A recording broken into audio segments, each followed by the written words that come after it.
I think that's gonna make things a lot more easier to for sure go to other conventions. Um, so yeah, so sub goal is completed. I mean, I don't know, like I'm gonna find out what happened to the other three because again, it doesn't showcase anything. I don't know if it's like people just resub and just not give the alert of like people coming in, which I really do appreciate. And the people that let me know, then obviously we'll add them into the community drawing. Um, so yeah, we'll figure it out. We will figure it out what's going on. Um, but yeah, we'll figure it out, all that good stuff. But yeah, we did finish the sub goal. So the next sub goal will be another old school drawing like remix, guys. Just one more. We're not gonna always like overdo it, but it's just like our new thing we're doing for now. So yeah, that'll be our next sub goal. Will be the second um old school drawing of our ink, our on our ink book, pretty much. So we're gonna do a new sub goal. Uh, so the goal will be 10, just like we're close to that 10. And then it will be for the second redraw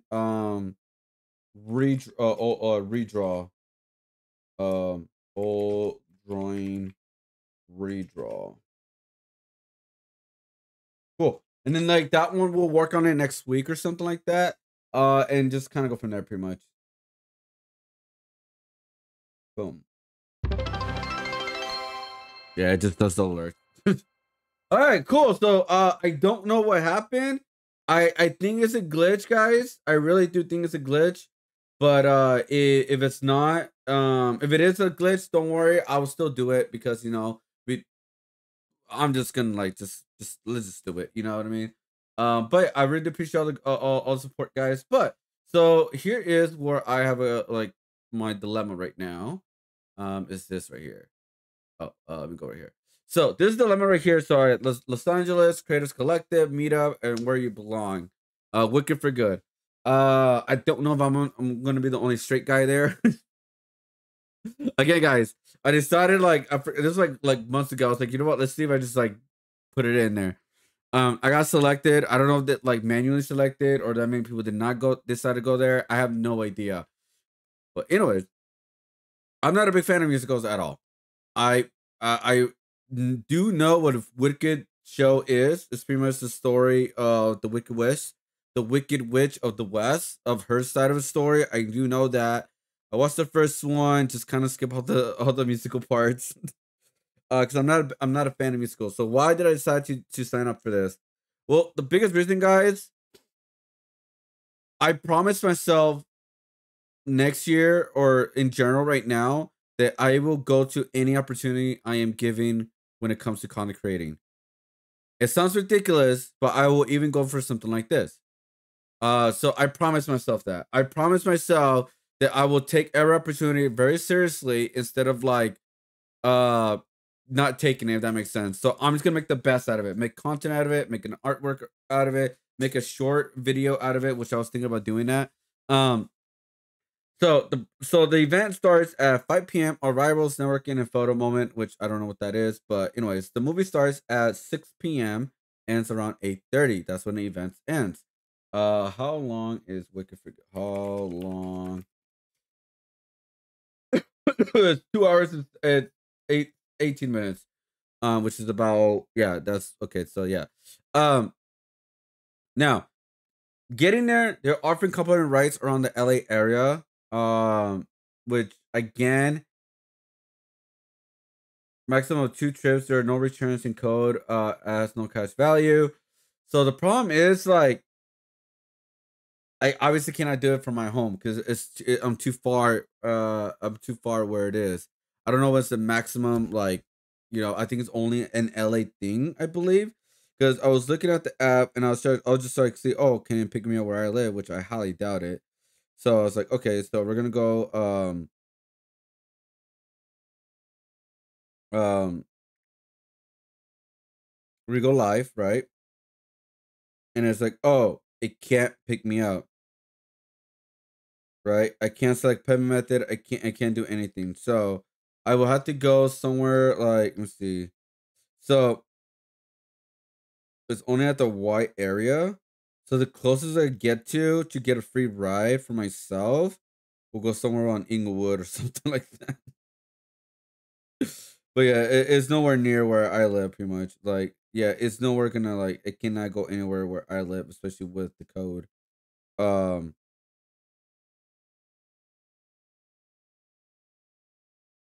but let me see. Ringo Live, 4-star hotel, and then where's the parking spots? West Road. That's the parking spot, right? Because all right, let me see. Let me see the email again real quick. Um, so parking will be recommended parking in the west garage lot W, gates E and F only. West garage gates E and F only, located on South Olympic Boulevard. So what if I do? Is there like a way to just go straight to the GPS? Um, and then west garage.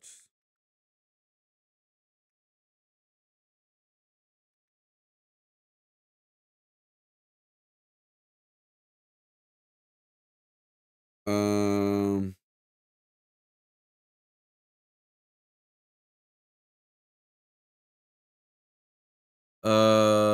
gates E.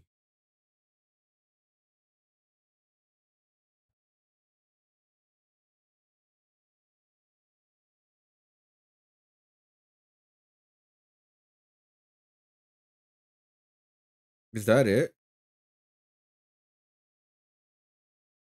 Oh, there it is. Yeah. Okay. Oh, yeah. I know what this is. Kinda. I think I know what that is. Well, anyways, so the confusing part, guys, it says right here, West Garage, gates E and F only, located in south of Olympic Boulevard. I mean, luckily it's a Wednesday. It's not like on a weekend. It's not like it's not on a random like on a very busy day, which I really do like. It says right here that um Olympic Board at Georgia Street and West Road. Regino Cinemas will validate parking for ticketed guests for up to 4 hours for $8. Must show proof of original LA Live movie ticket for the current day to receive validation. Only validation per vehicle. Bring your parking ticket to the guest services to get it validated, and then pay at the station.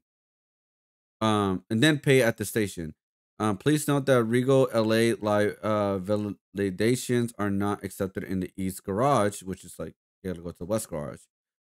Um, yeah, so I don't know. Like I said, I'm very confused about the parking. Yeah, that's the only thing I'm very confused of. But hopefully, like it's not like I don't know how much they cost. Like I don't know how much is like let's see, LA West Garage parking rates. Oh God. For the first 2 hours, $10. An additional 30 minutes will be $15. Maximum is $40. Um,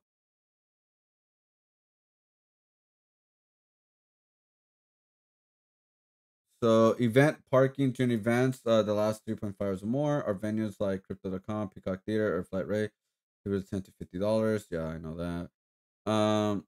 There you go. Regal Live validation. Guests attending to a movie can receive a validation up to 4 hours of parking. Flight rate $8.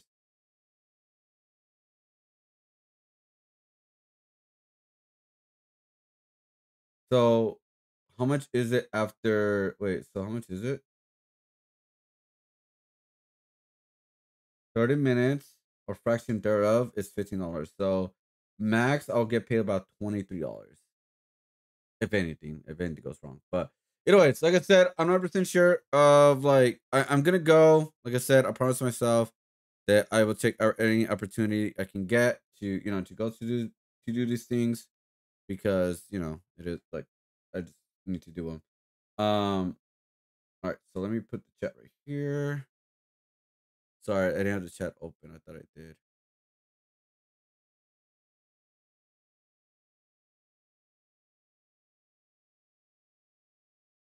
And then kick. Go. So today I'll be working on a Metroid in general, artwork piece. It's gonna be pretty much like the most like uh it's pretty much gonna be a dedication of all like Metroid and all that. The way I'm gonna try to do Metroid 4 is maybe add it above it. I don't know. I'm not 100% sure yet. But so this is gonna be Metroid right here. So as you can see, this is a regular Metroid with the ship. We got some of the most iconic bad guys from the first video games to the retro video games to the one of the recent ones. And these are artworks that don't have to be like super detailed, by the way, because you know that's not the whole point. It's just like I mean, like the bad guys try to make them detailed as possible, but yeah, trying to showcase like their perspective gameplay pretty much. Obviously Ripley is gonna be my most iconic villain, so that's why I'm put him on top. That's just me personally, guys. And so my idea of this is to do I'm thinking about doing Ripley in the middle, right? And then on this whole part right here is maybe add for Prime 4 or some kind. I'm not 100% sure yet, guys. Um so we're gonna work on everything right here and we're gonna add some stuff around it. But the idea of it is just to kind of showcase this cool design of characters of the villains and stuff like that. So, one thing is like, for example, if we're gonna try to do Ripley up to right here or something like that. So these two squares right here or rectangles, what we're gonna do, we're gonna leave them blank. The reason why is because by Metro Prime 4, we can make it a little bit longer, right? And this whole section right here could represent Metro Prime 4. And we could just do that.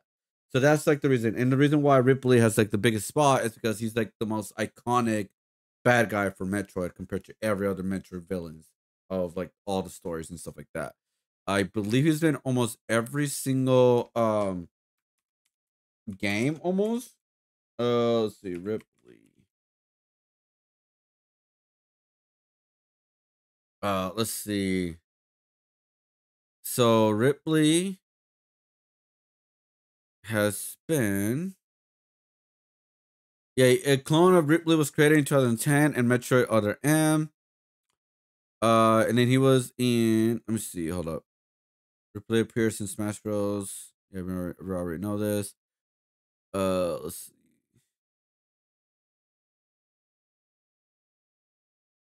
Um Appearances. Here we go. He was obviously the Metroid character. Metroid Zero Mission. Prime series. Yep, he was there. I remember playing against him. I don't remember the Metroid Samus Returns. I believe that was a DS game, right? Or second one. I don't remember. Um, Obviously Super Metroid. Metroid Other M, but it was a clone.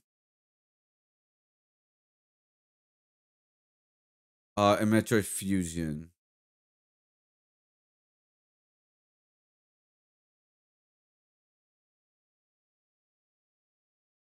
So yeah, the last time the original was showcased in a somewhat quote unquote recent game was the Metro Prime series.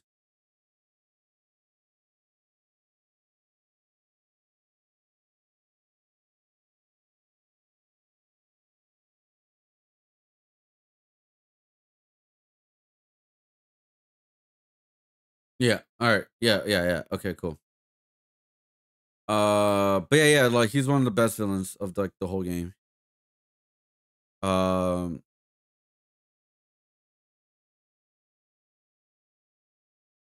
Yeah, I remember playing him remaster.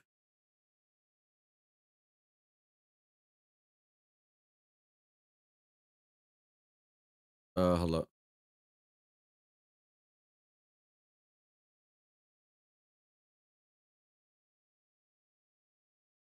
No, he's not. It's been present. Ripley has been present in all but 5 Metroid Prime games, so that's a lot. Yeah, He was in Metroid One, obviously. Metroid Two: Return of Samus, Metroid Two: Prime Echoes, Metroid Prime Hunters, Metroid Prime Federation Force, and Metroid Dread. Oh right, he wasn't Dread. Wait, what? I remember that. Was it like a mention of him?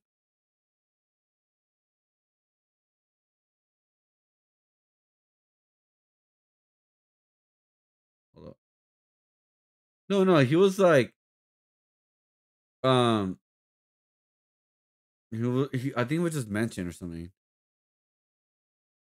No, sorry guys. All right.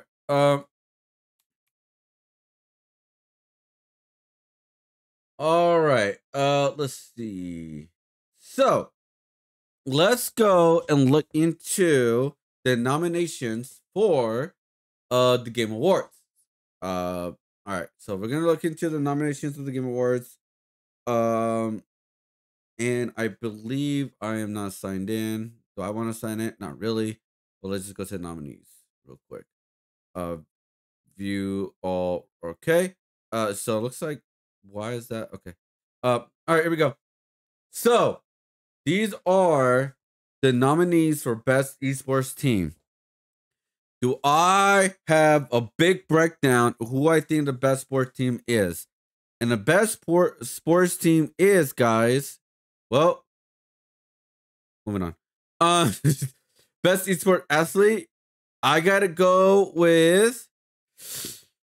Ooh, ooh. I gotta go with the Street Fighter guys. Either Menard or Kikuru. I think those two are the best ones of any of the esports athletes. That's just my opinion. Because I mean they've been killing it in the Street Fighter scene. Best esports game. I don't play any of these. I do not want League to win because it's been there every single goddamn year. I don't know what Bang Bang is. Go to two codes, right? I don't care. I cheat Val because they had a rough year. Content creator of the year for a streamer of or content creator who has made an important and positive impact of the community in 2025. I don't know who the first one is. I do know who Kaisen Nat, Most Critical, and the Burnt Peanut. I've been seeing some of his clips. He's been blowing up like crazy. It is really, really fun. I personally want to go with someone new because I feel like Kaisen Nat, Most Critical have been there for some time now. I think the Burnt Peanut had a great year. I've seen some of his clips. They're really fun. And so I'm gonna go with the Burnt Peanut. It's really funny because yeah, just the most anticipated game. Oh, I forgot to record, guys. Nothing big deal. We're in the beginning still. Not a big deal. I skipped the esports stuff. Athlete was either Menard or Kikaru, and also the content creator of the year. I went with the Burnt Peanut, just in case you guys missed that part. Now, um, the most anticipated game. Does anybody really care about 007? Like dead ass? Like, I'm sorry. I personally would go with Wolverine, but it's gonna go to Grand Theft Auto 6 because Resident Evil Requiem. As much as I'm excited to play that game, as much as I'm excited to explore that game, they have not really been doing that great when it comes to marketing. If they only been showing one like kind of like level so far, and it's also like the scare part instead of like the most of like what other mechanics can you do with the game. It's gonna be more action sequences, or it's gonna be full on just Resident Evil style kind of game, which is not a bad thing. But I just feel like the marketing has been very lackluster. Marvel's Wolverine is, I'm pretty sure people are very excited for that one. I'm excited for that one. That's my most anticipated game for me personally. But without my own personal take on it fully, I'm pretty sure majority of people are gonna go with Grand Theft Auto 6, right? I mean, like, and then 007, who cares? The Witcher 4, I believe they haven't really announced a lot of stuff with it right now, so there's not really that much to get excited for it right now. And the Witcher brand has kind of been tainted a little bit because of Netflix series. That's just my opinion, but yeah. Moving on, the best adaptation, Sonic 3. I don't understand why Sonic 3 was not nominated. It came out on December 2024. It didn't come out. I mean, it did come out in 2024, but it came out in December, so it should have been nominated. I don't understand why it was not nominated. I call like baloney on that, dude. Like, I really do. I don't know who. I don't know what they're smoking. Because yeah, honestly, guys, Sonic 3 was literally like the best film of all the three films. So I said screw Minecraft, but I think Minecraft's gonna take it because it made over $1 billion and has a lot of fans. Devil May Cry, I thought it was okay, show. I didn't really think it was like the greatest ever. Splinter Cell, I have not watched that one. So, The Last of Us season 2 was a garbage season. Even the majority of the general public hated season 2 because of the story with like Joel and all that. So they hated it. They didn't like it. It was garbage. I don't know why is um that's being nominated in my personal opinion.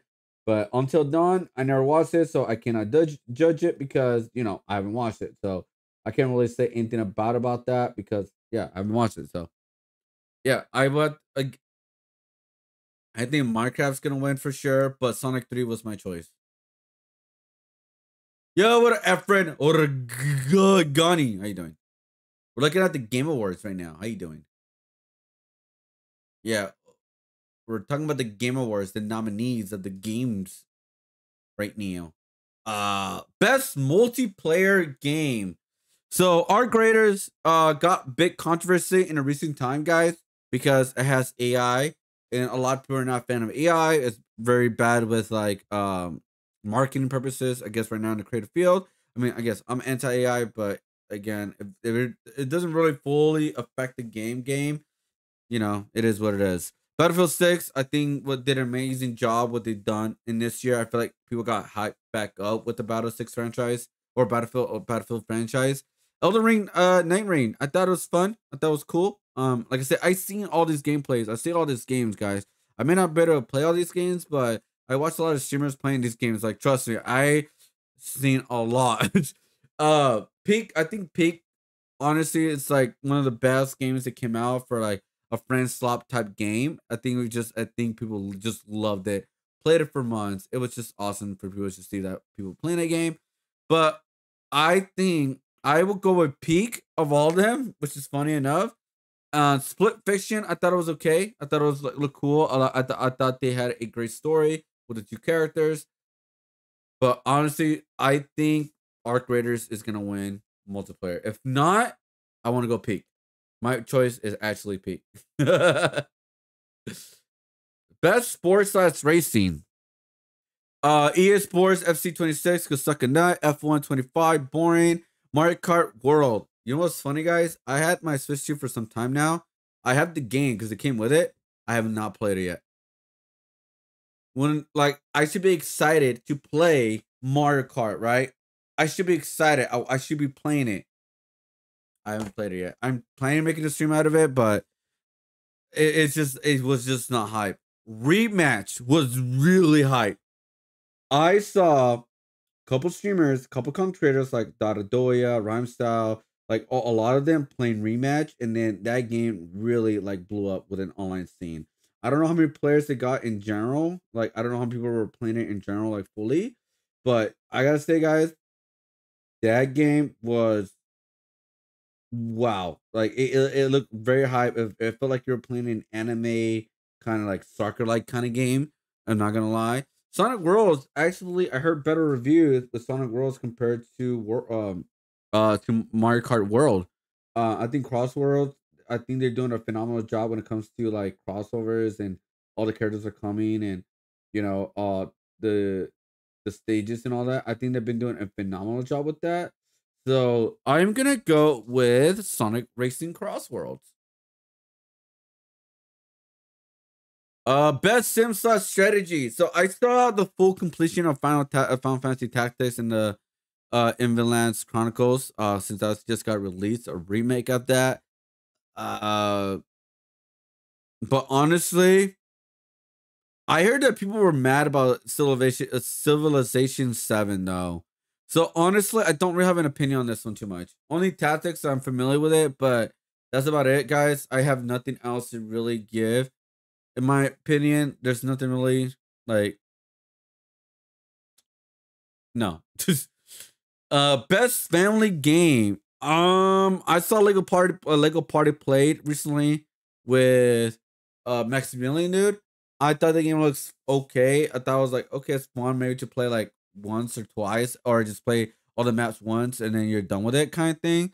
Mario Kart World could be good multiplayer. I mean, it is a fun game. It's not like the most horrible Mario Kart or anything like that. it's just not Mario Kart 8. You know what I mean? It didn't beat Mario Kart 8 in my opinion. Racing Crossroads, cool. Lego Warriors, I think it's a very interesting game. It's very cool, like cozy like type puzzle game. But Donkey Kong Bonanza, it's a really fun game. It's one of the best like platformers I played in my life. Also a story. I love the story, but this is more best family, and I think best family is more for multiplayers.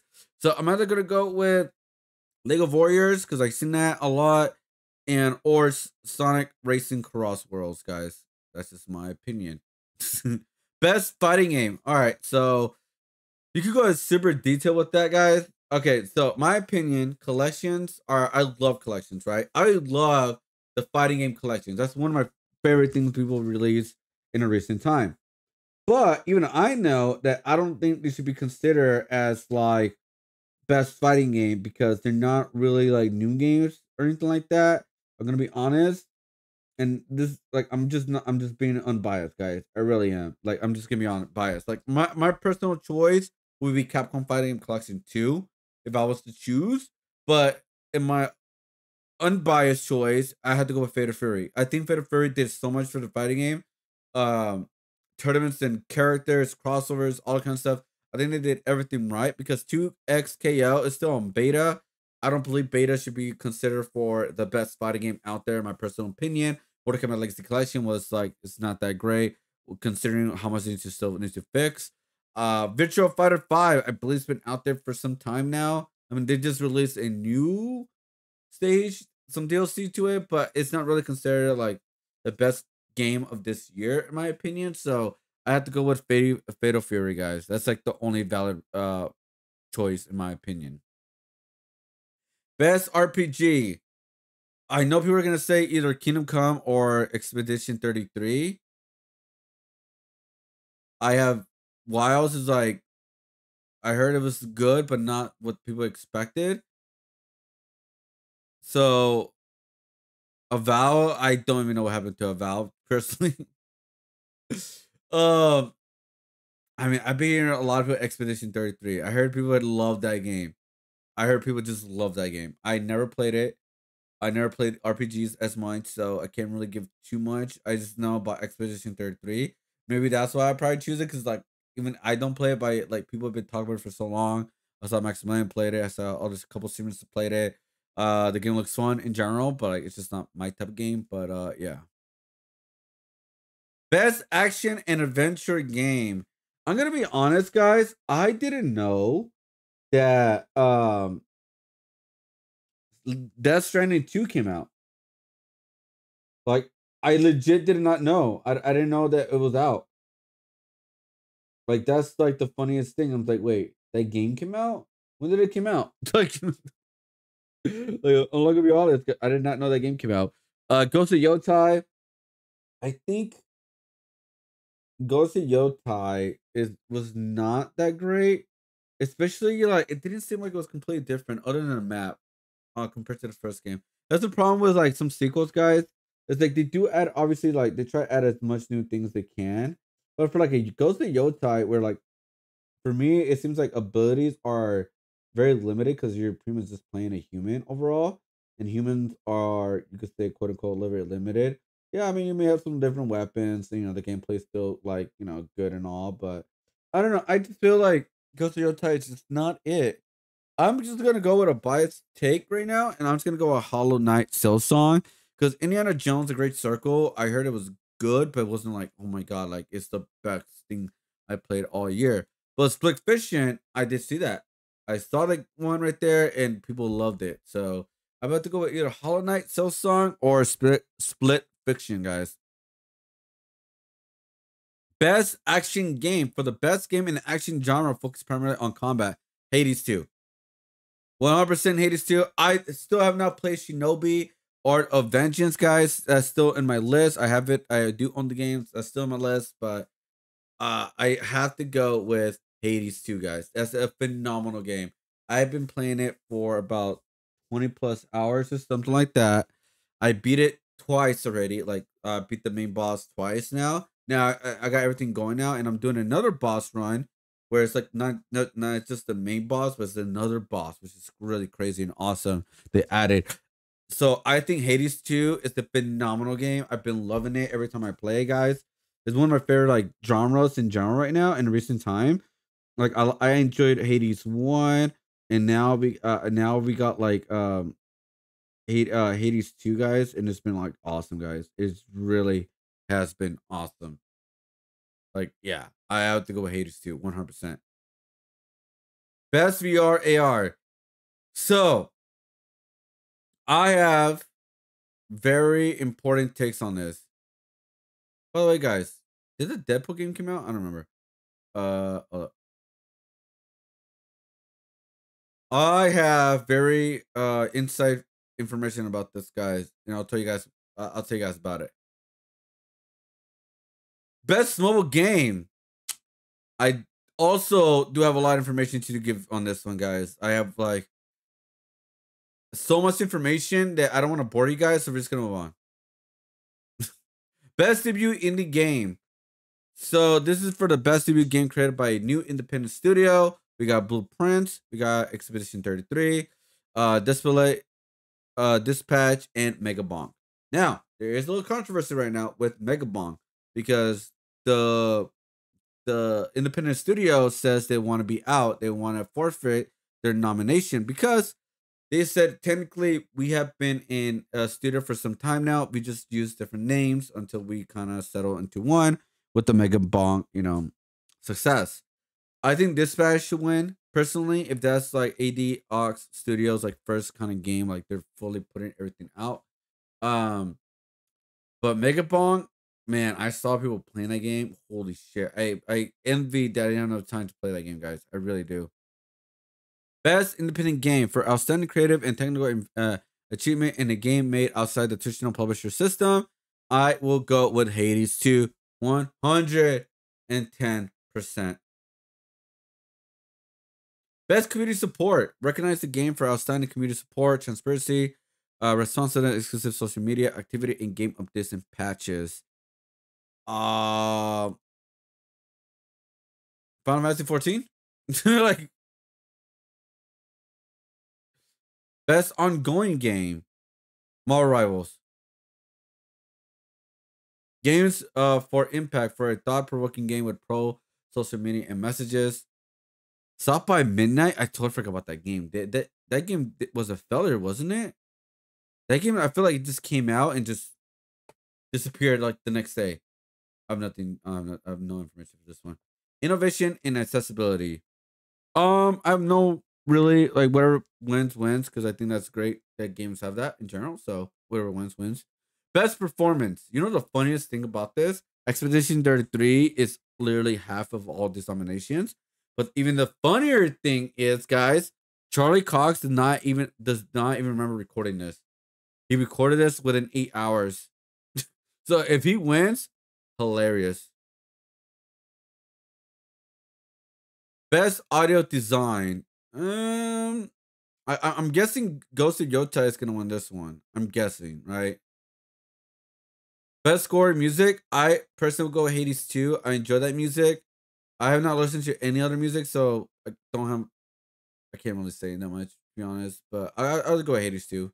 I love the music in general. The art direction, ooh. I would still go with Hades 2. You can see that's my biggest pick of this year, guys. Expedition 33 is not bad. And also Hollow Knight. I do love those art styles, so I would not be mad of either of those winning. Best narrative. Silent Hill F. I feel like that's like their go-to thing about the game is the narrative about the game, not just about the gameplay, but like the story and like get into like the narrative of the story kind of thing. So I have to go with Silent Hill F. Best game direction. Hades 2. Are awarded for outstanding creative vision, innovation, and game direction and design. I will go Hades 2, but Split Fiction could win. Or I could actually see Death Stranding winning, honestly. Game of the year. All right. Recognize a game that delivers the absolute best experience across all creative and technical fields. I think people are saying Expedition 33 could win. My pick is Donkey Kong. I thought it was just a fun game through and through, guys. You could play it however you want it. If you want to go super fast, you could go fast. You want to go slow, you could go slow. There's so much exploring within that game. The story of the game is awesome. The villains are awesome. Boss battles are awesome. Environments are awesome. I personally will go with Donkey Kong Bonanza. That's just my personal take, guys. Hades 2 is second. Expedition's third, Hollow Knight is fourth, and then Death Stranding is fifth, and then Kingdom Come will be seventh for me personally. But because I haven't played Death Stranding or Kingdom Come or Expedition 33, but I've seen a lot of Expedition 33 gameplay. Hollow Knight, Hades, and Donkey Kong are the two games I played most of all the games of this list. So you guys can see like my style of game that I usually play. So I would go with those two picks, guys. Donkey Kong Bonanza or Hades 2 because I think they did a phenomenal job of what they were given. Um, yeah, so I will go with those two. I will totally go with those two guys. What would you guys pick for your game of the year? Let me know what you guys think about that. Uh, but I think that's all the nominees. Yeah, that's all the nominees. People thought that Arc Raiders was gonna get nominated. I did see that. I'm trying to think of other games that came out this year that may deserve a spot. I don't think any of the GameStop games will be considered a game of the year.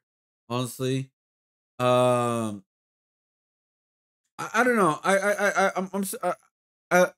think my non personal take, guys. I think Expedition 33 is gonna take it. It is a big chance because again, people were saying this game was incredible from beginning to end. Like so I mean, I saw a lot of gameplay for it, and I understand why. Death Stranding 2, I'm gonna be honest, guys. I feel like that game just died. Like completely. Like it just the conversation for Death Stranding, guys, was just not there this year. In my opinion. Like it was just not there. It just felt like it just fell off quickly. Like it was not exciting or was not innovative. It was not like, oh my god, this best gameplay of all time. Like I heard no conversations of that. But yeah, those are my takes, guys. Those are my takes of the Game Awards. Let me know what you guys are excited for to see at the Game Awards. Obviously, other than like people winning the awards, because obviously there's gonna be a lot of cool announcements. I'm excited. We're gonna make a whole stream about it. And yeah, I'm excited. I'm very, very excited, guys. But yeah, there it is. Also,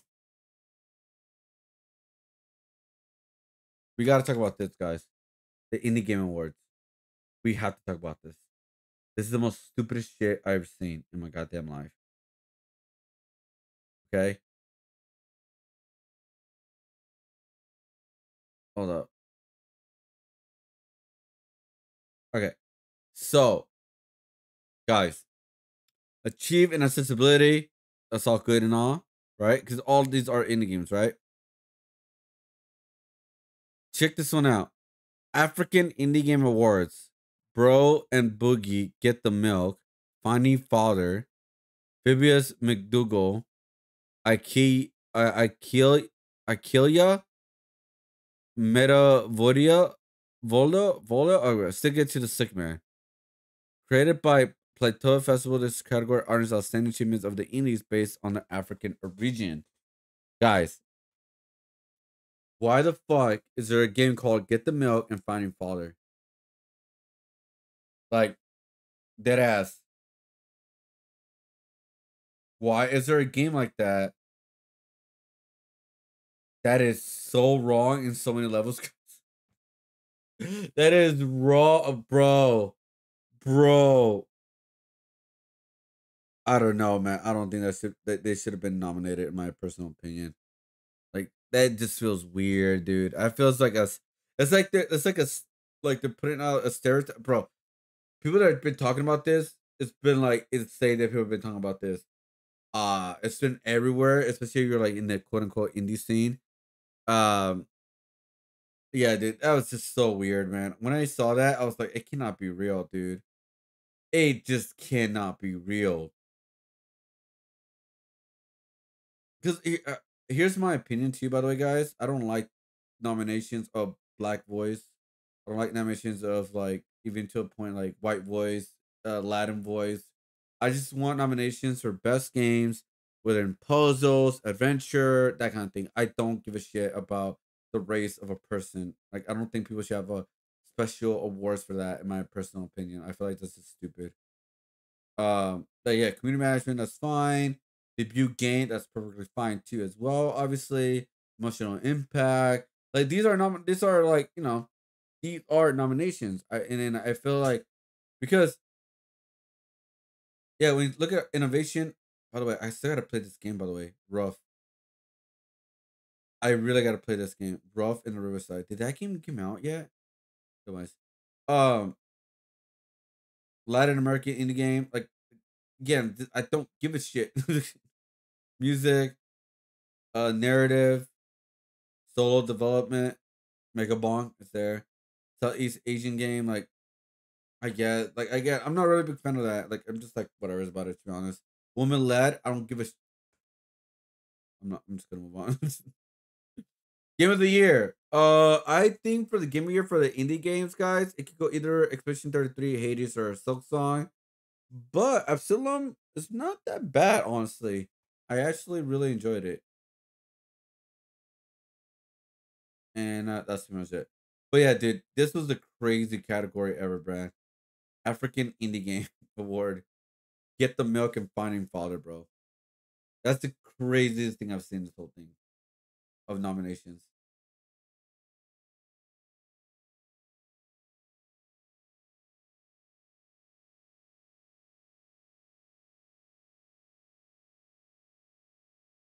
Oh my god. All right.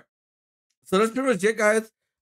We do got the Streamer Wars thing. Streamer Wars, Streamer Awards. I was part of Streamer Awards like once or twice, just like adding the coloring book. Join the unforgettable experience at a hotel. Limited tickets available. Get tickets. Oh, they're doing in person again? I didn't know that. Oh, that makes sense. There's definitely no room to do it. How much is it? $50. So the stage will be there. The general mission will be all the streamers and stuff. So we'll be up 119. Wow. 119. That's a lot. I would m- maybe I'll do it. Maybe. I don't think so. I think the streamer wars is better just watch it as a stream, honestly. Let's see. These are past winners. 2021. Bro, if you look at 2021, dude, look how like things are so different, man. Bro, best role playing, Rust, Seer, best FPS, best Smash Bros streamer, best chess streamer, best strategy, best ASMR streamer, VTuber. Like, bro, in 4 years, so much has changed, man. It's so much has changed, bro. That is insane, dude. Best variety streamer, best just chatting streamer, Miss Kid. That's crazy, dude. Best organization, OTK. Oh my god, man. That is insane. Best rising star. Fuck you, Frogan. Um, but then again, she won in the year after, like her second chance. Like, what the fuck was that? But yeah, OTK were like, bro, like Asmongold won it twice in a row. Like, what the fuck? But like the funniest thing about all this, dude, OTK was doing pretty well around that time, right? They're doing pretty well, like all the streamers and stuff, right? Um, but damn, it's just so weird how much they've fallen. Like up and coming streamer that has grown tremendously over the past year. Frogan got nominated last year, and I was like, what the fuck? It's so stupid. Offline TV won that one instead of OTK. Yep, they won that one. And yeah. But anyways, 2024. Um, yeah, I feel like they did it. They did two streamer awards in the same year. I don't remember, but anyways, we got nominees for 2025. Let's see. Best music streamer. Oh, you can see clips.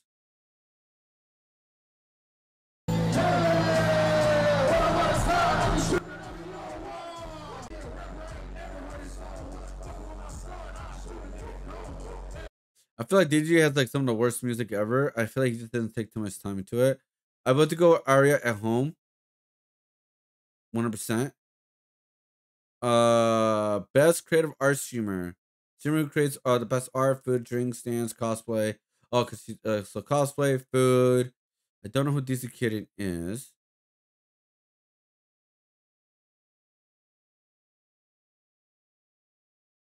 Oh, music. Oh, ASMR. Actually, this is an illustration rare. Wait, ASMR is creative? I don't no, no, that's not creative at all. Rose Doodle? I'm sorry, I don't think ASMR is creative. Sorry.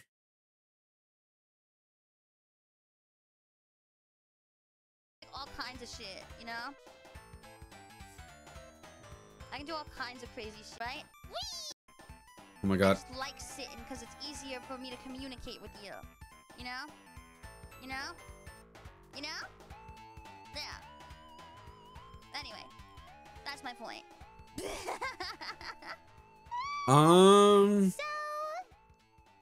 I will go with a artist, so I will go with Rose Doodle. Best role player streamer. I'm gonna skip because I have no idea. Best mobile streamer. No idea. Best brand partner. Who do I want to get? Who do I want to get sponsored in the future? Hidden Gem Award. I will have to go with Bronx. Bronx needs a big comeback, man. He deserves it. Best Battle Royale streamer, Ninja. Make a big comeback. Best fighting game streamer, Brawl Pro, Sajam, Lily Pichu, SK. I think Lily Pichu has really showcased how big of a fighting game streamer she's been within recent year with Tekken, with Street Fighter.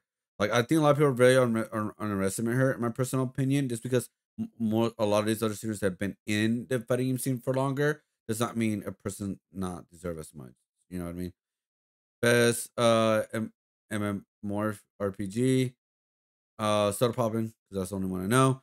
The speedrunner streamer, I will have to go with no one because I don't know any of them. Best sports streamer. I don't watch any sports streamers. Minecraft. Oh my god. I have no one. Marvel Rival streamer. I will go with Tim. I go with Tim. Best FPS. The Burn Peanut. I think the Burn Peanut will win. The strategy gamer. Northern Lion. The reality streamer, Adapt, Ray, Stable. I don't really watch any of them, so I'm gonna skip. Like I don't watch any of them. Like I really don't.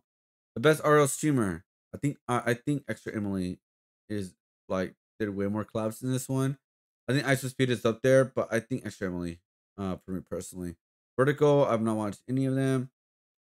Stream game of the year. I think Marvel Rivals or Repo or Peak. One of these. I'm gonna go with Peak.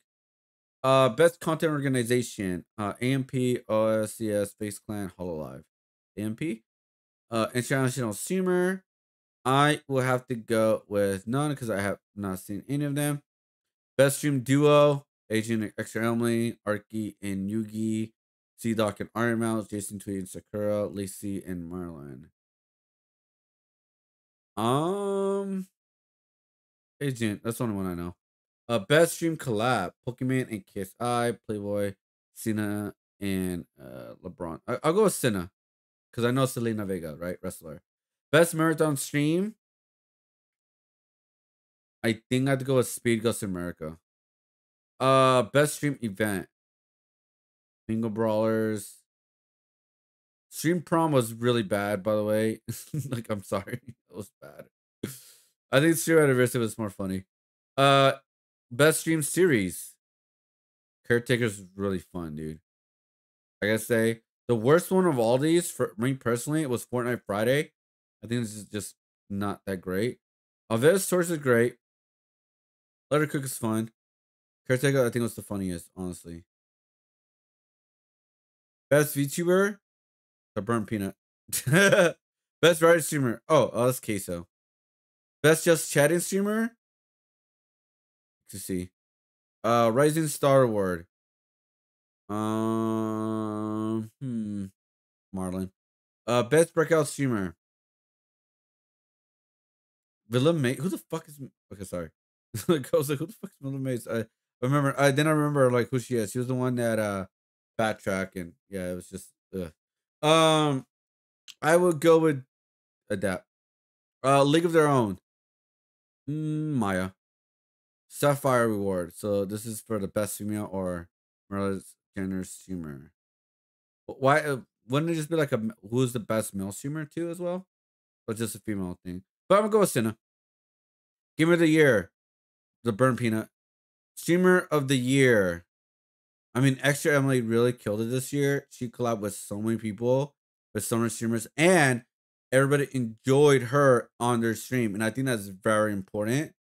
I mean, but let's be honest, it's probably gonna go to ISO Speed or Kaisenat. I mean, they always kill it with every single year. Me personally, I would go Extra Emily because she really did kill it this year, in my personal opinion. So I will submit. I don't want to showcase anything. Authorize. And submit all. All right, my votes have been submitted. There you go. The thing is, guys, because we already seen Kaisenet and ISO Speed win this already, and again, it doesn't mean like they shouldn't be able to win again. I just think like I want someone new and who actually deserves it, in my opinion. And I think Extra Emily did a phenomenal job this year. Like she did a phenomenal job collabing with everybody. Everybody liked her. Like there was literally little to no drama with her. I mean, there was some, but like not as crazy. I think. Um, but overall, I think Esther Emily deserves it personally. And that's it. That's all she wrote. All right, guys, that's the first hour of the stream. All right, let's get started with the art stream now. But yeah, welcome everybody to the stream. We're guys doing awesome. Welcome everybody. Yeah, so we're gonna start doing some art now officially. So here are what we have so far. Obviously, I wasn't really drawing as much while we're doing the whole like picking who should win or not. But yeah, let me know who you guys gonna pick. And I have a bot. Wait, why is this not updating? 4 out of 5.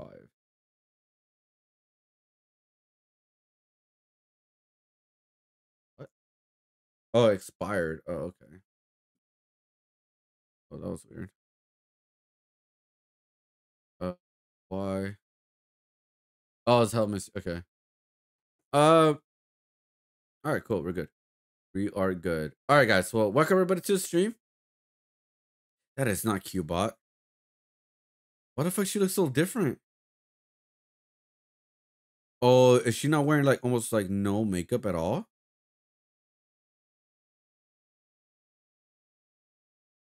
Bro, she looks so different, dude. Hold up.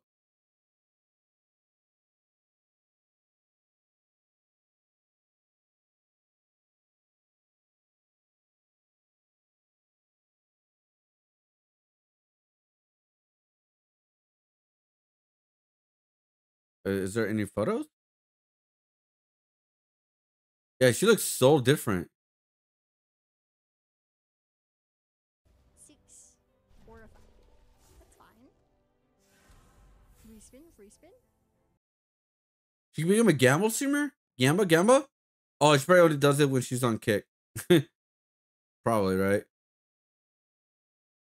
Ecstasy's on right now. Arc Raiders.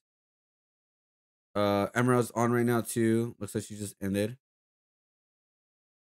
Yeah, looks like she just ended. Arc Raiders, 3D printing. Let's see. Any more people?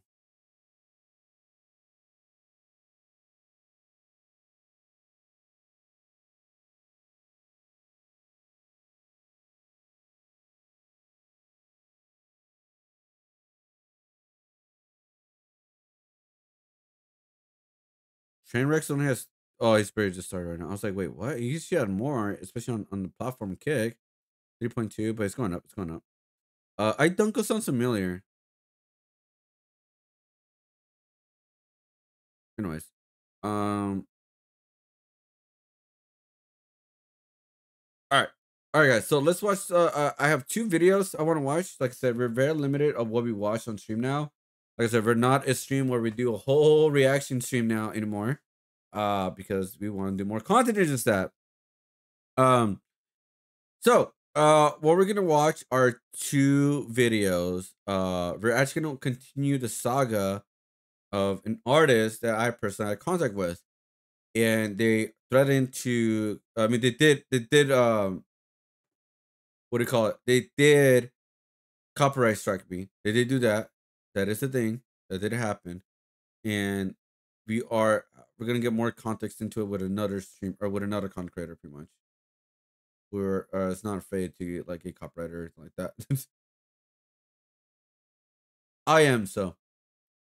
All right, guys. So we're continuing the saga of this content creator artist. What do you want to call it? I found the biggest scam in the art world from Sam Does Art. So we actually watched a video with Inkwell not too long ago before I left for my trip. And well, I gotta say, guys, it looks like it's getting worse. All right, looks like it's getting worse.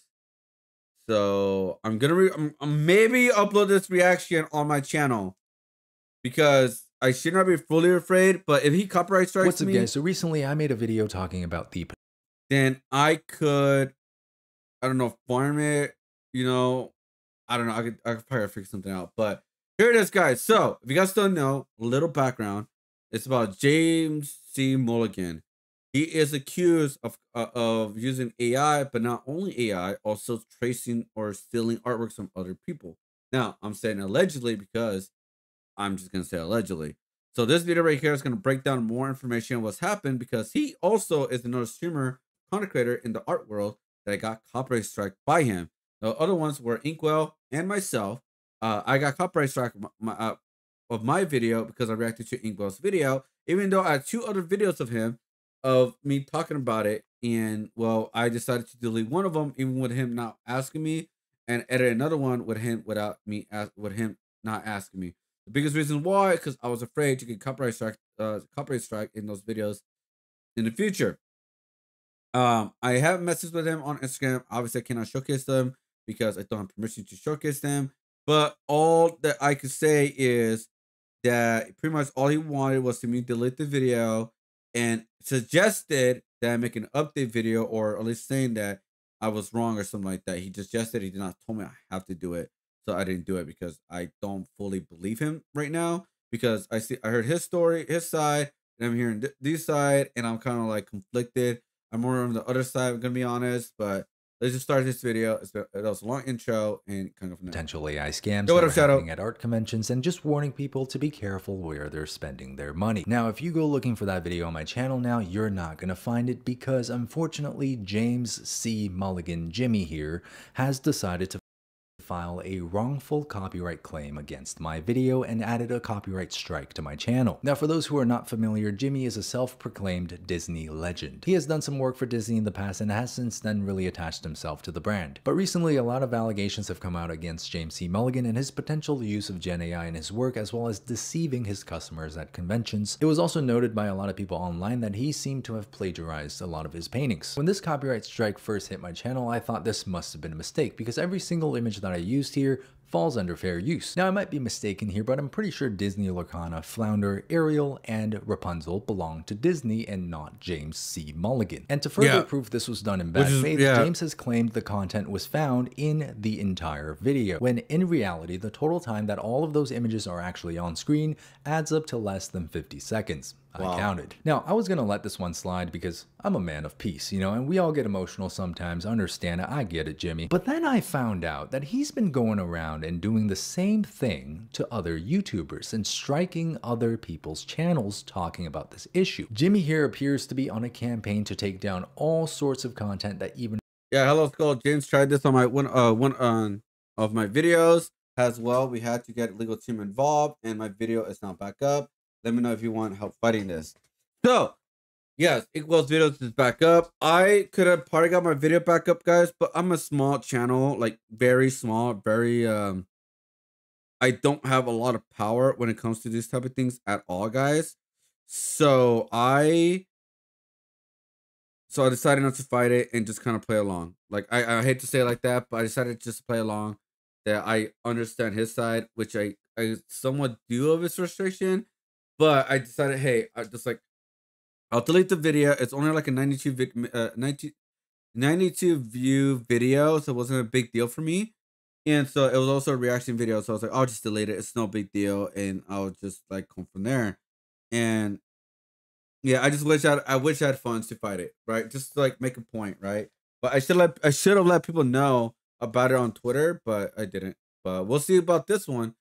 If he continues, I will post this on Twitter, guys. I will remotely mention him using false copyright claims. This is just straight up bad practice. Inkwell, who made the very first video on this subject and whose video I cited in my last video, also got the same copyright claim. Now, Jimmy here has also sent cease and desist letters to both Inkwell as well as the original kid who called him out on X, with this post saying his wife is now threatening me legally. Fortunately, I've not had the honor to receive a cease and desist letter from him yet, but I don't know, maybe I did. I just don't check my emails. Clearly, in this scenario, Jimmy has very bad legal standing, and there is absolutely nothing that he could sue us for. This is unfortunately a pressure tactic that might actually work on smaller artists who are afraid of potential legal fees and involvements, and even of just work on me, guys. Self-proclaimed standing in the industry. Now, so far, this whole AI allegation against him seems more like a he said, she said type of deal, because we cannot definitively prove that somebody actually used AI in their work. We can only have our suspicions. And just for the record, even if Jimmy did use AI, I don't have a problem with him using AI, but I have a problem with him trying to more honest about it. Something that he made himself. But again, that's not the point of this video because there is no definitive proof. What there is a lot of proof for, however, Jimmy, is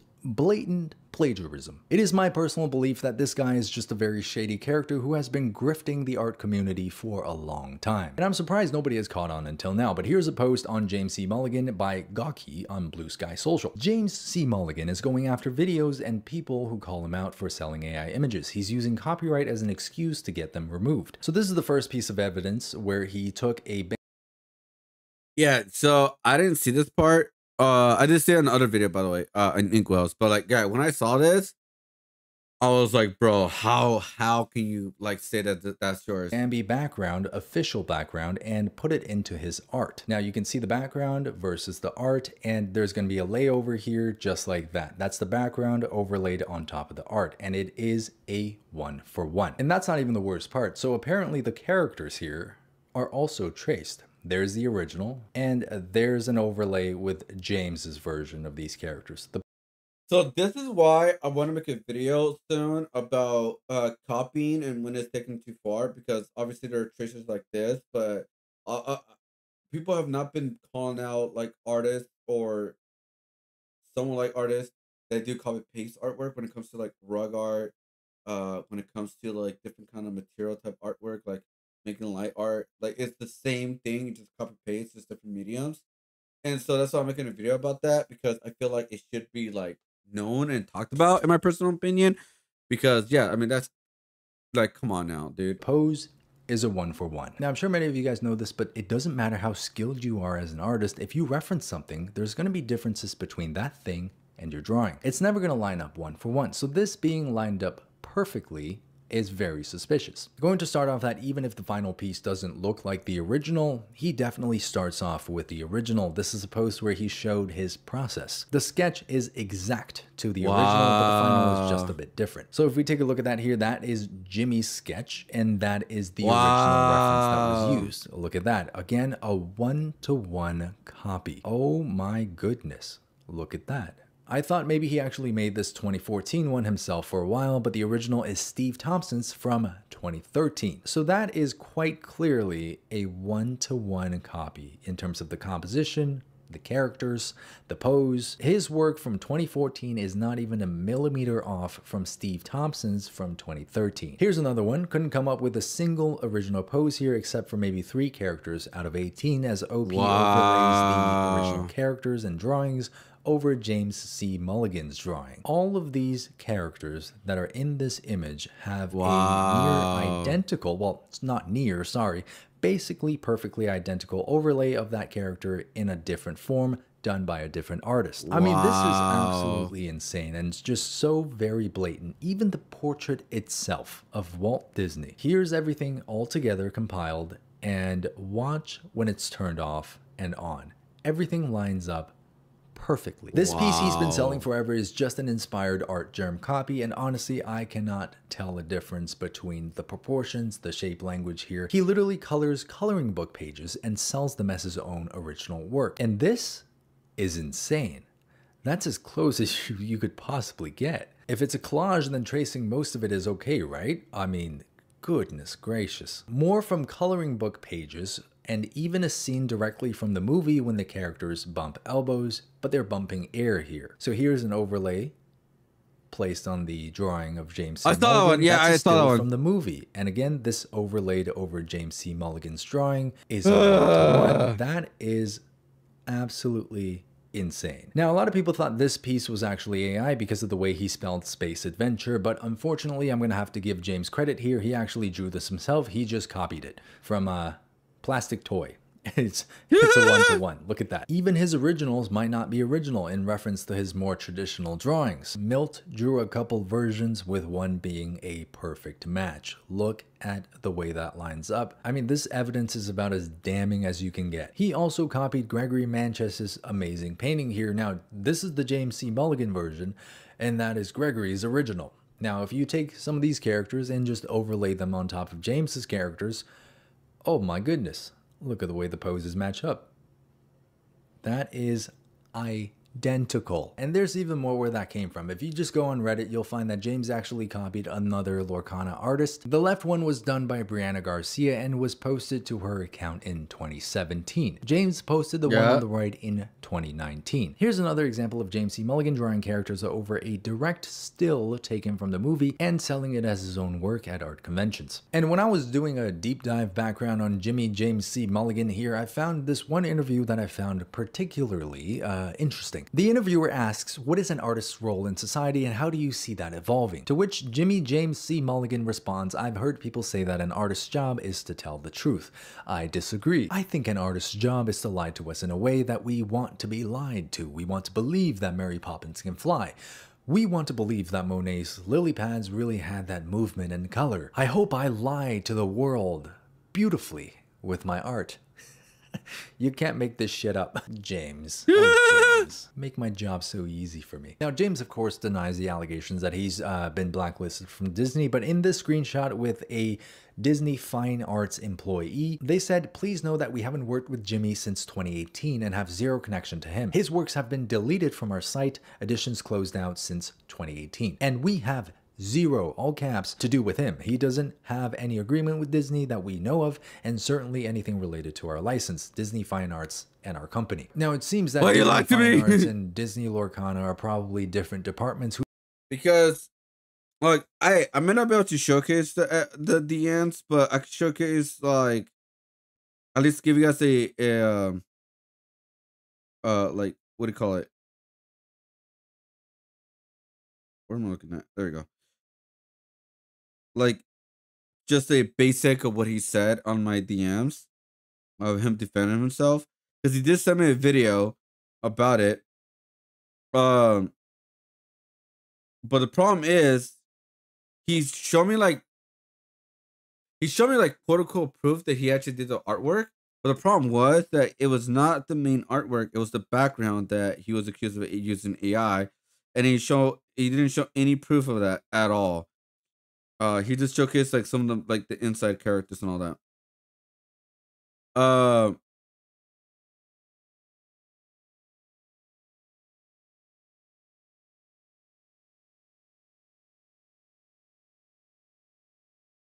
When I look at the DMs, I'm trying to like not give everything away because I don't know if I could get in trouble for that, but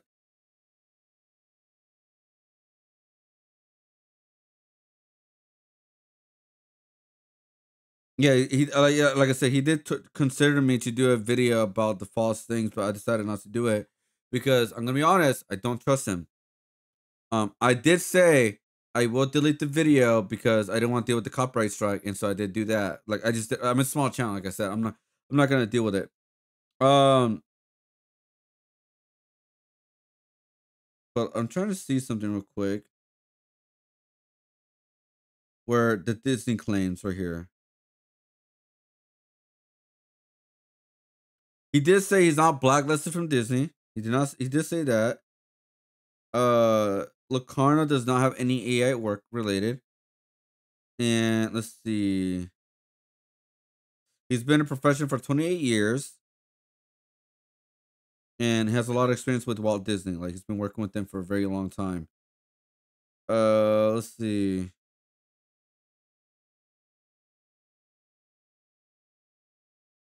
And that's pretty much it. That's all I can share, really.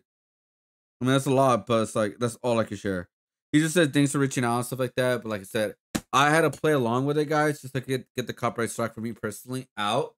And because that shit sucked ass, man. I was like, bro, you know how much a copyright strike is scary, guys? Because even though you get 3 chances, because the first one is like shit. All right, now I'm on an edge. If I get a second one, I'm truly screwed. I'm literally very close. And then you get a third one. Well, all right then. That's We why. don't really communicate with each other, so somehow Jimmy, James C. Mulligan, has snuck his way into another department and started doing work with some of the people there. Now, I got a lot of this information thanks to my fellow YouTuber Inkwell, so go check out his channel and his video on this subject and go show him some support. Because if Jimmy hasn't learned his lesson, he's going to try to take these videos down. In that case, Jimmy, maybe we'll just countersue him. Maybe we'll just... Yeah, maybe I'll get paid. So I hope this video can serve as a warning to you guys on Jimmy and his character. And if you have worked with Jimmy in the past, if you have bought things from him in the past, if you know him in any capacity, this looks to me like a guy who has very shaky morals. So please be careful when you're around him, and please be careful and do your research before you decide to work with him. The accusations of him defrauding customers using AI prints cannot be definitively proven, but regardless of that, I think we found plenty of proof here for plagiarism. And I'm not gonna lie, if James C. Mulligan didn't go around on a copyright strike campaign against everyone's videos, I might have just moved on without ever finding out about how bad his plagiarism was. So there's that. There's the current situation with James C. Mulligan, self-proclaimed Disney legend. Now, I should not have to say this, but this video is not a cue for you to go and harass him in any way. Do not send him hate messages. Do not leave hate comments. Promise me you're not going to give him any precious time out of your day, okay? I just want you guys to be aware of this so that anytime you see this guy at future art conventions, I thought I was going to make a video, but I don't want to risk the copyright, guys.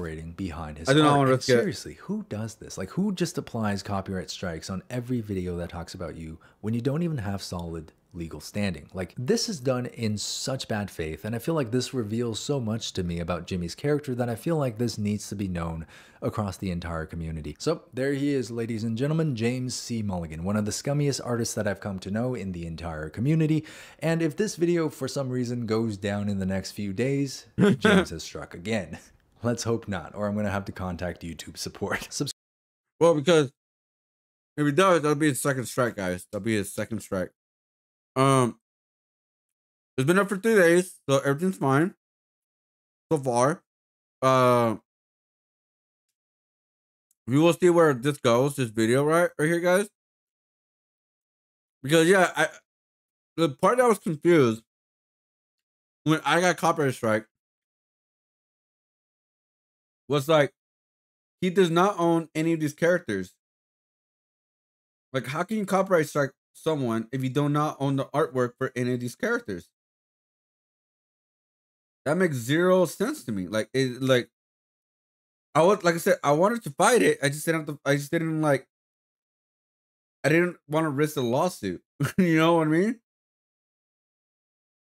Or spend money on a quote unquote lawsuit for a 92-minute video or whatever, right? It just sucks. What happened in general.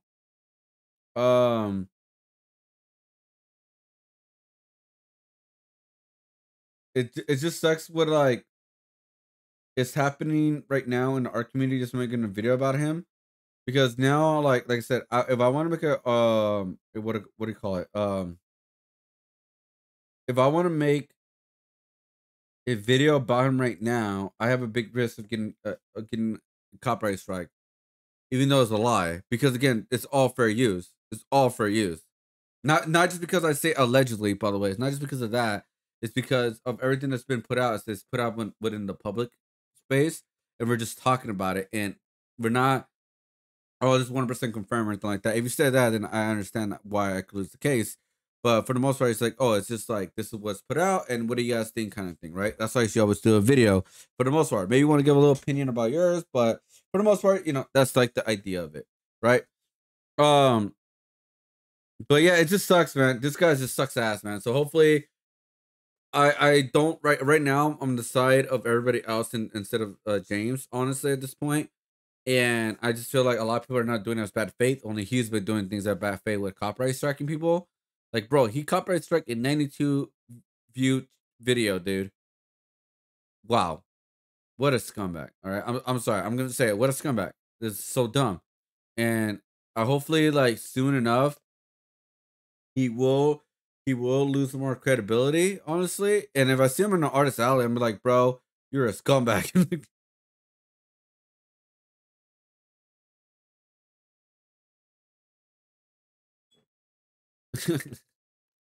Oh, right now I'm drawing Red Ripley.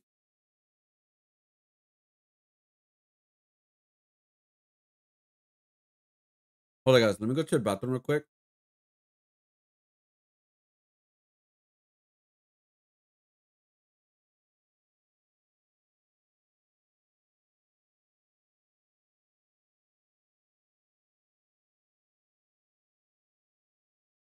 Let me go to the bathroom real quick.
All right, sorry about that. All right, guys, I'm back. But like, so I'm gonna give you guys some updates. What's going on right now?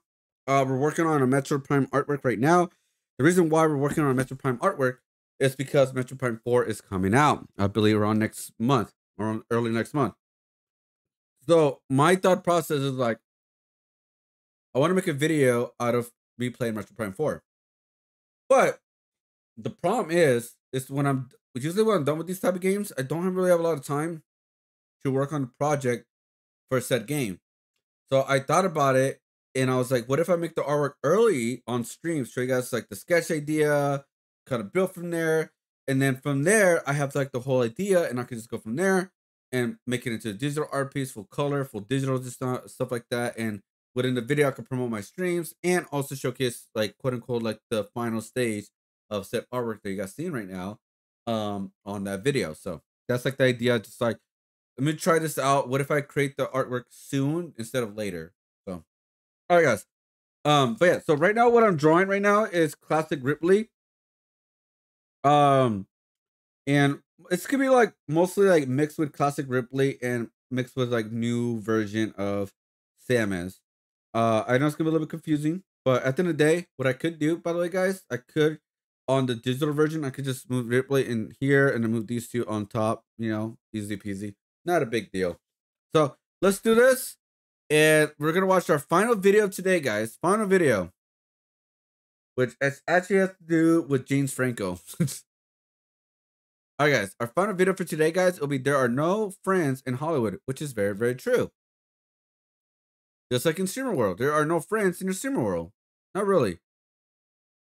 Is there like you have to get to know a person like very, very well for many years, but even that, those many year friends could be gone the next day because they got canceled. You know, things happen, all this kind of stuff. And James So. Franco and Seth Rogen made them one of the strongest, most genuine duos in Hollywood. But I do love Seth. He's kind of been there at important points in my career. Their bond seemed unbreakable. That was until Franco got into some major controversy and Seth had a tough choice to make. He could stand up and defend his bro of 2 decades, the guy he made iconic movies and multiple millions of dollars with, denounce him, believe the allegations, and essentially prove James was guilty, or simply sidestep, stay quiet, and act like he had no idea what James was truly like behind the scenes. Somehow, Seth chose none of these options, and his response left everyone wondering if Seth really knew about James' alleged behavior, or if they were ever really friends at all. The rise and fall of James Franco was one of the classic examples of, when in Hollywood, you never really know who your friends are. James Franco was getting into trouble with the law as early as middle school, but in a weird way, it helped him get his breakout role in Freaks and Geeks. One of his favorite side hustles was stealing expensive fragrances and selling them to his classmates. He said, like in 8th grade, we started stealing cologne. We had like 30 bottles of cologne each in our lockers at school, and then we could sell cologne at the dances. It didn't get any better by the time Franco landed in high school. While he was excelling academically and developing an interest in the school theater, he still gravitated towards that friend group that would encourage bad habits, and after he was caught vandalizing public property, he actually became a ward of the state, or ward of the court, where he was put under the legal custody of the government. When asked about this later in life, James said a lot of this stemmed from lacking a clear identity. By the time I got to high school, I didn't have a thing, so I ended up just getting into a lot of trouble. Even when Franco got into UCLA as an English major, he still found himself dealing with an identity crisis. He finally decided to take matters into his own hands, dropping out of college to pursue an acting career, something his parents disapproved of. I don't know, it seemed like they were very disappointed. They're like, well, my dad actually said you're being a fool, like for dropping out of UCLA and going to work at McDonald's. What did he want you to do? Well, if he could have had anything, I would have been a mathematician. Luckily for him, his edgy personality caught the attention of writer Paul Feig and producer Judd Apatow. They were casting for a show called Freaks and Geeks, a coming-of-age story where high school misfits grow up in the 1980s. They picked Franco to be the group's bad boy, Daniel Desario. Which, it was a good show, man. It sucked it got canceled after 1 season. It's like one of those shows that you're surprised that it just got canceled. But I would not be surprised if this show eventually gets a reboot, because almost every show gets reboots nowadays. I would not be surprised if this gets reboot. But I'm gonna be honest, I don't think it's gonna work I don't think it's gonna work in today's era. I really don't. I really don't.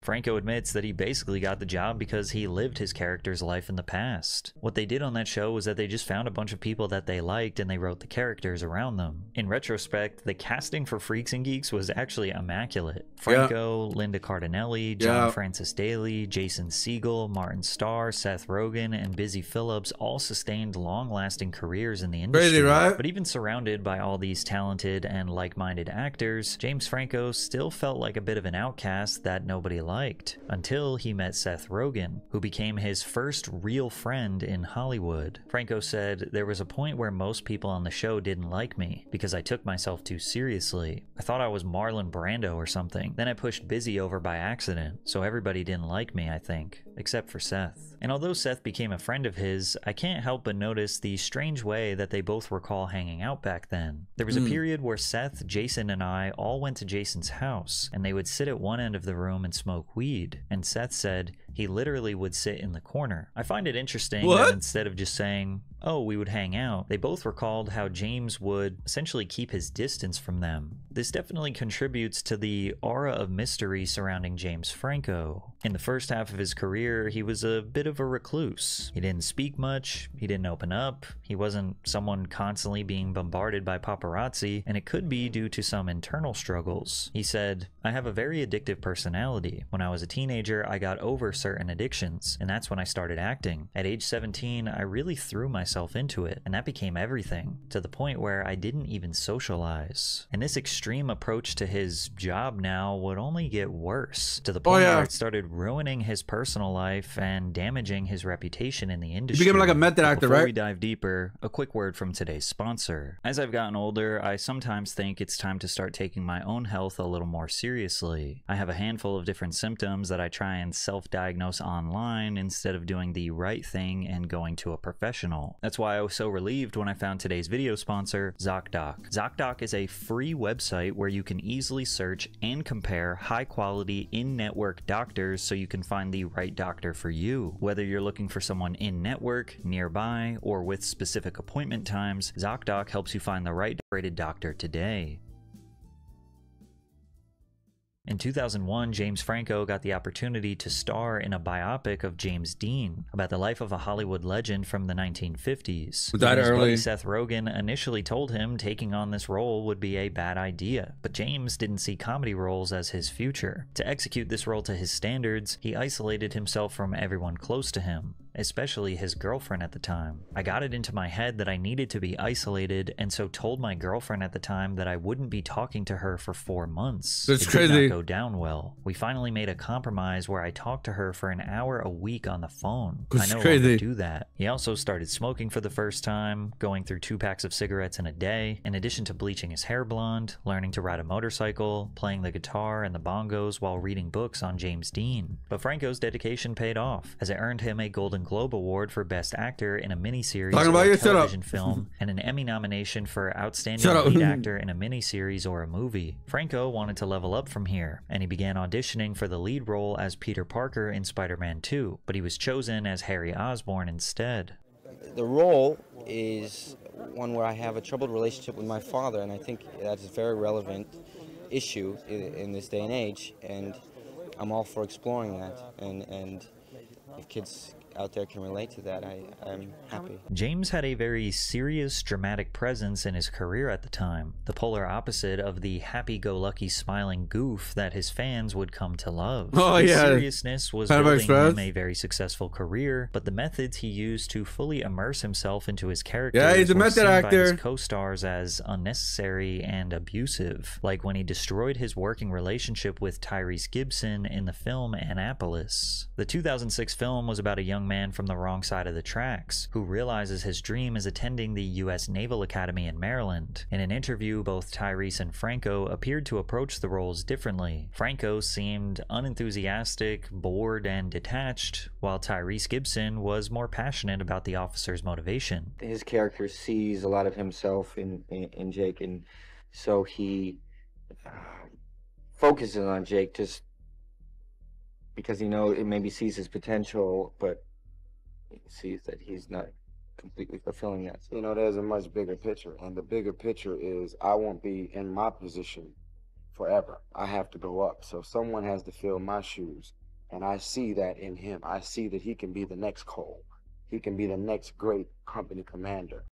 Did you pick this because we were watching Spider-Man? No, this is a new video that just came out, which is kind of funny.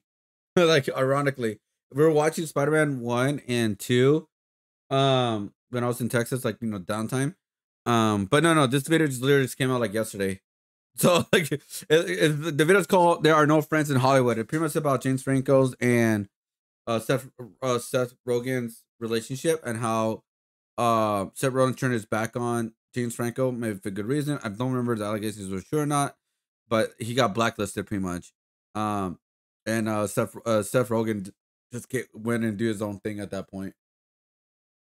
When preparing for a boxing scene, Franco would literally punch Gibson as hard as he could, which clearly bothered Tyrese. He said, "James Franco is a method actor. I respect method actors, but he never snapped out of character. Whenever we'd have to get in the ring for boxing scenes, and even during practice, the dude was full on hitting me. I was always like, James, lighten up, man. We're just practicing." It got so bad that Gibson couldn't even look at Franco when the filming ended. "I never want to work with him again." Franco was aware that Tyrese was upset with his method and strangely told reporters that he had heard Tyrese wanted to blow up his hotel room, but he also tried to clarify why they didn't work so well together. We've made up, or I've tried to make up with him. Maybe I was too into that role. I don't try to be mean to anybody on a movie. In the past, I've tended to isolate myself, and maybe people take that as me being rude or me not liking them, but it's really a way for me to stay in character. I really had nothing personal against Tyrese, but I guess there were a lot of misunderstandings. And while you might think that this is just two guys being over dramatic, the reality was that James Franco's behavior led to him burning a lot of bridges, making people just genuinely not want to work with him. And besides his now distant friendship with Seth Rogen on Freaks and Geeks, it looked like the young actor hadn't made any friendships at all. He said, and then after like 10 years of that, at age 27, I realized, man, I'm so depressed. On the surface, my life seems pretty good. I have a career and everything, but I feel so isolated and lonely. But just as everything started getting dark for James, his old buddy Seth reached out and presented an opportunity that would change his career forever. Rogen was writing a movie with Freaks and Geeks producer Judd Apatow called Pineapple Express. Apatow told Franco that he should go back to comedy if he was so upset with his current career, and Franco accepted the offer. While they didn't know it yet, this would be the movie that made James Franco and Seth Rogen best friends in the eyes of Hollywood, only for that relationship to be put to the test when Franco would confront a near career-ending scandal. In 2008, the stoner action film Pineapple Express became the comedy of the year and stands as one of the most iconic comedy films of the early 2000s. It starred Seth Rogen as Dale Denton, a lazy process server who was constantly high, and James Franco as Saul Silver, a laid-back drug dealer who sees Denton as his best friend. The two get into a lot of trouble with a drug kingpin, and there are also a number of crazy side stories, like when Seth Rogen's character reveals he's been dating a girl from a local high school, which was just a joke, right? There's nothing weird going on there. The movie was a massive success for a comedy, earning over $100 million in the worldwide box office, which is almost 4 times the original budget.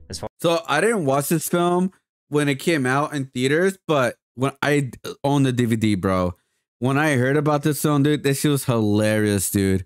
And a hilarious goddamn film. How you doing, Kat? How's it going? Did I add you in the community drawing yet? No. Let me know what kind of mask you want for your community drawing, Kat. Thank you so much. I really do appreciate it. Thank you. So let me know what you want, and I'll add your mask into the drawing. Thank you so much. But yeah, I remember this. This is like literally one of the best. Like when you first hear like Pineapple Express, you're like, I was like, I'm not sure it's gonna be a great film, right? When you first see it, when you read the title, you're like, I don't know about it, but bro, everybody in that cast was great. Even Amber Heard, I think she was still great. I know people don't like her for obvious reasons, but like honestly, I think everybody just did a very great job in that film. Like the pacing, the comedy. Even Red was a funny ass character, dude. I had to restart my Chrome, bro. No. Let me know what kind of community mask you want for the drawing. As far as fans were concerned, no fan art. It has to be either monsters or an animal or anything like that.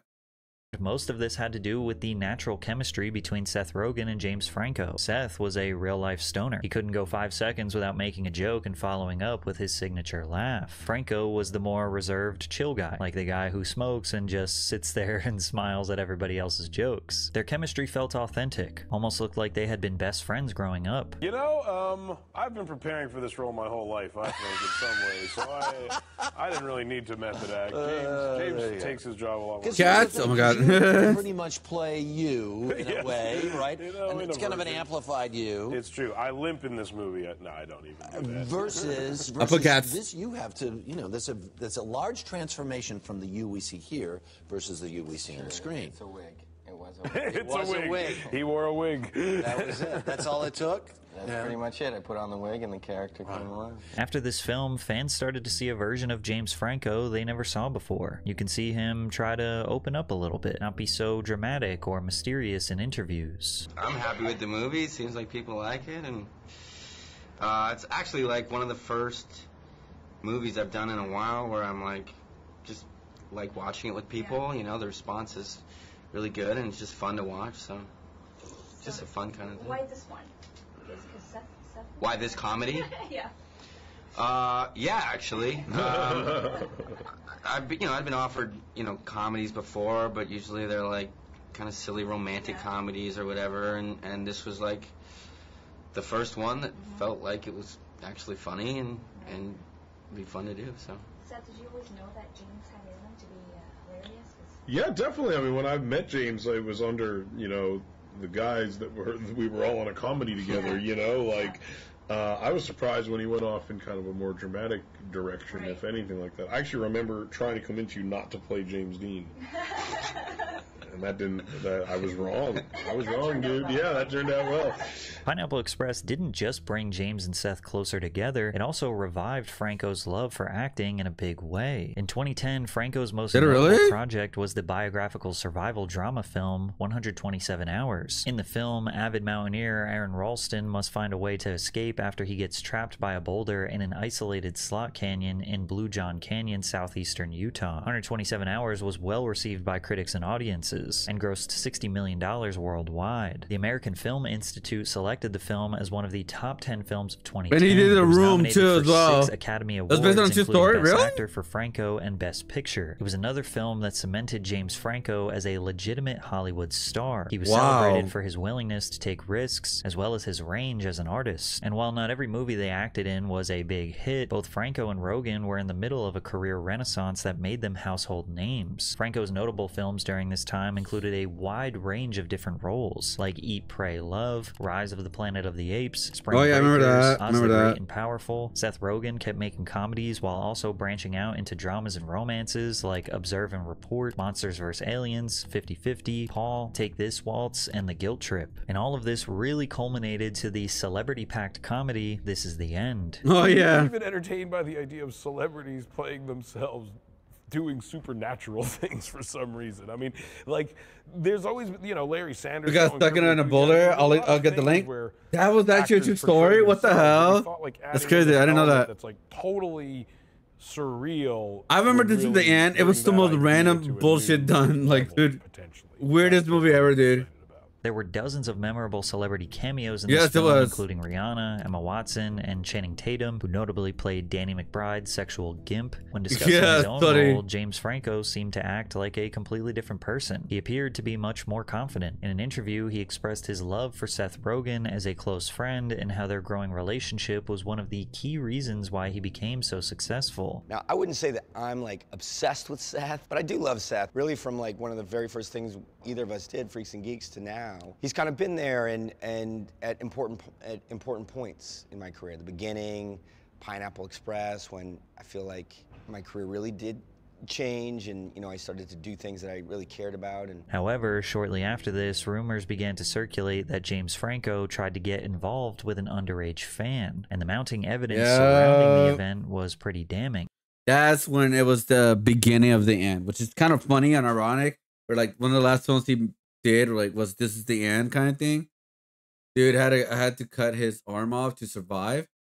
I gotta learn more about the story because I don't remember the movie as much, but I'll click on it after this video. Seth Rogen had a pretty crucial choice to make: dismiss James' actions or defend his friend in front of the world. In April of 2014, gossip sites published messages between the then 35-year-old James Franco and a 17-year-old Scottish girl named Lucy Claude, seemingly trying to lure her to his hotel room. The teenager was visiting New York City, where she saw Of Mice and Men on Broadway. It was here where she encountered Franco, who was performing on stage. At some point, Lucy and other fans swarmed the stage and recorded videos of the actor. Franco told Lucy to tag him in the video on Instagram. Soon after, she posted her interaction to her Instagram, and James began following her. Now, it's not inappropriate or even uncommon for public figures to follow their biggest fans as a show of gratitude for their support, but this seemingly innocent exchange escalated drastically. Shortly after following Lucy, Franco sent her several direct messages, asking how old she was, if she had a boyfriend, and for her number. It is particularly interesting how frantic the messages seem, asking multiple multiple rapid-fire questions before she can even respond. The 17-year-old responded by telling Franco her age and that she was visiting New York City with her mom. At this point, Franco was clearly aware that she was not 18, and yet he still exchanged numbers with the teen. The two switched to texting, where he again spouted out rapid-fire questions. Can I see you? You're single? What's the hotel? Should I rent a room? Before continuing the conversation, that's so Lucy weird. wanted to make sure that it was really Franco, so he sent the teenager a photo of himself. He also held up a piece of paper with her name on it. The situation made headlines when Lucy later shared her conversation with the actor online. Franco responded to the criticism with a strange, now deleted tweet, writing, "I hope parents keep their teens away from me. Thank you." With Franco's looks, success, and friendly public personality, fans didn't really know what to make of this. Some people speculated that this fiasco was a publicity stunt for his upcoming film, Palo Alto. In the film, Franco plays Mr. B, a soccer coach who starts an affair with a teenage babysitter. The idea that James was role-playing borderline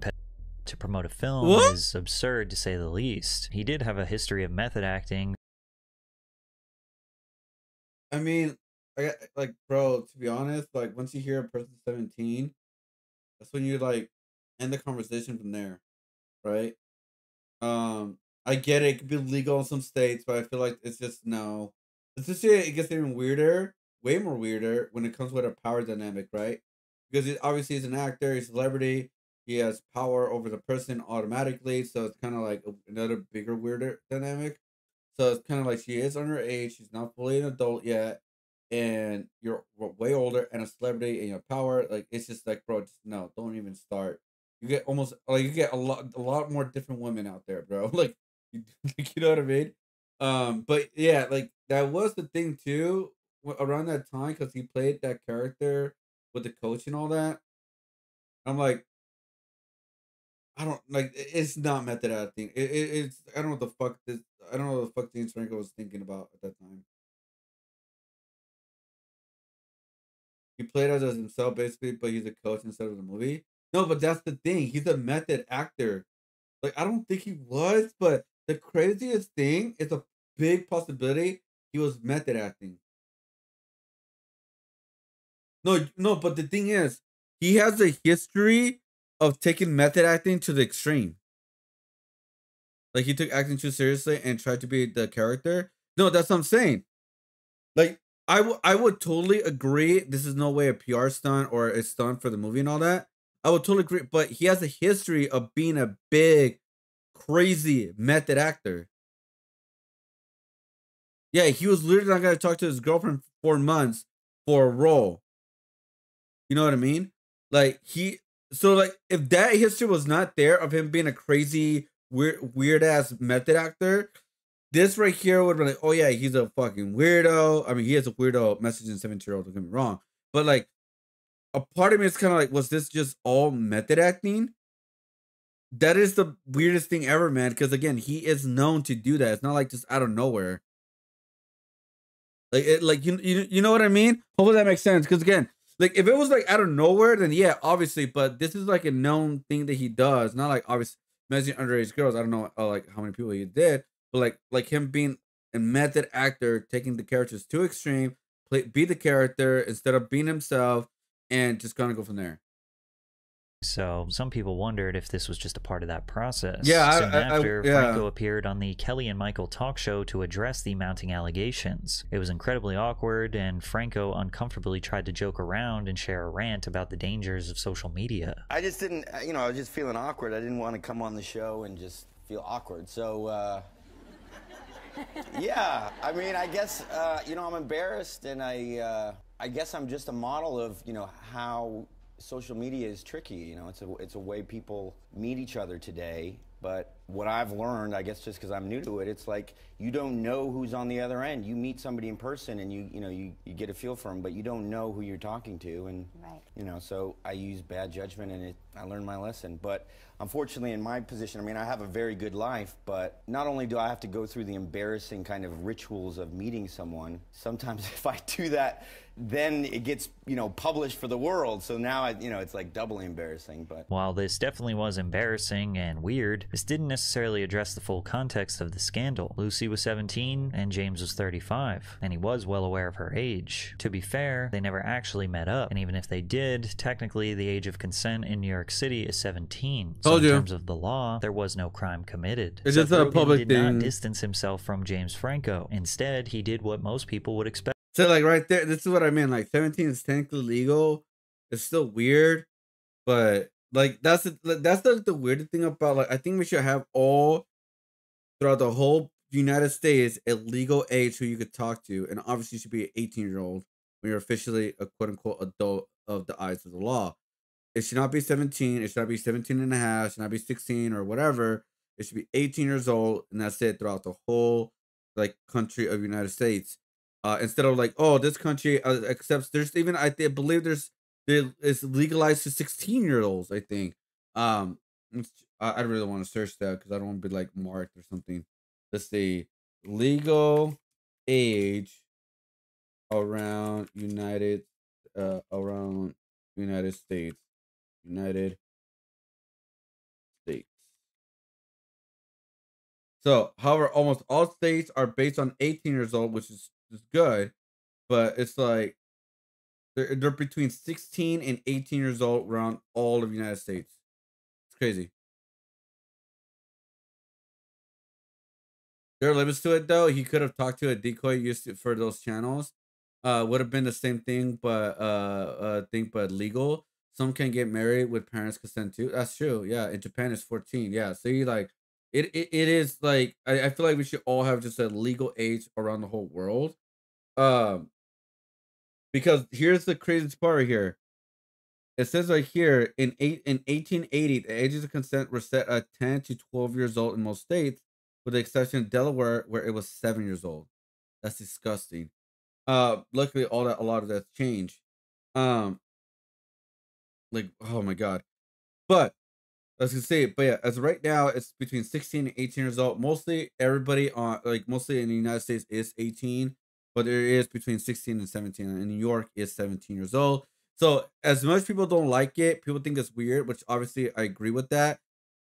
Technically, by the law, he didn't break any laws, so he didn't really push any boundaries in the face of the law, right? So you can't like, is he really fully the bad guy if he followed the law? Which is kind of really weird saying that, but you know, like this is what I mean. Like it's just Of a comedian. Make a joke about it. While Rogan was hosting Saturday Night Live, his monologue was built around this fake log documenting the events leading up to the show. For a punchline, he made a jab at Franco, telling the audience that he trolled him by sending texts as an underage girl. Wednesday, 3 p.m. They read all the sketches out loud. I didn't feel like I did great, so to make myself feel better, I decided to prank James Franco. I posed as a girl on Instagram. Told him I was way young. He seemed unfazed. I have a date to meet him at the Ace Hotel. Seth Rogen's joke helped make the incident seem like a silly mistake by a regular guy, but it was also an example of how the two had become best friends. It was like Rogen's way of standing up for Franco at a time when he needed it the most. The two of them were also in the process of releasing their most controversial comedy yet, An Interview. It was so controversial that the North Korean government threatened action against the United States if Sony released the film. Of course, this mostly had to do with its incorporation of the North Korean dictator Kim Jong-un. I remember this. I remember this, dude. It ends with his assassination. Yes, it seemed like no matter what. I remember this, dude. They took it down, I believe, in theaters and everything, bro. I even remember this. Like, oh, dude, that was just the weirdest time ever, man. It was.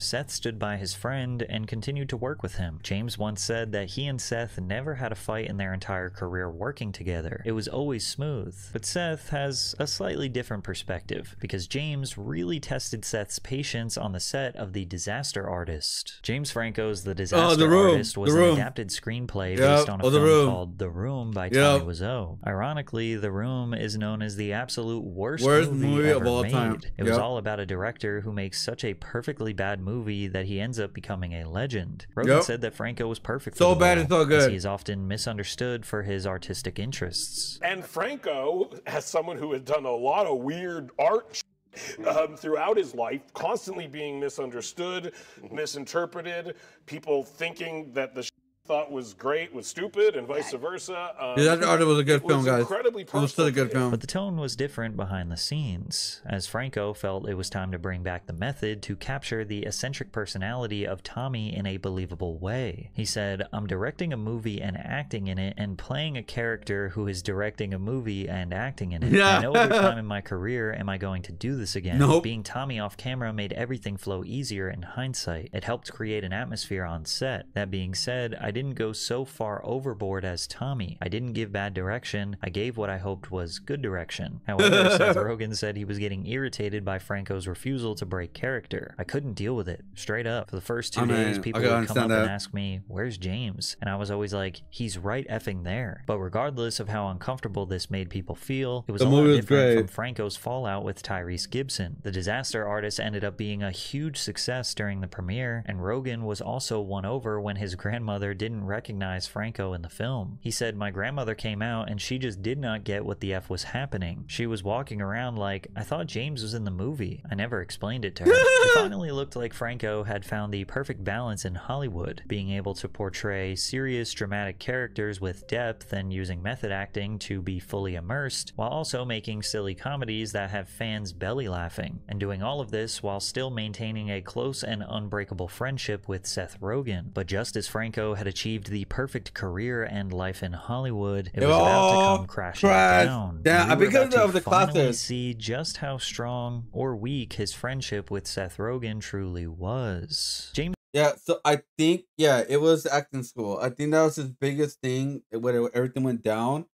It was all had to do with the power dynamic, right? He was like a big actor doing the acting thing. He's won like a bunch of awards. I'm looking for my ruler right now, guys. If anybody's wondering what I'm doing. But that was his biggest downfall. It was like he used his power to get to certain people, and Franco ran his own acting and filmmaking school called Studio 4 since 2014. The idea was to bring talented entertainers together and embrace techniques that could make them Hollywood stars. But there was always a competitive angle, with the course ending and students getting together and making a short film to see who gets the chance to work with James Franco. That was really good. We just saw some amazing work. We really did. In 1 week, these people, they wrote, shot, and edited these things. Some great acting, great everything. Very happy with all this work.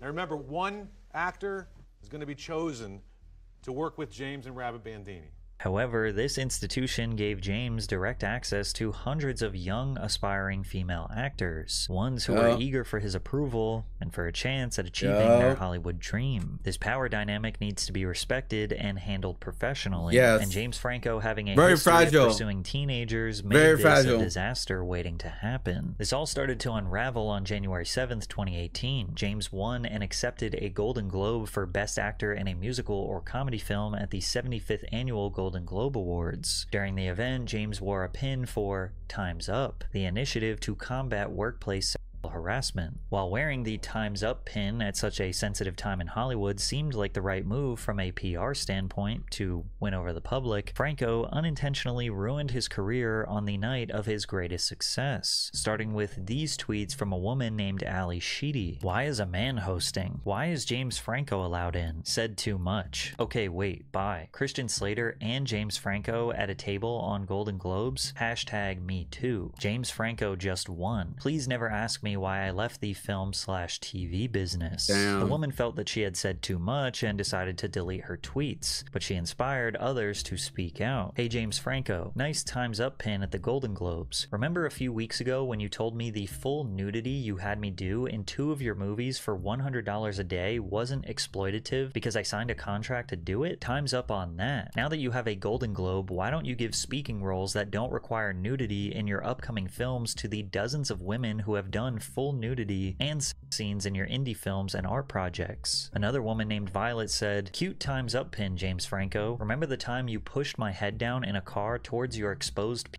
And that other time you told my friend to come to your hotel when she was 17, after you had already been caught doing that to a different 17-year-old? To make matters worse, stories were now surfacing that Franco was using his acting school, Studio 4, as a way to groom aspiring actresses into having X. One of the women who tweeted, Sarah Tither Kaplan, told the LA Times that the Time's Up pin was like a slap in the face and he unfairly leveraged his influence as a teacher. I feel there was an abuse of power, and there was a culture of exploiting non-celebrity women, and a culture of women being replaceable. When Sarah got into more detail, the story just got worse and worse, particularly when she claimed that Franco coerced her into doing graphic X scenes. It was a lot of nudity and sex scenes that I felt were not artistically justified and were added in after the fact. In May of 2015, a company employee sent an email to Tither Kaplan and her fellow sceners, informing the class that he just wanted to let them know that the films are now up on Studio 4's Vimeo channel. Sarah later discovered images from the film on at least one X-rated website. According to Kaplan, there was also a nude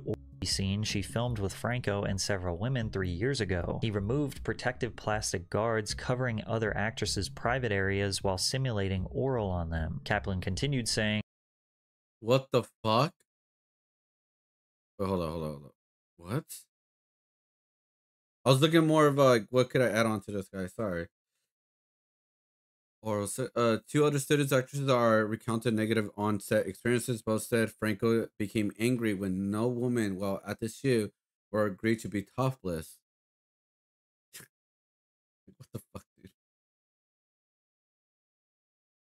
private areas while simulating oral on them. Kaplan continued saying, I got it in my head pretty quickly that, okay, you don't say no to this guy. In response to the accusations, Franco made another appearance on TV. This time it was on Late Night with Stephen Colbert. During the show, Franco insisted that the accusations weren't accurate and that he truly wore the Time's Up pin as an honest show of support. The things that I heard that were on Twitter are not accurate, but I completely support people coming out and being able to have a voice because they didn't have a voice for so long. So I don't want to shut them down in any way. It's I think, a good thing, and I support it. Franco's casting director, Cynthia Huffman, also came to his defense. James is all about giving up-and-comers, actors and actresses, and young filmmakers a break in this business. Huffman said, I feel horrible that anyone was made to feel uncomfortable, but we went to great lengths to make sure all the actresses in the nude scenes felt comfortable and safe. From here, stories seemed to pour out of every part of the industry. One of them involved a woman named Hilary Dusum, who had taken a class with Franco in 2012 before he opened his school. For Dusum, the trouble started when she thought she would be a part of a short film, only to arrive at a strip club. According to Dusum, Franco dressed them up in lingerie and asked, so who wants to take your shirt off? Apparently, when nobody volunteered, Franco stormed off angry. Dusum told the press, I felt like I was selected for something based on my hard work and my merit, and when I realized it was because I have nice breasts, it was pretty clear that was not the case. Dusum said, I don't think he started teaching with bad intentions, but he went down a bad path and damaged a lot of people in the process. And one of those people he damaged was 23-year-old Violet Paley, which would end up being one of the biggest stories in the news. In 2016, Paley said she connected with James Franco in hopes that he would help her with a script she was working on. As they started working together, she admitted that they had started a romantic relationship. Oh, come on now. Things allegedly took a non-consensual turn when Franco pressured her into oral. I was talking to him, all of a sudden his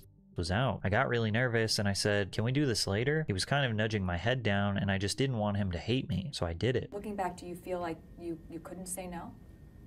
No, I could have said no, but because of the power dynamic, the situation was so surreal and I wanted him to like me. While the relationship has ended, Paley admitted that she had a lot of trouble moving past the incident years later. In hindsight, she says she would have done things differently if given another chance. I would say, no, stop, get out of my car. She said, the power dynamic was really off. By 2019, James Franco went from being one of the hottest names in Hollywood to being one of the most infamous alleged predators in the Me Too movement. On October 3rd, 2019, Sarah Tither Kaplan and another woman named Toni Gao officially filed a lawsuit against Franco and his partners at Studio 4. According to the New York Times, the two women called Studio 4 a scheme to provide James Franco and his male collaborators with a pool of young female performers that they could take advantage of. In their lawsuit, they claimed Mr. Franco and his partners engaged in widespread, inappropriate, and charged behavior towards female students by their power as a teacher and employer by dangling the opportunity for roles in their projects. These actions led to an environment of harassment and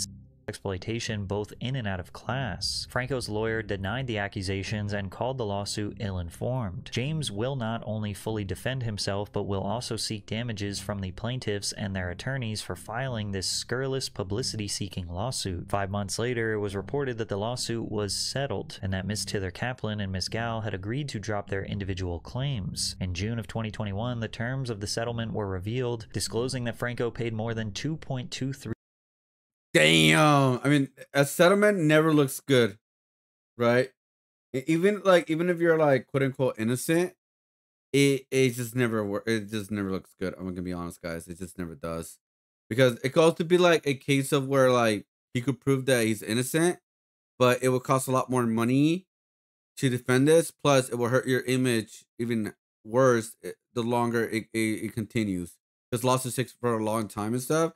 So that could be a case too, but yeah, it never looks good when you settle. $3 million to resolve the two separate legal disputes. Although many cases are settled out of court and don't necessarily imply guilt, to some, the massive payout implies that he didn't want to take this to trial because there may be things that are found out that would harm him even more. And just as the heat appeared to be dying down for Franco, another actor named Charlene Yee spoke out regarding another controversy with him. In an April 2021 Instagram post, Yee said, "When I tried to break legal contract and quit Disaster Artist because James Franco is a sexual predator, they tried to bribe me with a bigger acting role. I cried and told them that this was the exact opposite of what I wanted, that I didn't feel safe working with an effing predator. They minimized and said Franco being a predator was so last year and that he changed, when I literally heard of him abusing new women that week. Predators will perform empathy, gaslight, and say they will do better, all in order to protect themselves and continue to harm others." In another post she said, "White men saying it's not their responsibility when holding Franco accountable or when holding Seth Rogen and enablers accountable. Then whose responsibility is it?" Yee also added in her caption that Seth Rogen definitely knew about the whole thing, insinuating that he was equally responsible. "Seth Rogen was one of the producers on this film, so he definitely knows about the bribe and why I quit." Seth also did a sketch on SNL with Franco, enabling Franco preying on children right after Franco was caught. Franco has a long history of preying on children. This was a crucial point in James Franco and Seth Rogen's friendship, because before, Seth could have just easily ignored it and said, hey, that's his business. But now, he was being accused of essentially being guilty by association, or maybe even enabling James's behavior. That's too much. Where Rogen had a choice to make. If Seth was genuinely a good friend of James Franco's at seemingly the worst moment of his life and career, defending James would make Seth a loyal friend by definition, but it would also put him in a position where he could be canceled next, or worse, guilty of some crimes. But this controversy was just too big, and saying nothing was not an option. So a month after this Instagram post, Seth Rogen finally accepted an interview with the Sunday Times. And while people were expecting him to disown or defend his buddy, he gave a neutral political answer that is open for interpretation. Rogen said, "What I can say is that I despise abuse and harassment, and I would never cover or conceal the actions of someone doing it or knowingly put someone in a situation where they were around someone like that." He also apologized for the joke he made on SNL, suggesting that it might have aided in sexual abuse. "However, I do look back at a joke I made on Saturday Night Live in 2014, and I very much regret making that joke. It was a terrible joke, honestly." When asked about their relationship after the controversy, Rogen stayed pretty vague and admitted that they had become distant. To fans, it seemed like they probably stopped talking altogether. Rogen said, "I don't know if I can define that right now during this interview. I can say it has changed many things in our relationship and our dynamic." Now, logical people would not expect Rogen to take blame on James's behalf. If Seth truly didn't know what was happening behind the scenes, even Franco would probably understand if he chose to distance himself for a while. But Rogen gives this perfectly vague response. He refused to support Franco, but also refused to deny or outright condemn Franco. After several months out of the spotlight, Franco finally addressed all of the controversy on a SiriusXM interview. He looked absolutely exhausted and explained why it took so long for him to respond. At that moment, I just thought, I'm going to be quiet. I'm going to pause. Did not seem like the right time to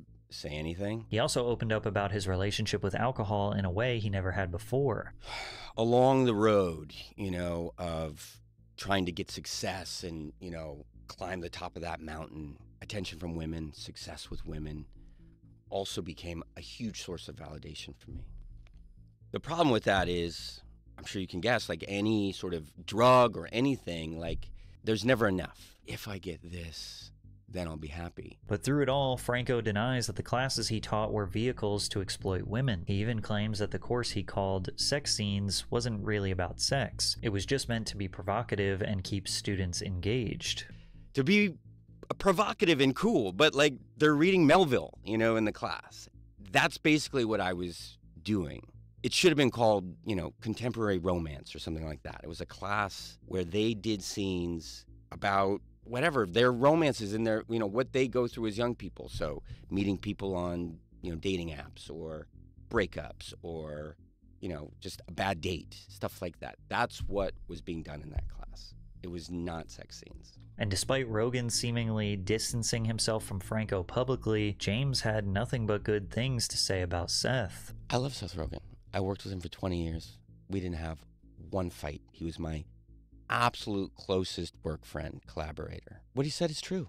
You know, we aren't working together right now, and we don't have any plans to work together. Of course, it was hurtful, you know, in context, but I get it. You know, he had to answer for me because I was silent. He had to answer for me, and I don't want that. Damn. Seth Rogen was basically forced to distance himself because it was affecting his career, not out of some moral outrage. They were literally acting together in the 90s. The only thing Seth Rogen did was distance himself once Franco got himself into controversies to save his own career. Now, multiple years have gone by since Franco settled his lawsuits and he had his falling out with Seth Rogen. He was recently asked about his present-day relationship with Seth, and he said, "I love Seth. We had 20 great years together, but I guess it's over, and not for lack of trying." When Rogen was asked how he felt about something so personal becoming so public, he said, "I absorbed so little media that it really wasn't on my radar." So now Rogan says that James's extremely public controversy that basically ended his career wasn't on Seth's radar. But if it wasn't on Seth's radar, that would mean that Seth just coincidentally stopped talking and working with James at the exact moment his allegations became viral news and he was facing lawsuits. Or this is yet again another perfectly vague response for us to never really know the truth about their friendship. Sounds like Rogan is a solid guy keeping the trash as far away as possible, not to mention the career suicide it would be to continue making movies with him. Honestly, good for Seth. I feel like it's so rare in Hollywood for people to cut ties with friends, even when people do deplorable stuff. I respect him for that. His laugh also brings me a lot of joy. While Seth Rogen didn't necessarily owe James Franco protection from the mob, you would have at least thought he'd be there behind the scenes. Now, if James was actually this horrible person, nah, man. I think Seth was like, his career is obviously more important than the friendship, and he was like, "Bro, you did this to yourself. At this point, I am not gonna defend you no more, dude. Like, it's just like I'm not gonna deal with it. It's more of like, to me, it's kind of like, it's more of like, I'm just gonna focus on my own personal career, and you do you, but." I don't want to talk to you or anything like that because you keep bringing bad things into my career or whatever. Because if you seem like you're the best friend of an actor who's been like accused of like bad things, obviously the question is gonna be like, did he know? Did he know? That will always be like the question of like, did he know? You know what I mean, guys? So. I think that's why I think that's why for sure he was like, yeah, I'm not even gonna entertain this anymore. So you can see that it's good or bad, not loyal, whatever. But I mean, I can't really say anything because if you're in his shoes, I think a lot of people were like, I think I would have done the same thing.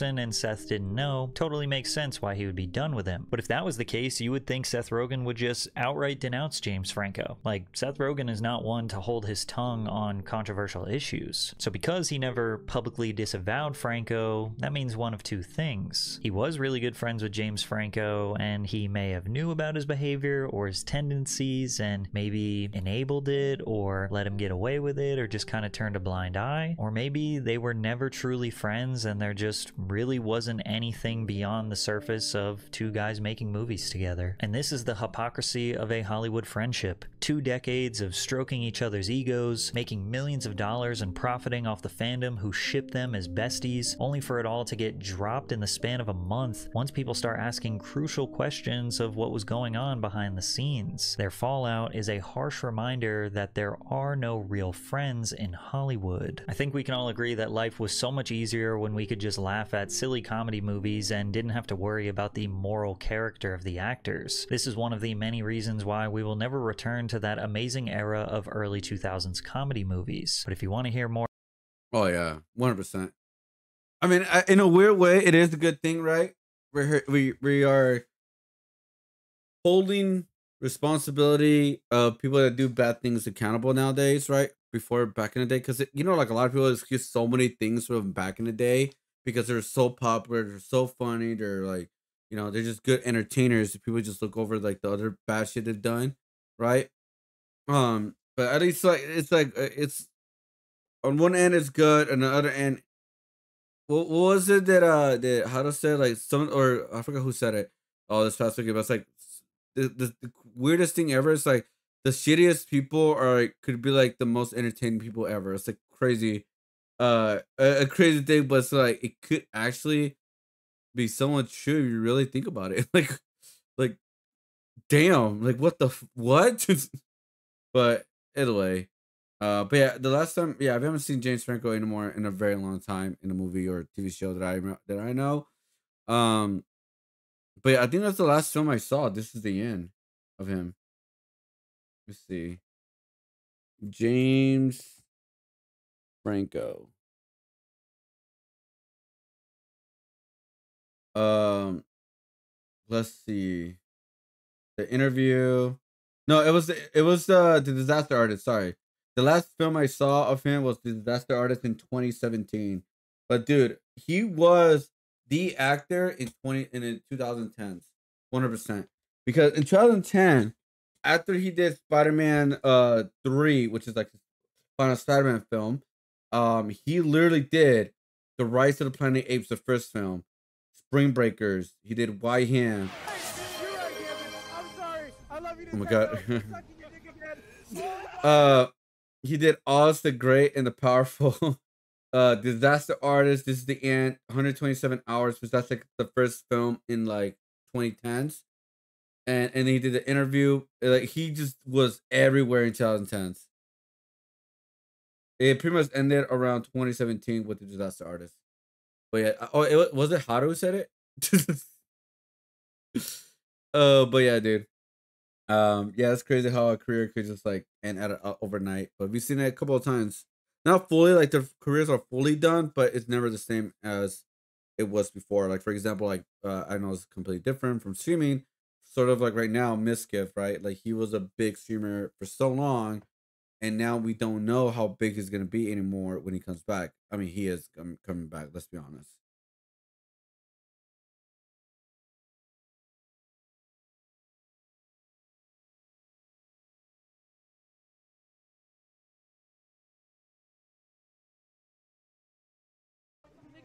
ready to die by this shit, nigga. You about to check it with us, nigga. I die by this shit too. I die by this shit. Hey, grab it, Glock. I die by all this shit. I'm not taking nothing. I'm not taking nothing off, bro. I'm taking nothing off. Hey, my man said, it's got, bro. Hey. Niggas ain't worried about y'all, bro. Hey, yeah, grab it right now. Bubble up, though, nigga. Bro. Crazy on you? Nah, it's not crazy. It's cold as fuck, but when I'm gonna get some snacks. What the fuck? Getting pressed on? That's for sure stage. It's 100% stage. Yeah.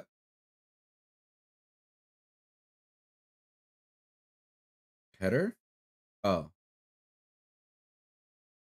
I'm like, what the hell?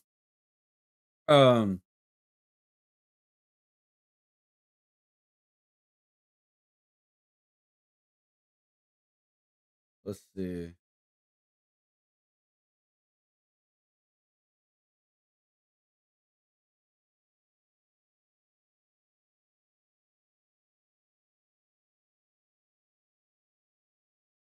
Oh shit. Okay, I'm not gonna get too political here, guys, but it says right here an ICE agent was busted by Bloomington police in Operation Creep, trying to solicit. How you say that word? How you say that word? Actually, you know what? There's a video.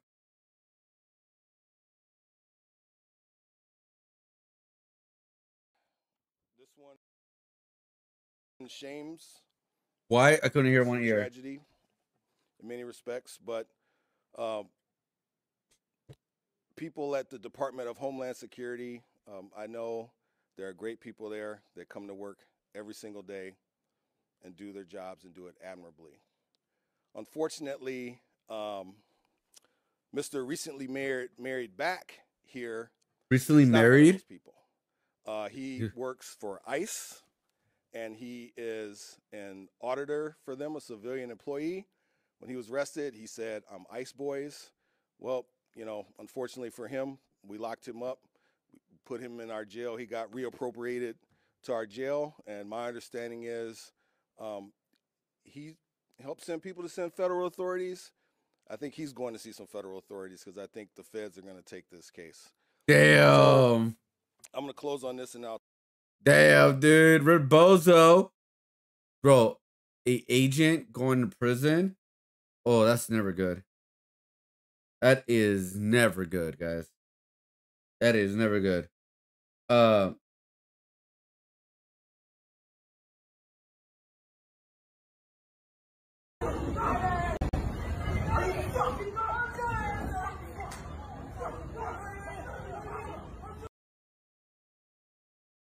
guy pushed a girl on top of her. The girl was on top of the guy's roof car. The guy pushed her off and she was screaming, "I'm sorry." Like, bro, what do you expected?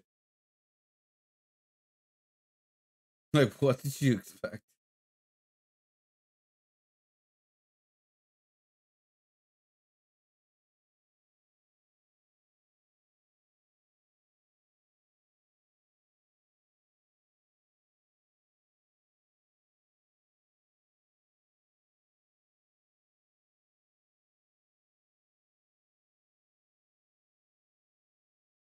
That is crazy, dude.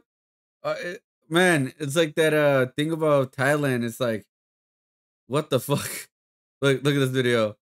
Like, do people just go up to Thailand, just tell them like, "Are you a lady boy?" Is that actually a thing? Hello, are you a lady or lady boy? You have, hello. Are you a lady or lady boy? Where from? Ain't no way. From Thailand. Hello. Hello. Are you lady or lady boy? Lady boy? Hello. Crazy. That's not. There's no way that's like an actual thing like that, right? Ain't no way, dude. That's actually a thing, dude.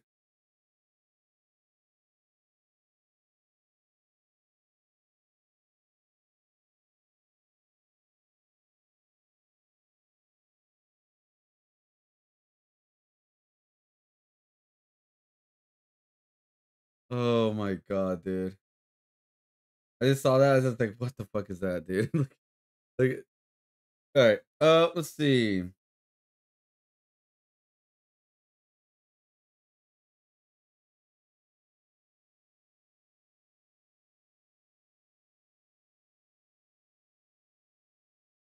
But yeah, I think we were talking about everything with the gaming stuff, nominees, all that. I think we're good. I think we're good, bro. Uh,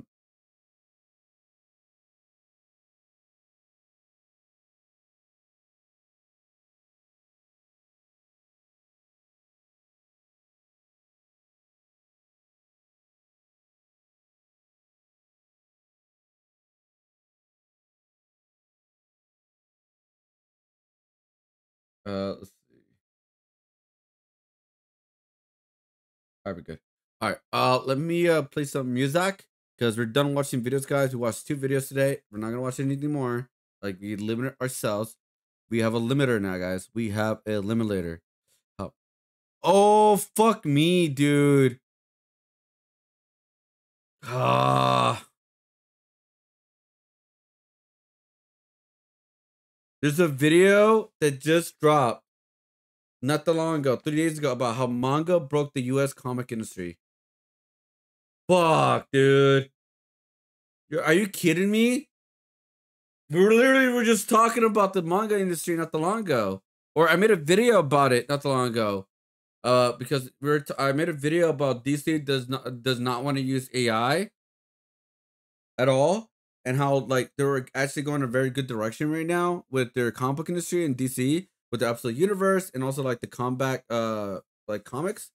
Like they're like literally size of like mangas. I believe How to bought one, and it's like it gives you a full story of the character arc, whatever it's gonna be, and it's like it's just a genius move. It costs $10, less is less room, and you could do so much with it, and like travel with it. You know, like compete with manga pretty much.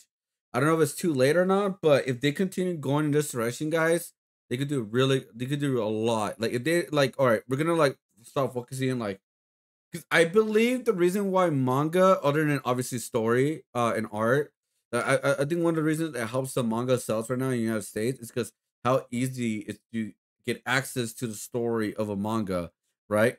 Obviously, some are more crazier than others, but for the most part, like if you buy at least a of 1 or 2 volumes, right, of it of a manga, you pretty much will get like a big chunk of the story done, right? Or the arc or whatever. I think that's why people loved it, because we buy volume 1 and volume 2, you either get like 1 or 2 arcs completed and kind of go from there. But with comic books, it's like if you get a graphic novel, it's bigger, it costs more money, and you get like you will get the story, but you know the cost and everything really hurts it. But DC is going against it now, and looks like Marvel, I'm pretty sure they're thinking ideas how to make manga like stories as well, because like I said, manga is literally been owning United States market forever now, or at least it seems that way, especially nowadays. But we may see this a little bit today, guys. We may see the rest tomorrow because it is an hour long, and I don't think I'm gonna watch the whole thing. But I want to start on this. Because I do want to see this, guys. I do want to see a part of it. I think it'll be good to do this video in 2 parts so we don't overdo it. So I feel like because this right here, I'm been passionate about this. I feel like this is a different type of video than what I usually watch, guys. That's another reason why I limit myself to 2 videos, because I really want to showcase videos I really am passionate about. I really want to talk about. And this one, I just saw this right now. It's my 3rd video of the day. But honestly, guys, like I've been talking about this already. We gotta talk about this. So yeah, we're not gonna watch the full video tonight, because it's an hour and 22 minutes. So we're not gonna watch the whole video, but we're gonna watch at least half of it, at least around half, pretty much around 40 minutes or so. So how manga broke the U.S. comic book industry. Dominated the comic market in America, and manga was just this niche product. But just over 10 years later, more than half of all comics sold in America were manga, and that trend has basically continued to today. Yep. Like, I feel like we never stop to talk about how unique this is. Historically, America is not a big importer of pop culture, yet roughly half of the comics we read come from a single small country on the other side of the globe. So I wanted to know, how did that happen? So I looked for an explanation, but I wasn't satisfied with what I found. So to find out, I ended up talking to many of the most influential people in the American manga industry in what turned out to be over 11 hours of interviews. And wow, 11 hours? Rivalries, jealousy, big mistakes, and a lot of people really passionate about Japanese comics. This is a long one, but I hope you'll join me to explore the history of how manga conquered America. This story actually begins way back in 1970 at the West Coast Science Fiction and Fantasy Convention with a man named Fred Patton, a librarian and an avid member of comics and science fiction fandom.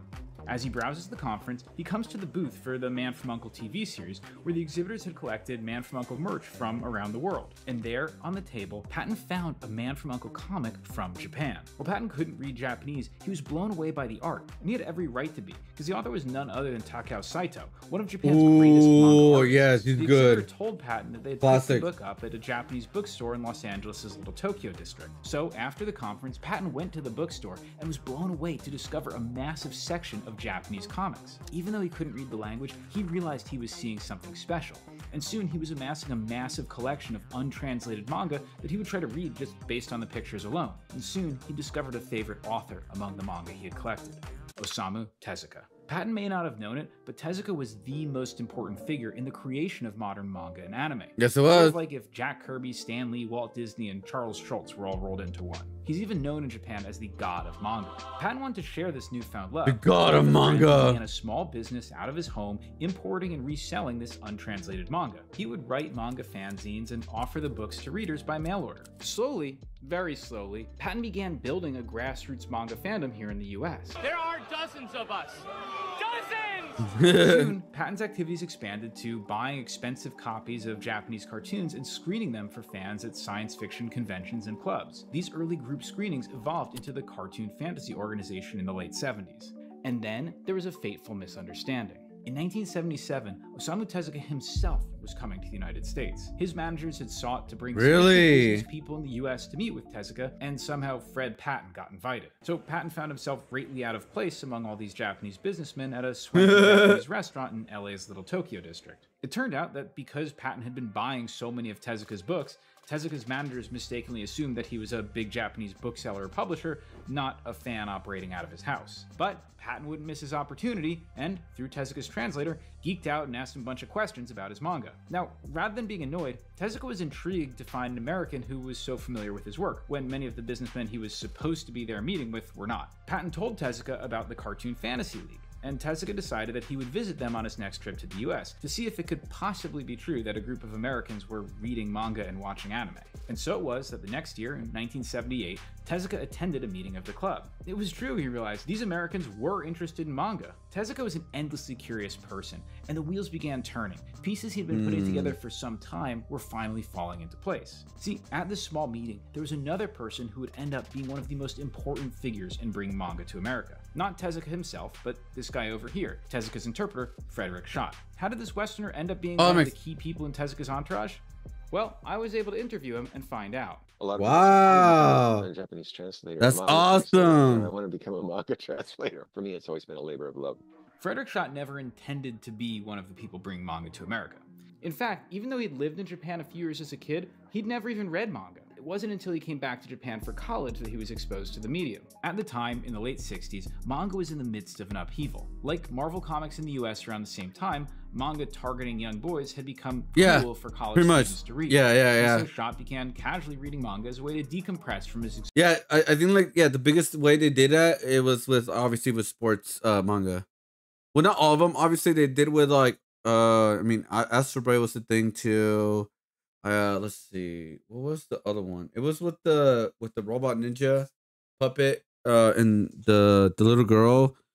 Let's see, what was that anime again? Let's see, hold up, let me see if I can find it.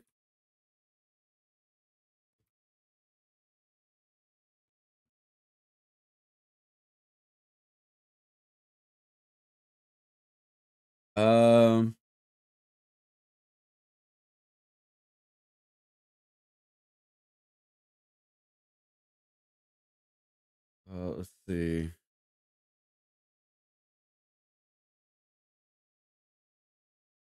I'll play right now. Studies. Soon, a friend noticed that Schott had been reading manga and came to his dorm room with a special delivery. And he came to me one day and he said, Fred, you know, if you're really into manga, you got to read this. It was almost like giving me a Bible or, you know, the Quran or something like that. Oh my God. The Bible, it was Phoenix by Osamu Tezuka. Here was really? Ambition. There we go. No, this is it, I think. This is it right here. It looks like it. Let me see. What was this? Dororo. It was Tezuka doing something mature, serious, thought-provoking, something that could be filed along with great literature. It looks like Dororo. Eyes to the powerful possibilities but it could be the style. Of this medium and filled him with the desire to share it with the world. As he bounced back and forth between Japan and the US over the next few years, his desire to share manga with the Western world never left him, nor did his love of Phoenix. So, along with a few friends, he began to translate Tezuka's epic work. Through a friend, Schott and his group got in touch with Tezuka's production company and were invited to their headquarters to show them the translation they they'd been working on. They went in and sat down with one of Tezuka's business managers and began explaining their plan to translate Phoenix and bring it to America in hopes of finding a publisher. I can only imagine what Tezuka's manager thought about the 4 young hippies who thought they could publish manga in the US. But then, something happened. While we were there discussing with Matsutani, I remember that Tezuka actually appeared in this little sort of reception space in his company, and then he gave us permission to translate the Phoenix. Wow! His fellow translator Jared Cook. These foreigners who loved manga and spoke fluent Japanese. He soon hired them as his English interpreters. That's cool. Many of Tezuka's meetings from then on, including on his trips to the US. He had a big influence on my life, must say. Huge. And so it was that Schott ended up at that pivotal meeting with the Cartoon Fantasy Club in 1978. I'd never met people like that before, and to tell you the truth, they were almost scary. So, as Schott and his friends were translating Phoenix, Tezuka had now seen firsthand the interest in the US in manga, and he began on a grand project. He would bring Japan's greatest manga artists to San Diego Comic-Con in 1980 to bridge the two cultures. And so, with the help of Fred Patton, the interpreting of Fred Schott and Jared Cook, Tezuka and 30 Japanese cartoonists set off to San Diego. Schott was prepared too. He and his group had not only translated all 5 volumes of Phoenix, they had flipped everything, relettered everything, and produced a copy ready for Western consumption. All they needed now was a publisher. The manga artists prowled the convention grounds, meeting with publishers. Schott showed people copies of the translated Phoenix. The manga boom was ready and prepared to happen, except it didn't. I've actually touched on this convention in previous videos. I mean, Akira was the... Randy Pini and Carl Barks got to meet. I mean, he has a book right here in the back. It wasn't until Akira, that film, would have changed a lot of people's perspective when it comes to anime. I mean, that's anime, not mangas, but like that's like the first film that's like, holy hell, this is insanely awesome. And I think it was also Ghost in the Shell too, as well.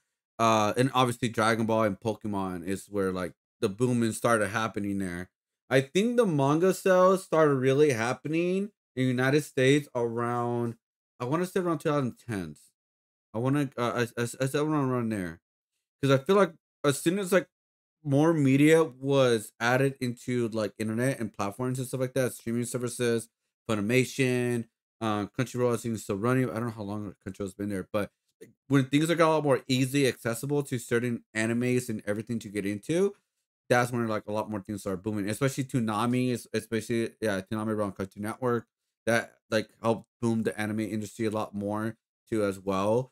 And it obviously translated to mangas and all that too. Tezuka. But the American comic industry as a whole really didn't care. After all those months working on the Phoenix, not a single publisher was interested. Upon going back to Japan, Schott's work went into the Tezuka archives to gather dust, and Tezuka turned his focus back to other projects. The idea of bringing manga to the US was too soon. And it was too soon. This story could have ended here, and manga never would have come to the US. But Fred Schott wasn't going to be satisfied with that. People didn't know anything about manga in the United States. Most publishers had never heard of it. So that's how I kicked to this belief that I should write a book about manga first. Schott's book would be a Trojan horse, a way to get American publishers more open to the idea of publishing manga in the US. And it turned out even writing this book wasn't going to be easy. Schott found a publisher in Japan willing to fund his research, but there was an issue. A lot of people didn't think of manga as highbrow culture, and there was, I think, a little reluctance to, outside of the manga community, people thought, well, you know, do we really want foreigners to know about this stuff? You know, that kind of thing. Manga didn't match the image that Japan wanted to project to the world in the 80s, nor did it match up with the US perception of the Japanese. Japan was supposed to be this polite society of tea ceremonies, samurai code, and fine craftsmanship, not this. But Schott wanted to show the world that the nation of Japan was reading comics that were truly diverse. He would have to fight the Japanese publishing establishment, but he had a secret weapon. I knew Tezuka, and at that point in history, knowing Tezuka was like the keys to the kingdom. Yeah, pretty much. So, with the support of Tezuka and a single brave editor at Kodansha, Schott began on his project, interviewing all of the top manga artists in Japan. Schott's book is going to be a major turning point for manga in the US, but before we get there, we need to take a brief detour. Because while Schott worked, someone actually did publish the first commercial manga in the US, and it might not be exactly who you're expecting. The driving force behind the first major manga to be published in America was, in fact, the anti-nuclear movement. After the devastation of Hiroshima and Nagasaki, groups in both Japan and abroad were committed to speaking out against nuclear weapons. And so, a volunteer group called Project Gen began translating Keiji Nakazawa's Barefoot Gen, a semi-autobiographical account of his time in Hiroshima and living through the bombing. Some of the translation was assisted by none other than Fred Schott himself. Can't escape this guy. The War Resisters League published the first 4 volumes in America beginning in 1978, before it was restarted in a comic book form by EduComics. Neither comic sold particularly well, but it was a major milestone in getting manga onto American shelves. And, in fact, one important American cartoonist would read this edition of Barefoot Gen and be inspired to tell his own story of the horrors of World War II. But by 1993, Sean. That's the oh my god, that's the book that I wish I got in, man. It's the Mouse comic. Oh my god, we just saw it like literally this past weekend. There we go. There it is right here. Muse. I know it seems like crazy the book title or like how the book looks, but it's actually a really great crazy story of this comic right here. Yeah, this one right here, guys. We saw like a full completion. I believe it was I think it was like a full completion of the book. It was a great book. I actually, that's one of the things I wish I got in because I saw it as like clean, like really clean. I mean, I'll get it in the future, but yeah, yeah. Sorry. Schott is finished writing his book, but he has one last significant argument with his editor. Schott doesn't want to use the word manga in the title. He's afraid it's too foreign, that people will think it's an Italian cookbook. But thankfully, his editor wins the argument, and the book Manga is born. If his editor hadn't went out, who knows what we'd be calling this stuff today. By the way, Manga is not only important to this story, it's still one of the best pieces of writing on manga ever, so I'll put a link down below if you want to pick okay, cool. It's great. While not a bestseller, it reached the right people, and even the mainstream news media began to cover it. Suddenly Americans, either through the book itself or all the news coverage around it, were exposed to the idea of manga. This idea that comics were a big deal in Japan, that they're not just made for children, but being read by women and businessmen, was a seed that was planted in the US consciousness and would grow over the next few years. But after years of disappointment, Schott still wasn't optimistic about the fate of manga in the US. The very first 1983 edition, I think I ended it saying, well, manga are probably never going to take off in the United States or something like that. Of course, he couldn't have been more wrong, so let's look at how that seed began to grow. Remember that American cartoonist inspired by Barefoot Gen I mentioned a minute ago? His name was Art Spiegelman, and his Barefoot Gen inspired comic was a little book you might have heard of. Yeah, I told you I recognized it right away. I recognized it right away, guys. Spiegelman and his wife, Françoise Mouly, were publishing Raw magazine, an avant-garde underground comic magazine which is still pretty much the hippest thing to have ever happened in comics. They ran an issue called Tokyo Raw, dedicated to the boundary-pushing works of experimental manga artists like Yoshihiro Suge. So 80s comic book hipsters got a first-hand look at manga, but it wasn't quite a commercial venture yet. But things were about to change rapidly. Shortly after the publication of Schott's book, one of his hippie friends dropped by his apartment to see him. This friend's name was Seiji Horibuchi. I'd heard stories about Seiji. He's a wonderful, interesting person. I think he'd been selling juice or something in Berkeley, and then he'd lived in a yurt in the mountains, north of San Francisco. But now Horibuchi had a new idea, and he wanted Fred's advice. He wanted to bring Japanese manga to America. Bro, you need to stop, dude. Okay, guys. So, Shadow, he bought a random pack on a store, Monkey See, and yeah, he got like a $400 card, like a random pack. It was a $400 card, like a signature card. He didn't recognize it.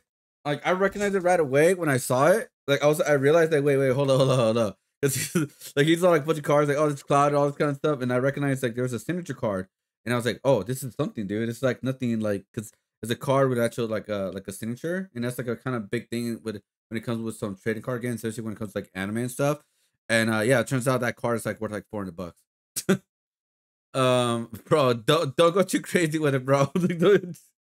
But yeah. Name of that company, Viz Comics. So let's meet. Oh, that was the beginning of Viz? He's not exactly the person you might suspect who found a multimedia empire. In 1969, a young Horibuchi had seen the Woodstock documentary and had become enamored with American music. During college, he and his bandmate/best friend, Satoru Fuji, traveled to San Francisco to immerse themselves in the music scene and fell in love with the Bay Area. So I decided to, after I graduate the university, I decided to go to Bay Area. I didn't even attend the graduation ceremony. I just fly to San Francisco. That changed my life. At first, Fuji and I mean, back in the day, San Francisco was good. Nowadays, dude, San Francisco is a shithole. Horibuchi focused on their music, supporting themselves by playing guitar on the streets of Berkeley. But soon, Horibuchi became more intrigued by the exciting hippie and new age movement that was then blossoming in Berkeley and San Francisco. I don't know, some people may be interested in the business, like Silicon Valley, but I was not interested in business at all at that time. And somebody said, let's go to a mountain together. So, okay, why not? Living in nature like that without no electricity, gas, water, nothing. I thought it might be fun to do that. I thought that was the most cool thing.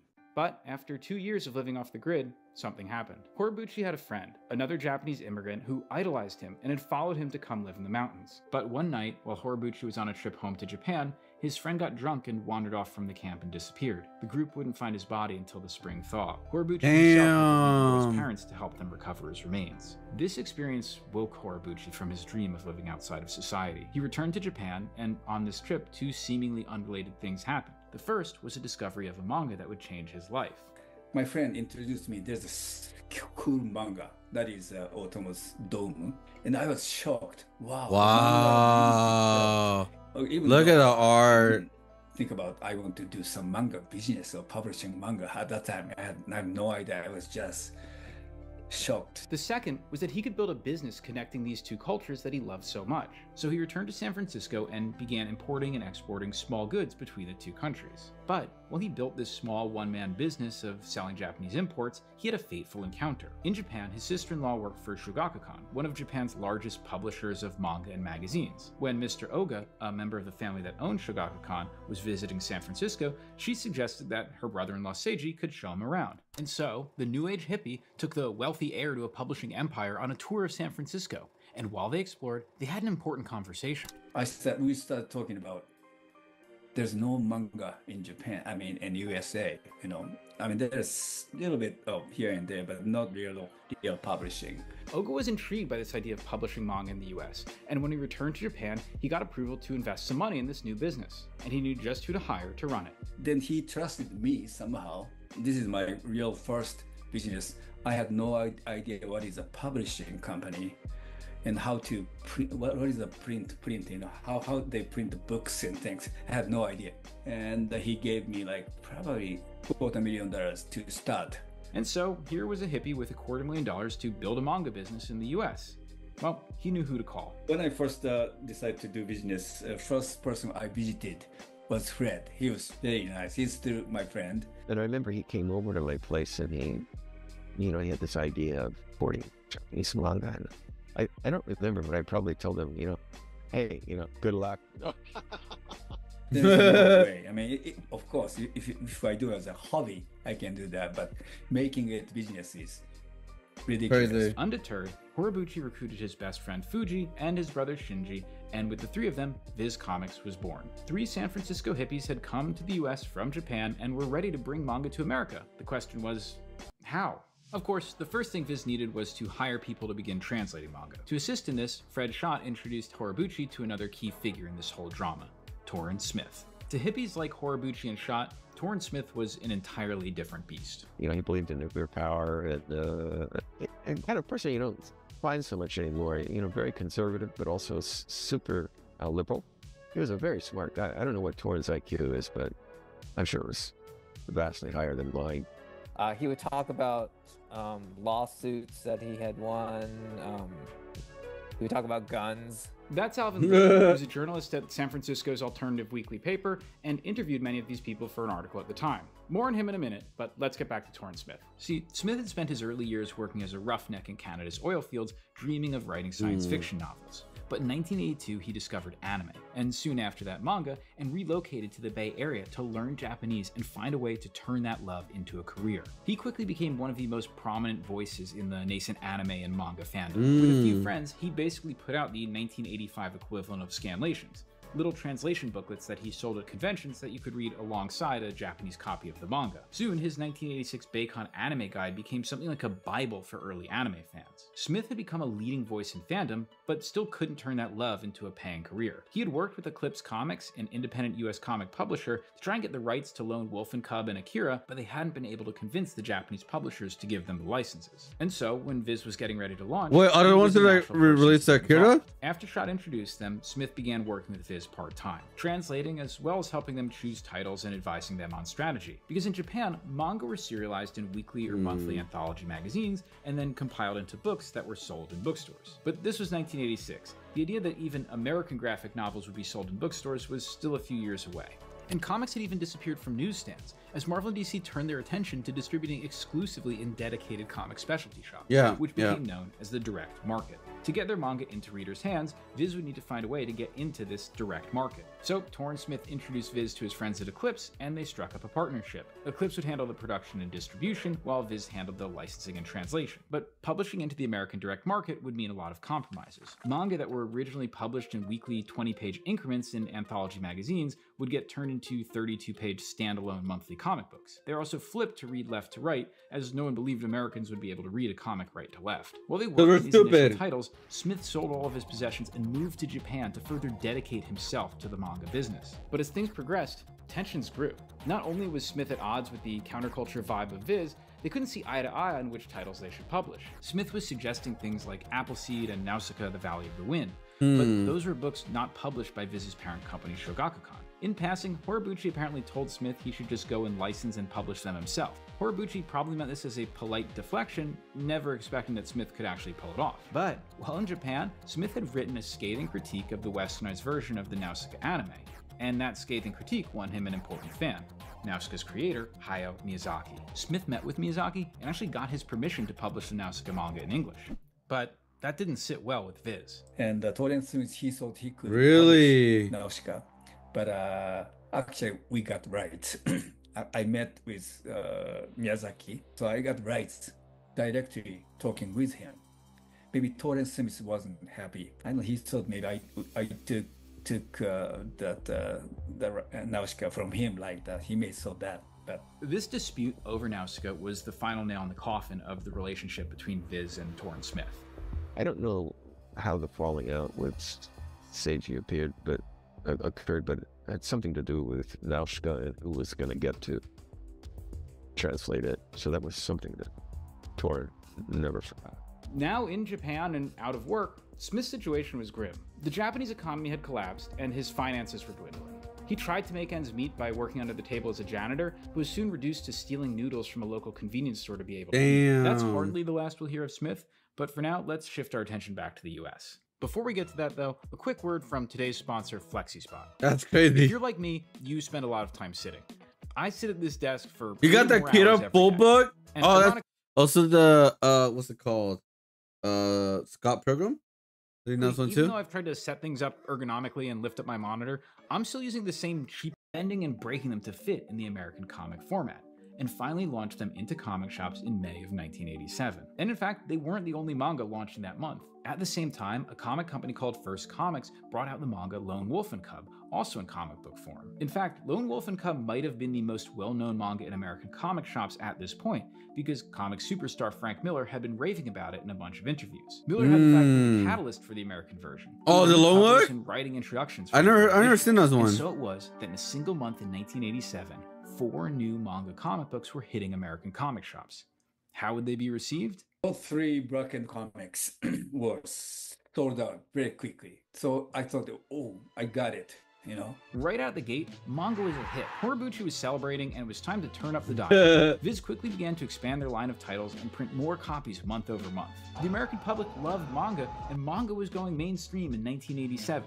Except, no, it wasn't. Not at all. Viz had unknowingly entered into the comic market during what is called the black and white boom. See, a few years earlier, a little black and white indie comic called Teenage Mutant Ninja Turtles had made a huge splash, and the people who had they were black and white too as well, yeah. Tons of money reselling them. So for the next few years, there was a significant group of collectors buying any black and white comic that came out, not to read them, but merely in the hope of someday flipping them and getting rich. The black and white bust was a function of the irrational exuberance that this market often undergoes, where people go, oh, comics are worth money, they're worth money, we can sell things. But like all good speculator bubbles, And yeah, that shit was like not good. I mean, that's what a lot of people are doing nowadays with like cards and all that, and collection has gone like really crazy.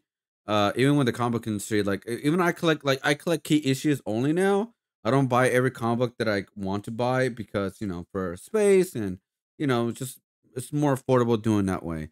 But yeah, it's just gotten way too crazy with the whole like collection scene now because ever since like COVID, and yeah, they ruined a lot of the market in recent time. They really did. They ruined a lot of it. collectors soon realized that their comics weren't going to make them rich. They stopped buying, and the bubble burst. Yep. Everybody started trying to sell those comics and went, oh, they're not worth anything whatsoever. Yep. And everybody dropped en masse off buying that kind of stuff, which led to a crash. Those black and white comic boom, fade away kind of quickly. So first 1 year I was ecstatic because everything sold so well, so we said, okay, let's do that. But then in second year, we faced reality. It was not that easy. Sales plummeted. Viz realized that there were in fact very few people who had actually been interested in the manga they were publishing, and behind the scenes, tensions were rising. Viz and Eclipse couldn't agree on which titles to publish and how to market them, and they came to a showdown over how to launch Urusei Yatsura. Ultimately, the two companies parted ways. Viz would move to printing and distributing their books themselves, while Eclipse found a new partner who was more than happy to fill Viz's role in licensing and translating manga titles. Torrin Smith. That's right, he's back. Smith was unable to accept defeat, even when he had to sustain himself with shoplifting. He had been hustling and acquiring licenses, and even somehow ended up living on the couch of Studio Gainax, the anime studio that would go on to make Neon Genesis Evangelion. Evangelion? Oh, you guys are gonna be mad at me. Smith had formed his own new company called Studio Proteus and began translating and westernizing the manga he had licensed. But instead of publishing these comics himself, he was shopping them to various US publishers, offering them a turnkey way to get into the manga business. The Studio Proteus was very central to, popularizing manga. For Eclipse, Studio Proteus produced Masume Shira's Appleseed, Black Magic, and the Smith scripted Dirty Pair, while Dark Horse picked up their localization of Outlanders. Smith was meticulous in his translation work. He was a hardcore fan of this material and knew what needed to be done to get it to sell in the US comic market. Not only did he hire professional translators like Fred Schott, guys everywhere, he rewrote each script himself to read more like American dialogue. He reworked and reworded jokes. They flipped the pages by cutting and pasting rather than just mirroring the images. They retouched the art and had the lettering and sound effects redone in English by one of the American comic industry's leading letterers. Now, really? A lot of those ideas, flipping, reworking art, rewriting dialogue, are the kind of things that make manga fans skin crawl. You have to remember, this was and back in the that's the back in the day. That's different era. For manga to sell in America, it had to feel as much like an American product as possible. To appeal to the American market. Or perhaps just because of his own taste, Smith mostly worked on heavy science fiction works targeting an older male audience, stuff that appealed to the demographic that was already shopping in comic stores. I mean, today's day, it would be still really weird. People would not like it. Customers that were buying Western comics. I mean, not only that, it was not just happening in manga, it was also happening in anime. You know, like translation, censorship, where they changed a lot of things within like the manga from the anime from the US kids. Like, for example, one thing that comes to mind was the Bandit Keith in Yu-Gi-Oh! Where like in Bandit Keith, I believe the original, he had a gun to Pegasus, but in the US version, it was just his finger, him pointing like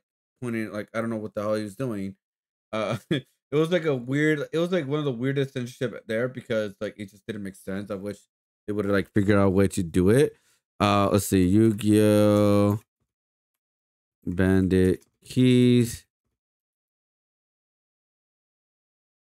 Yeah, so here it is. So in this one, I think you guys can see it. He had a gun right there, and then on the US version, he had no gun. It was very, very weird. Like, it was very weird. At that point. Now, keep that in mind. That's going to be important for later. But for now, Smith's plan worked. Suddenly, there are multiple big publishers alongside Viz putting out manga for the American market. And still, there's one major player we haven't talked about. The biggest manga in Japan in the late 80s was unarguably Katsuhiro Otomo's Akira. As I talked about in my Mobius video, Otomo had revolutionized manga by incorporating influence of Western comics, mainly Francis Mobius. So it was, up until this time, probably the most Western-friendly manga ever produced, and it was being turned into an animated movie, and it just plain rules. Every US publisher in the manga business wanted to get their hands on it, but Otomo had already turned down both Studio Proteus and Viz. So who did he go with? Marvel Comics. Specifically because of Archie Goodwin. Goodwin had been Marvel's editor-in-chief in the late 70s, and by the 80s he was editing Marvel's Epic line, where he was doing some really awesome work. One of his big projects was translating the works of Mobius into English, and so when Otomo found out that Archie Goodwin was not only a Mobius fan, but was even friends with the guy, he knew this was the place for him. Marvel and Otomo spared no expense in adapting Akira for the Western market. Not only did they flip it, redo some pages of art, and translate every sound effect, they also had Steve Oliff colorize everything, and it was one of the first comics to ever be digitally colored. It's absolutely beautiful, and if somebody released it today in color, I would probably buy it again for a third time. And then when Marvel did Akira in color, that like really turned a lot of people. Yeah, I told you, cut It's out. Yeah, wild to me that there was a time when Marvel. Yeah, so Mobius, but like I do remember them talking about this one, but yeah, Akira was like the first one where like, holy shit, this is insane. Marvel was publishing both Akira and Mobius. How things change. So now, all the players are in the game. Viz, Dark Horse, Eclipse, First Comics, a bunch of clients of Studio Proteus, and now even Marvel. Manga is finally ready to become big in America. That is, until the crash. Surprisingly, not surprisingly, a couple of years later, there was a second wave and a second crash that was largely spun out of Valiant Comics and the original Image Comics lineup, where again, people were just irrationally exuberant, going, "We can make money if we could buy all this stuff," and you know, and then eventually it turned and that crashed as well. Almost immediately, speculators woke up one morning and realized they wouldn't be paying their mortgage with a long box of copies of Young Blood. The Yeah. whole industry imploded. Some people. Yo, the 90s crash. People were so dumb, dude. Well, actually, the comic book industry was really dumb around that time because they saw there was a little boom and everything, but for some reason, they thought that everybody wanted to buy a collector's edition, foil covers. To a certain extent, people were curious about it and buy some, right? But they overprinted these things where that's why they burst the bubble and crashed the market. The same thing was going on with Funko Pops, of them possibly going out of business because Funko Pops were a big thing for a while, right? But it got so big, they were printing so much Funkos, they burst the bubble pretty much. They got so greedy, they burst the bubble. That's why a lot of people don't want to buy Funkos anymore because I guess they didn't realize how like, oh, I think we're making too much. They're taking too much space. So I think we need to reorganize of what we should do as a toy company. And now they're doing like limited releases now, but I feel like it's just too late. I personally feel like it's a little bit too late, and we'll see what's gonna happen with the Funko industry. But yeah, they need to like really slow down on releasing stuff and just go straight to like become more of an exclusive figure brand for a little while and maybe forever, honestly, at this point. People say that as many as 2/3 of comic shops went out of business. Now remember, comics in America by this point were not being sold anywhere besides specialty comic shops, so suddenly publishers had lost access to most of their customers. First Comics folded and never finished their run of Lone Wolf and Co. Eclipse Comics folded next. Marvel would delay. Because look, this is what they're doing right now. So they're doing this now. They're doing premium, only limited to if you have certain points on the website to purchase these things now.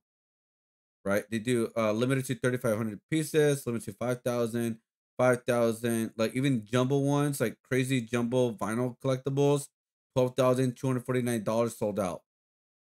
Like they're doing limited releases of all these figures now. Every single piece now is being sold out, and people are actually buying them because they're literally letting people know how much they're making and how much they're going to be out there. So if you get one of these, they're very affordable. I mean, yeah, they're very affordable, very hard to get, and and is a great thing for collectors because now they have limited things to people to buy or for aftermarket. If that's what people want to do, or it feels special because they have a more of a limited item. So yeah, like for example, fan rewards early access 1,300 points. I believe the way you get points is by making an account. You buy certain products here and there, and kind of go from there. Lay publishing the final issue of Akira for years and got out of the manga business and publishing interesting comics entirely. Pretty much everyone Studio Produce worked with besides Dark Horse was gone. Studio Produce might have shut down too, but Smith had quietly built up a profitable business of translating erotic comics for Fantagraphics Eros line, so they could stay around. In fact, erotic manga was apparently making Smith quite wealthy, and on one of those trips back to Japan, he found the convenience store he used to steal from and repaid them many times over. That's funny. Backing, Viz managed to survive the crash, but they were still struggling. After almost a decade of trying to make manga successful in America, Horobuchi was ready to give up. Viz had tried and tried, but the American comic market was just too unpredictable, and Americans just didn't have enough interest in manga. So he returned to Japan to pitch the executives at Shogakukan the idea of importing coffee table books instead of manga. Now, legend has it that when Horobuchi pitched this idea to his boss, he threw an ashtray at his head. I mean, he hated me, really. I mean, why you gave up in just in a few years? Yeah, he threw me ashtray, really, literally. And he teared my presentation, pamphlet like that. So it wasn't time to give up just yet. But Horobuchi knew that the American floppy comic just wasn't the ideal delivery. Because like honestly, it did have successful, like they had successful periods, but like they were there, and then honestly, it's a good thing they never gave up because now manga is destroying US comics right now. They're by 4 times, guys. 4 times the sales of US comic books. People are still reading. All right, guys. People are still reading, but people want to read with convenience, and manga has so much convenience, dude. Delivery method for manga. He wanted to reach mainstream audiences like manga did in Japan, but the shrinking comic shop market just couldn't provide that. So Viz tried publishing their manga as graphic novels, but these were still expensive niche products that only sold a handful of copies. The market just simply wasn't ready for them. Because there was so much of the collector mentality wrapped up in comics. Yeah, I hated that. I still hated it to this day. I'm part of the problem too because I don't buy collector's issues. I'm restarting my headphones, guys. It's a little bit scratchy right now. But yeah, before we continue the video, guys, which we're almost at our halfway point, which will be around 42, maybe 50 minutes or so. And then we'll end it, and then we'll go straight to like I think what we're gonna do. So we pretty much finished a lot of our sketch ready for the Metroid art piece, guys. I hope you guys like it. By the way, let me give you guys a little what's going on. So each piece is kind of like a representative of Metroid games in general. So we got the first Metroid, we got Super, we got Prime, we got Dread, and then we also got like Metroidvania, like kind of representing the whole genre. And so for Metroid Prime 4, I was thinking like I said, on this section right here, we could make another square and just put this as a section instead. And then if to make it more sense, maybe we could move this part into this part, but we'll see. But yeah, pretty much this is where like what we're gonna do, guys, for this art piece. It's just representing Metroid history in general. We're doing this because the game's coming out very soon, guys. So I'm just getting ready for it. I'm doing want to do some really cool artwork for it. So now that we're done with that, what I want to do right now is do the certain like the math that we have to do right now for the community drawing. As soon as we're done with that, guys, what we're gonna do will be our last segment, which again, we're not gonna go for too long, guys, but we're actually gonna start working on the Super Mario Bros. 3 digital art piece for at least an hour or so, before it gets a little bit too late, because it's very late on the middle of the weekday. But yeah.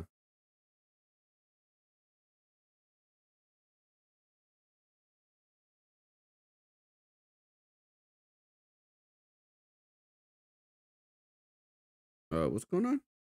There's a delay or something. I don't know what. But... And paperbacks are not especially collectible because they're reprints, right? So there was definitely a push from the market of like, well, we're not sure that this is what we want. Viz was headed for failure. Manga in America was again about to fade away. but one property was about to change everything. Do you take a drink every time I say something's about to change everything? Back in Japan, Viz's parent company, Shogakukan, had gotten the rights to publish ancillary books and material for a new video game property no one had heard of. It was basically an IP that the licensors were shopping around that nobody wanted. Nobody understood the concept. It was just turned down everywhere. So I think Viz took on the home video and publishing rights as a favor. And the name of that property? Pokemon. We were successful to get Pokemon.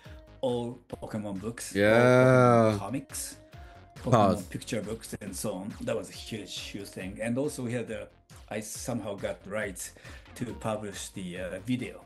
That's a VHS. But once Pokemon reached the US, it started a frenzy. While other folks raked in cash on video games, trading cards, and broadcast TV, Viz's seemingly inconsequential right to sell the collected episodes on VHS was game-changing. We start publishing, releasing VHS video, 3 episodes every month. And every month we sold like over 1 million copy, you know. Crazy. It was making a lot of money from the Pokemon videos. Seiji was just blown away. He had not envisioned how, Pokemon was just going to take off.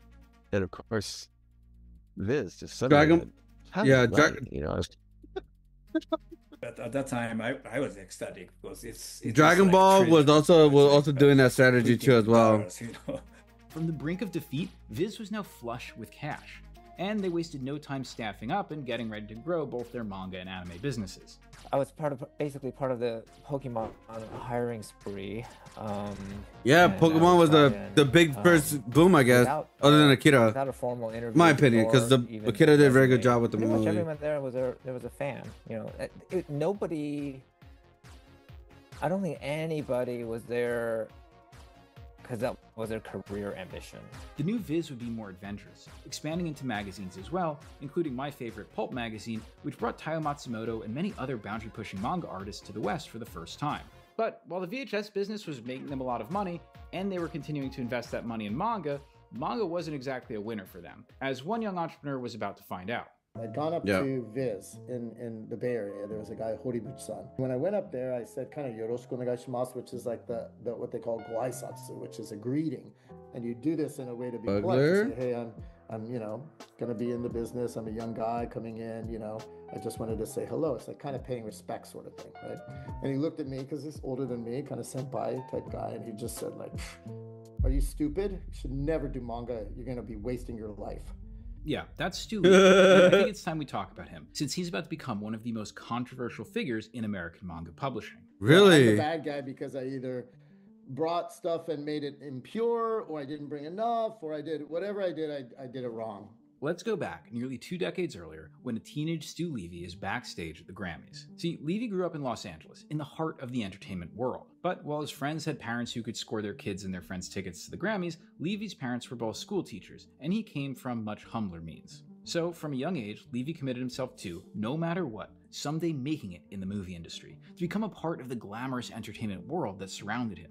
After college, he went to law school, not to become a lawyer, but to give himself an edge as he sought to become a producer or entrepreneur in the film industry. But during law school, Levy had the opportunity to do a summer study program abroad. Because his best friends growing up were Korean, he decided to do that program in Japan because it was the closest option to Korea. But of course, that summer in Japan would change his life. I was with a host family every evening for dinner. There was a junior high school kid, and we would watch Dragon Ball on TV every night while we're eating dinner. Levy thought this could be it, his way into the film industry. Dragon Ball? And things went even further. God. So, I crazy. Thought, wow, this Dragon Ball thing is amazing. I wonder what else is out there. And so this guy said, hey, Stu, read this comic book, this manga. And I read it, and it blew my mind. And that was Parasite. This medium. Really? Like a movie on page.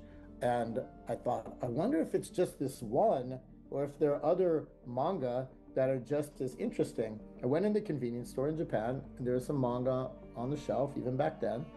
And I was a big basketball fan growing up, and there was Slam Dunk. Blew through it. It was amazing. About the second, the third, the fourth, and then, in the end, I read the whole series. So I was then aware that Slam was manga as crazy good. medium was not just Back in the day. It wasn't just this one parasite. It's still popular really to this day in was some the ways. way that they're telling their stories. Levy stayed in Japan and taught himself Japanese, all with a new goal in mind: get into the Japanese entertainment industry. Like Torrance Smith a decade earlier, Levy was so committed to his goal that even extreme poverty wasn't going to stop him. In exchange for his translation services, a Japanese company gave Levy a desk in their office. What they probably didn't know is that Levy was homeless and would wait until everyone left so he could come back to his office and sleep under his desk. Oh, And damn. I realized manga is such an exciting opportunity and a way that perhaps I can eventually move into movie production, film production, which was Wow. my dream. I contacted the company that had the rights to Dragon Ball, which was an agent for Toei at the time. And I called them and I said, I would like to get the rights to Dragon Ball I wanted to distribute it and to make a live action movie. And they're like, no. So he made a pitch deck and found investors who were willing to take a chance on his company. While he sold more control of the company than he would have liked, he now had $500,000 to start building his business. Though this will come back. Each of these companies is structured differently. Viz is an offshoot of a large Japanese publisher. Studio Proteus is an independent concern, owned, as far as I can tell, entirely by Torrance Smith. And Levy's new company had serious investors behind it who expected a lot of growth. Add that to your list of things to keep in mind for later. Now, through all of this, Levy had one surprising advantage. He didn't grow up reading comic books. His entire experience with the comic book medium was from his time in Japan, where, again, manga magazines are sold at newsstands and convenience stores, and collected editions are sold at bookshops. When I first started, I didn't even realize that there was any Japanese. Oh, we're good with that. All right, so we got that. We got that. Niche. It was what do we need to do now? It was so limited. But I was aware there were a couple comic book shops, but I thought that's not going to be the way that I get people to read this stuff and ultimately make movies, by selling to a couple shops that, barely anybody go to. So, disinterested in comic shops, Levy and a small team decided they would launch their new company with a magazine. To get licenses for his magazine, he developed a relationship with Kodansha, one of Japan's biggest publishers and a key competitor to Shogakukan, Viz's parent company. Guys, I'm trying to think like there's anything else. I believe there was going to be a market outside of Japan. I think we're good. I think we're good. Their stuff, and so nobody paid attention. We just like it. I dig it. I dig it. International, and worked with a company like ours and said, let these guys try. These young guys just try and give it a shot. Who knows? The editors, oh yeah, fine. Somebody in America wants to do some tiny little magazine, go for it. They didn't pay attention. From Kodansha, he got the license for Parasite, of course, but his team convinced him there was another title he needed to get. The one or two Dragon Ball people I was working with in the US, they said, Stu, you got to get Sailor Moon. You got to get Sailor Moon. Oh, Sailor Moon. Sailor Moon was a huge deal. Getting this license was actually a lot easier than expected. Really? Who was partners with Kodansha for like Megami-sama and a couple other of their very, very early titles, they didn't want Sailor Moon. Why? They said no. Every time Mike said, girls will never read comics. Girls don't read comics. Oh, I see. Take the chance on Sailor Moon. They combined Parasite and Sailor Moon, along with two other titles, into a magazine that mixed comics for boys with comics for girls. And so the new company Mix was formed and launched their magazine, Mixine. While dedicated Sailor Moon fans picked up the magazine, it turns out that launching a magazine wasn't such a good business decision. Manga wasn't popular enough to sustain the sales, the distributors didn't really want to carry it, and advertisers, who American magazine publishers depend on, weren't interested in a magazine with no articles in it. To try and attract advertisers, Mix began including articles about Japanese pop culture alongside the manga, and thus rebranded the magazine from Mixine to Tokyo Pop. I pivoted multiple times, which the fans didn't like, and I understand that looking back. And while the name Tokyo Pop stuck, the magazine still looks interesting. They raised more money, giving up more control of the company so they could stay afloat, but they would need a new plan if they were going to stick around any longer. Beyond magazines, Levy had naturally assumed that bookstores would be the other main outlet for manga in the US. He managed to get an introduction to a powerful book distributor, but he was in for a rude awakening. And I had gone and I talked to him and I showed him our first couple books, Parasite, Magic Knight Rayer, Sailor Moon. We're working on these books early stage. And I said, yeah, we really want to distribute these in the bookstore. He laughed and he said, yeah, why would anybody want to read some book from Japan? There's not enough Japanese people, to populate, he just assumed it would only be Japanese people that would read this. I'm like, no, you don't understand. This is for American people. He was just looking at me like I was crazy. Thankfully, Tokyo Pop was about to get a life-saving break. The Sailor Moon anime had been bouncing around channels and time slots and had earned a dedicated audience, but now it was going to move to Cartoon Network as part of their new experimental afternoon programming block called Toonami. Let the fun begin! I can feel the took that info. The Nami changed everything, We dude. made a little press packet, and our distribution guy took it to the retailers and said, okay, they're putting out this book, and it's going to be this cartoon that's on TV. Unfortunately, despite the fancy press packet, most of the bookstores were simply not interested in carrying the Sailor Moon graphic novels, except one. The first big bite that we got that really Really? gave us a breakthrough was Walden Books. Walden and there was Books? a young buyer there who said, yeah, I'll take a chance on this thing. Why not? Once Walden Books started bringing in manga, that really changed the landscape. So they're the ones who got the Sailor Moon to United States? About to change manga in the U.S. forever. Wow, Walden Books are the reason why we got Sailor Moon in the United States, guys. Yo, what up, graphic? What up, graphics? How's it going, dude? We're watching a video, which we're about to end the first part right now. How manga broke the U.S. comic book industry. How it was a big failure in the United States for a while. And I'm pretty sure it's gonna go to this part where the comic, the manga industry destroyed the comic book industry in the United States right now, because the manga books right now are almost making 4 times as much money compared to the United States within the United States. We're not even talking about Japan. We're not talking about anything like that. Yeah, this is an hour 22 minutes. We're about to end it right now, so we can watch the other part tomorrow, or sorry, on Thursday. Tomorrow I will be busy. I'll be going to the Wicked premiere. It's for a YouTube thing, and I'm just gonna take a risk and just see how that goes. But anyway, that's a different story. But yeah, it's until like the afternoon, so we're fine. His name is Kurt Hassler. Kurt Hassler, I think, had a huge influence on the industry. So before we go any further, let's take a minute to meet Kurt Hassler. I was the whippersnapper kid who took over the category and started pushing manga. In 1998, in what seems like a weird twist of fate, Walden Books hired one of America's few otaku as an assistant buyer, and that changed everything. Hassler had grown up reading American comics, begging his mom to drive him to the comic shop an hour away so he could get his fix of Star Wars and X-Men comics. But soon, he had the experience that would change everything.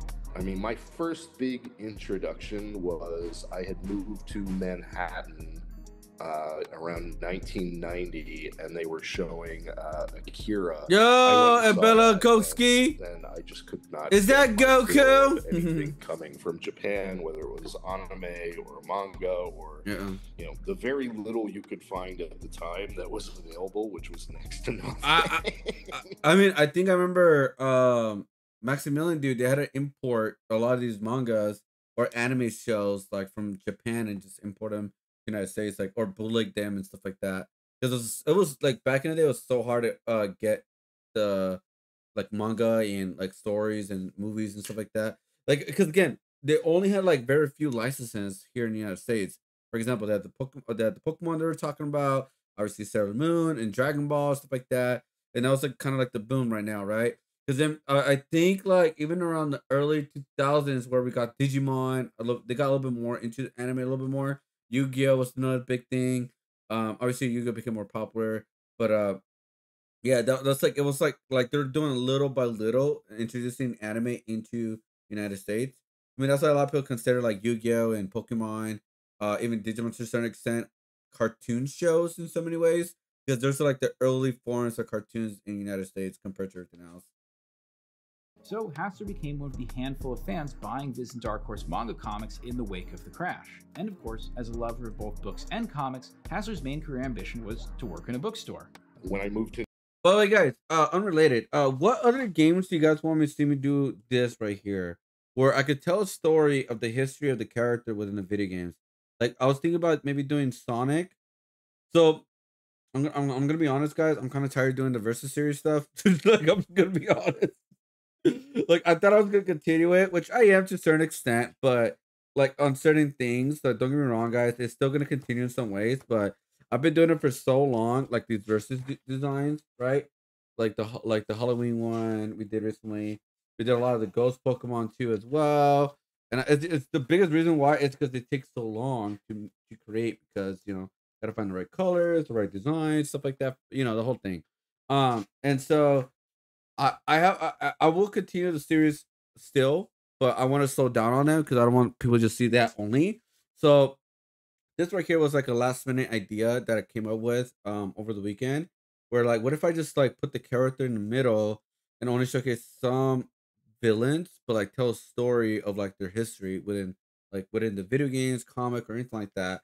So I was thinking about doing Sonic, Mega Man, obviously Mega Man X as well, because I was gonna do a versus Mega Man X, but I think like this could be a good one, but I don't know how people are gonna like it or not, like this like kind of story, or like this kind of design. So I'll let you hear your feedback. Let me know what you guys think. Um, and yeah, it's just some ideas pretty much. But so we do have a versus that we're gonna work on after this, guys. After this like part, we're done with this part of the story video. We're gonna work on Super Mario Bros. 3. Like start working on that artwork. It's almost done pretty much. So we'll be done with that. Today's just video game day, guys. That's what we're doing today. So on Thursday, I'll have something very cool planned for you guys. I'm gonna look at my list because I'm gonna write all my list of segments I want to do on stream and have everything more organized and everything. So, like I said, today was all video game day, and then from there, we're gonna do other stuff on Thursday and Friday. New York, I snagged a job at Doubleday Bookshops on Fifth Avenue. Absolutely delighted just to be touching books. The fact that my job was ringing up books and talking about books was very much where I wanted to be. Years later, Hassler moved from Doubleday to Walden Books, a nationwide chain of mall bookstores, where he worked in data entry. Soon, he hustled his way up to assistant buyer, where he was in charge of buying Eastern regional books for the chain. But he had a greater ambition. My boss at the time, Stuart Carter, was also a big comics fan. They were changing the category. He took it over, and he knew what a fan I was. So he sort of let me manage that under his wing. And sorry, guys, I know what we're gonna do.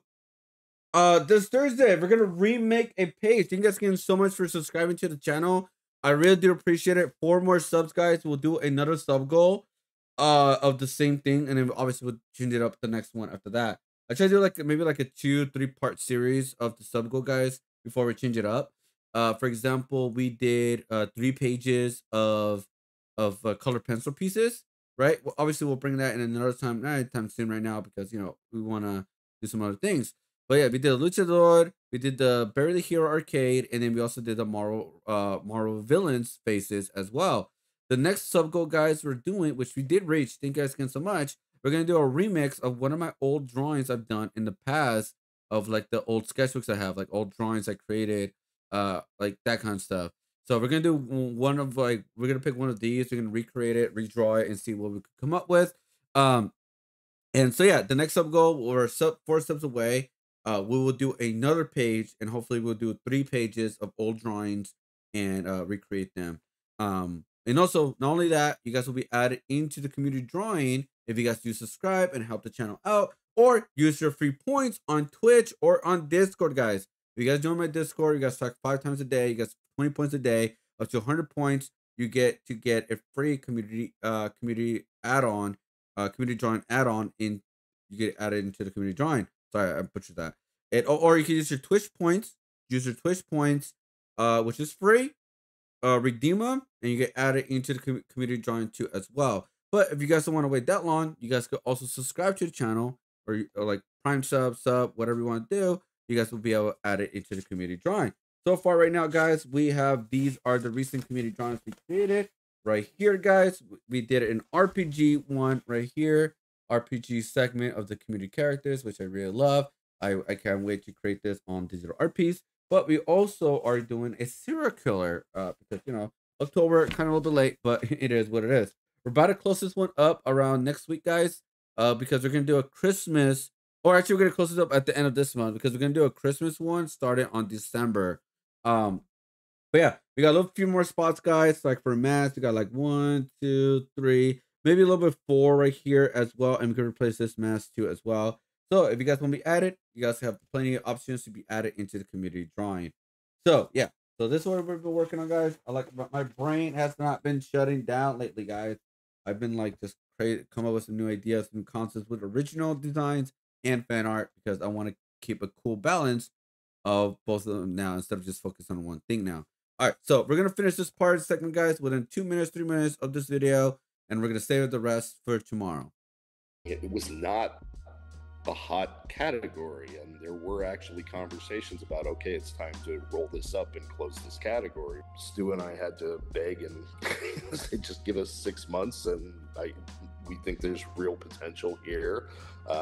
We got, I think, a shelf What are you going to put on that shelf? So it was crucial that we made it sell, or we would lose that space.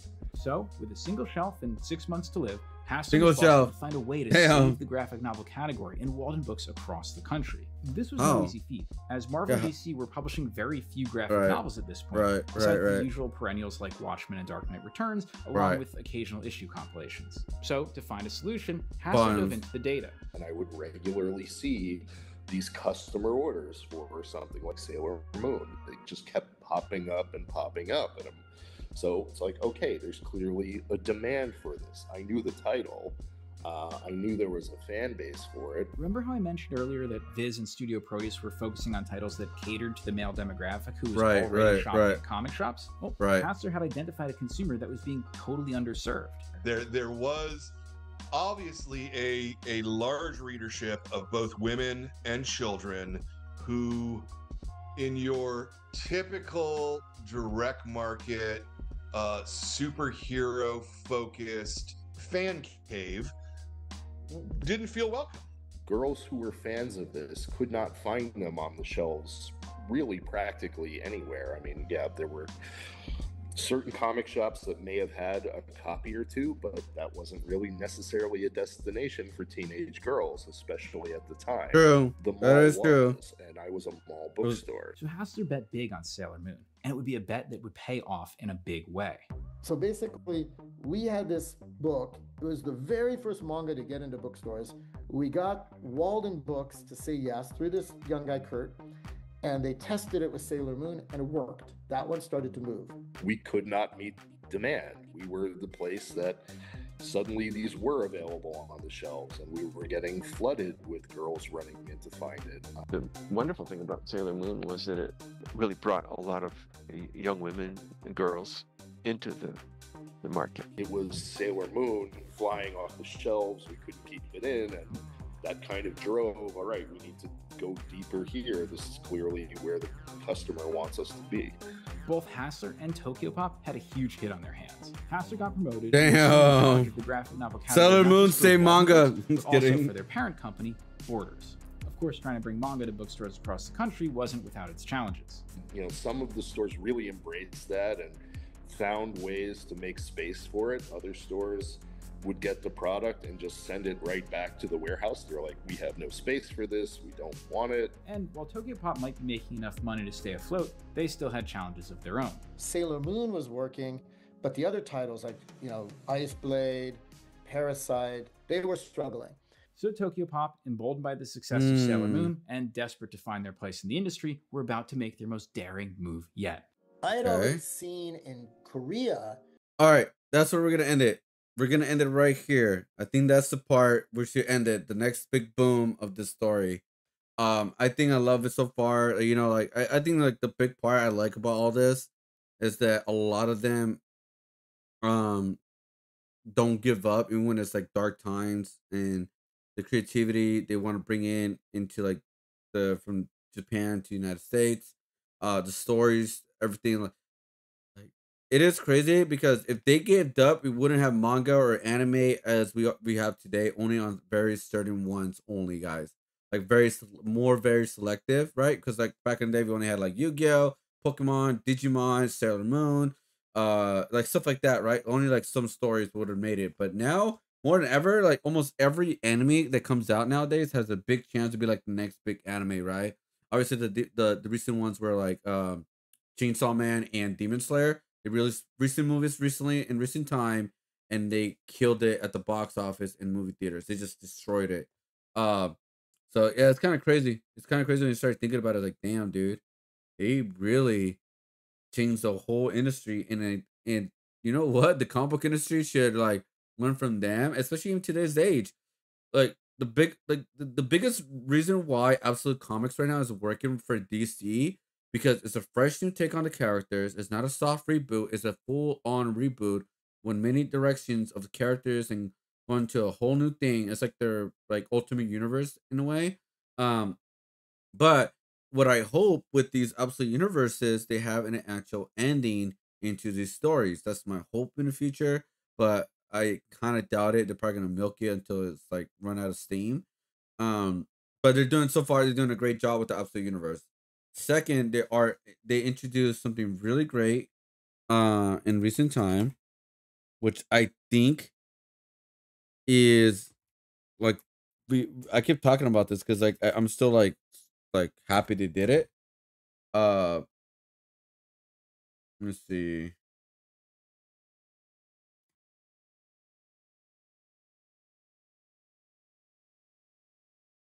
Hold up, cells.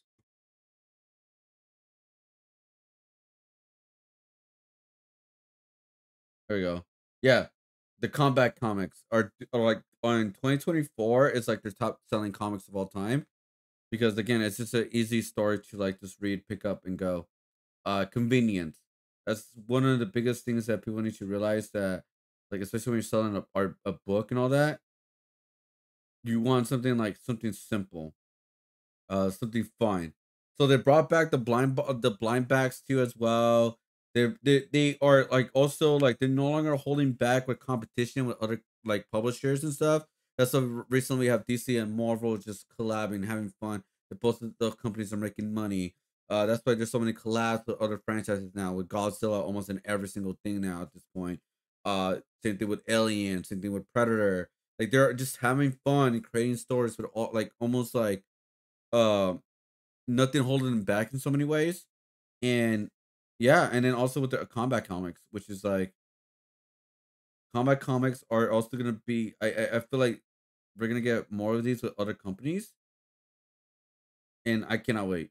Because I'm very curious of what people are gonna think about these. Because now more people are gonna be introduced to these stories more than ever, like more than ever now.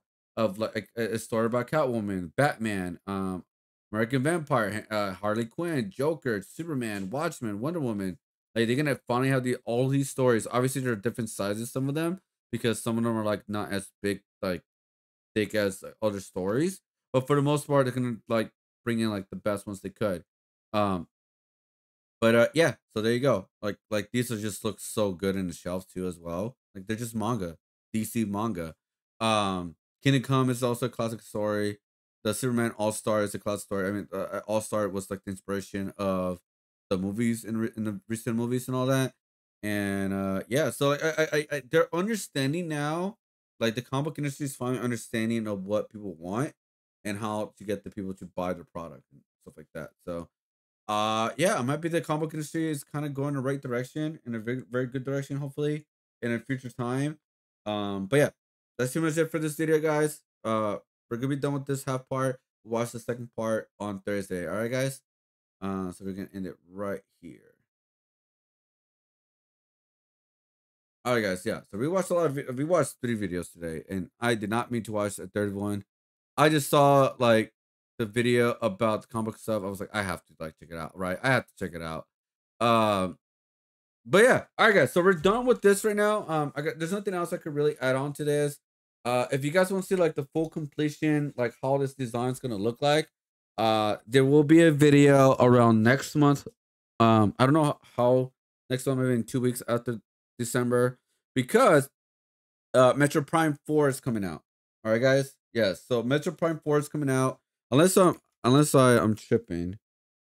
Let's see. Hold up. Metro Prime 4 Beyond. It's coming out. When is it coming out exactly? Yeah, December 4th, 2025. So it's coming out literally in 2 weeks. I'm making a whole video about it. We're gonna be playing the game on stream, and I'm gonna make a whole review, and you guys will see the full design, how it will look at digital format, the full completed, full color, everything on that design. So if you guys want to check that out, subscribe to my YouTube channel. Like I said, I want to do more videos than just art topics. I love doing art topics, but I don't want to burn myself out on them. Right, that's like the biggest thing I don't want to do. It's like, oh, I don't want to continue. I don't want to continue making them more. Right, like I don't want to like continue making these uh video stories. Um, but yeah, either way, but I will be releasing about 2, 3 videos this week because I've been working on so many videos off stream right now, guys. It's been crazy. But all right, guys. So we're gonna switch to digital art now. We're gonna work on the Mario art pieces. So if you guys enjoyed our segment for the Stream Rewards stuff, the Metro stuff, and check out some of these cool videos. So yeah, we're gonna switch up to switch up more video game stuff right now. We're gonna switch to the Mario versus series. And like I said, I still want to continue them, right? The versus series guys. I still do want to continue them, but the thing is, I don't want to just do that because, like I said, I overdid it. I ain't gonna lie, guys. I did kind of burn myself out. Like I'm not gonna front, guys. I am not gonna front. I kind of did burn myself out on the versus series, because we did a lot of them, and it obviously like it is a good series. I enjoy making them, but they take a long time to make, guys. Like people don't think so, but it's because all the colors, the designs, it just takes a long time. It just does. But let me switch to, let's see if I can find it real quick. I think it's art that I need to finish. I forgot the folder already. Let's see.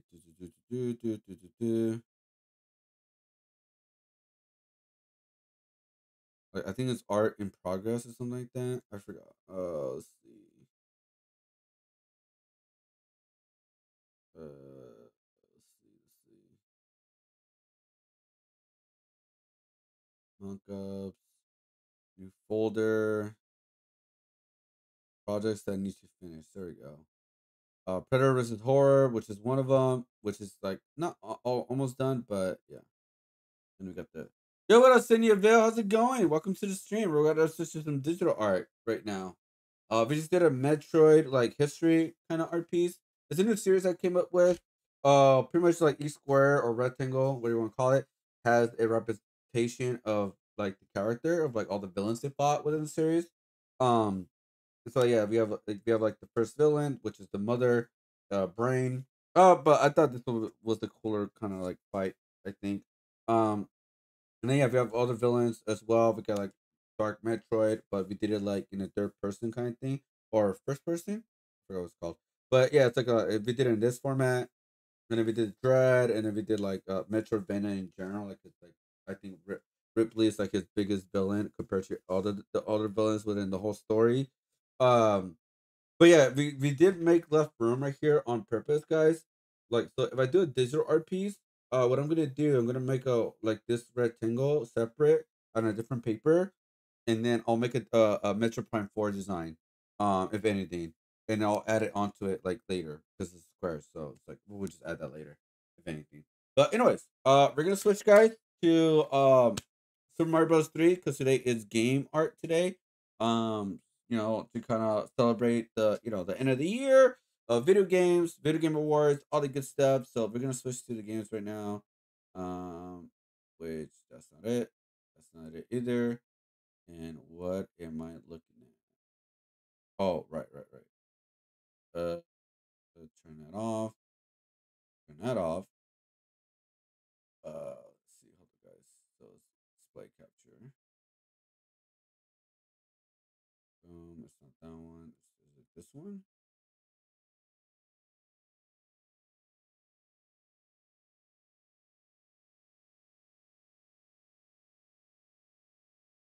There we go. There you go. Sorry about that, guys. Let me switch the other one too as well. We're gonna turn this off. There, we're gonna turn off this light because we don't need it. Here, my head is coming off.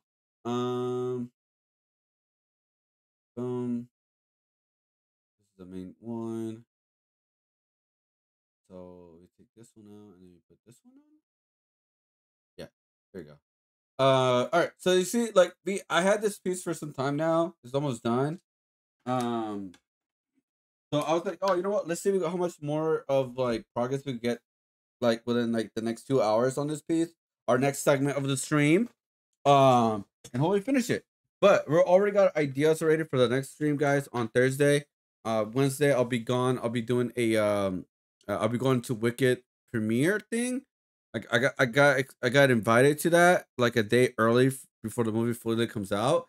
And it's kind of like a weird opportunity to meet other YouTubers and stuff like that. So I'm kind of like, I don't know what to expect, guys. It could be really bad. It could be really good. I have no idea, but I like I said earlier, guys. I promised myself that I would take any opportunity and see if I could do anything with it.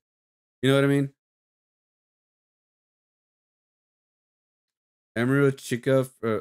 Wait, what? What is this? Oh, they did a what's F and A? Fright Nights at Freddy's. You know what it's called?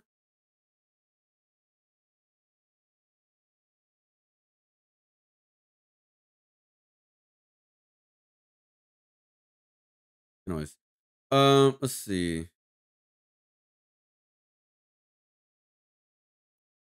Are we good? Oh, bad. All right, let's see. All right, cool. All right, let's work on these.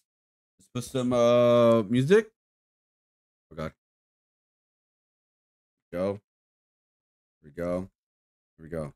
By the way, guys, next week I already got ideas what I'm gonna do for next week's stream, guys.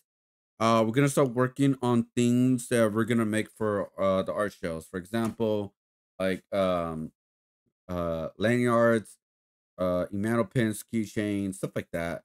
And also like more practical items as well, maybe like pencil designs as well, like for pens and all that, notebook designs, that kind of thing. So that's gonna be like the next goal, pretty much. Let's see.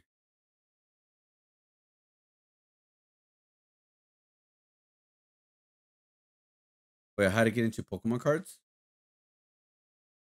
State. Go to Iowa and just go to like Family Dollar, go to Target, and like they have Pokemon cards. And they have like so many Pokemon cards for like $5, and you can just buy all the packs and rip as much as you want. You have to go into the middle of nowhere. So if the airport is 2 hours away, that's fine. You get to stop at all the Family Dollars and you get to collect everything and you just rip packs on your way. Just rent a car. Go to a desolate location. Go to the life hack to how to get into Pokemon. Go to a different state. Go to Iowa and just go to like Oh yeah, yeah. She's a really rich person. She's like rich, I believe. Oh right, I forgot this one. I don't have.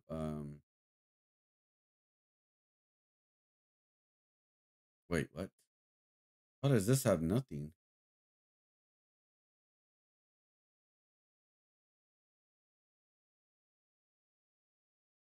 Huh?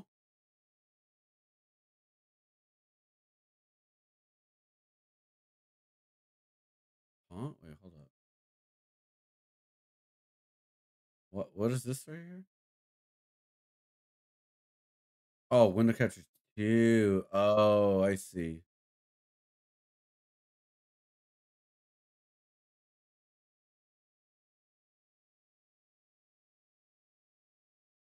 Oh no, my whole thing was exposed. There we go.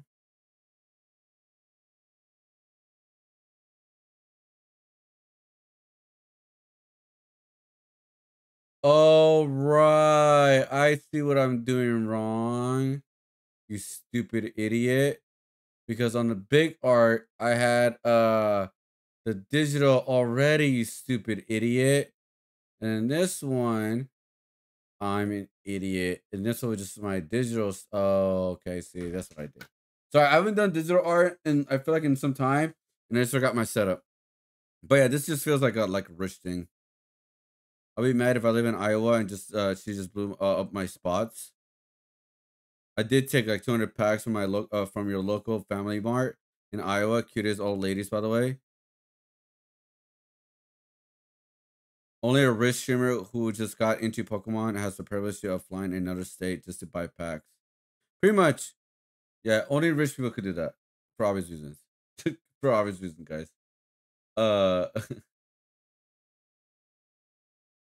Yeah, I don't know what she does. She's like I've seen her a lot. Maybe my For You page, I don't know. But yeah, she's a big collector and I swear she always is traveling. I don't know what she does. She's a streamer, but I don't think the streamer pays all of that. So I don't know what else she does. She probably does like maybe like subscription thing. I have no idea. But yeah, I always see her like traveling somewhere. I remember why I follow her because she's also Latina.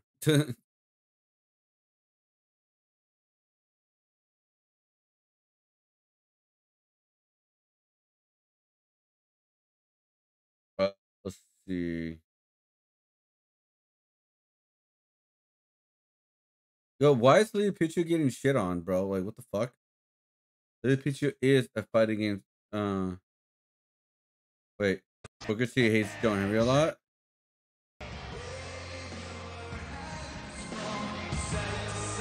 Booker, to quote Maximus, are you not entertained?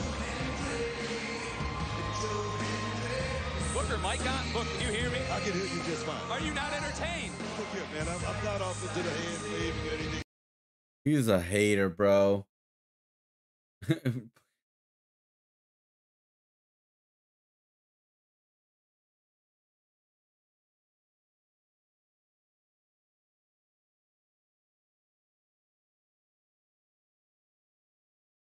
Yeah, I mean, I don't know. Like, it's Booker. Like, no. I remember. I think he's the Booker.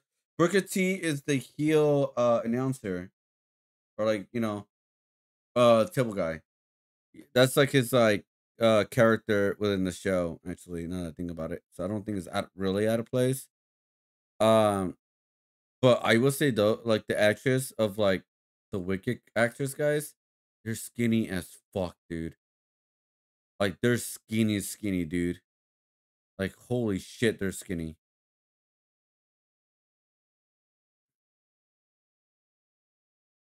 All right, where's the music?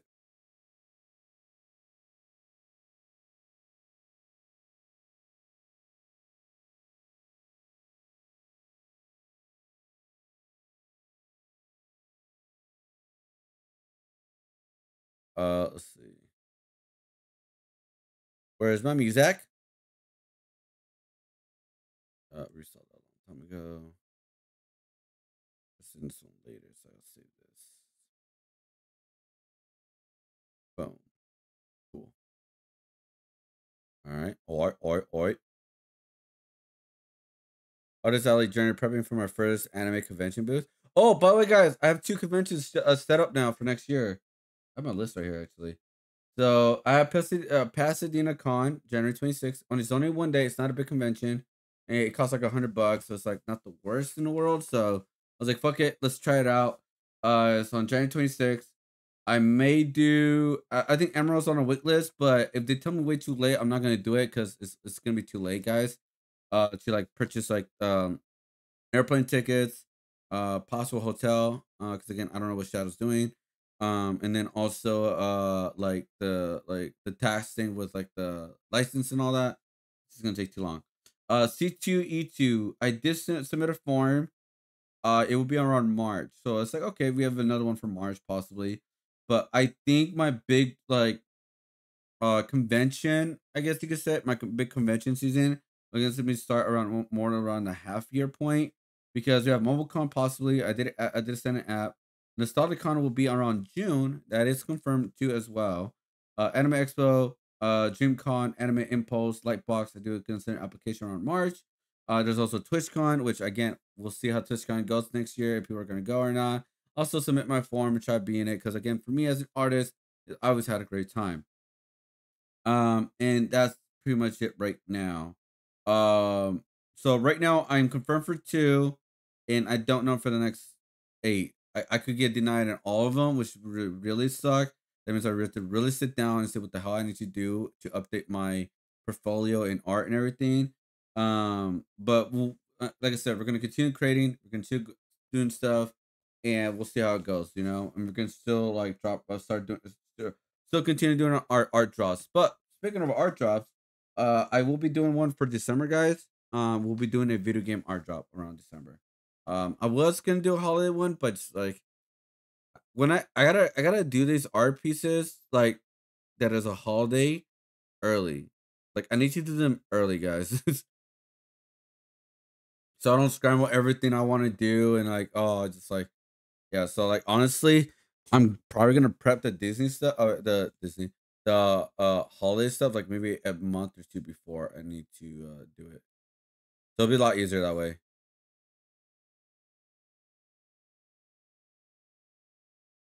How long do you have to play to be recognized in a fighting game community? You said decades, and that by that logic, you can't even say youngins like Elias can make you a part of fighting game community. No, honestly, I think to be part of the fighting community, you just be part of it from day one.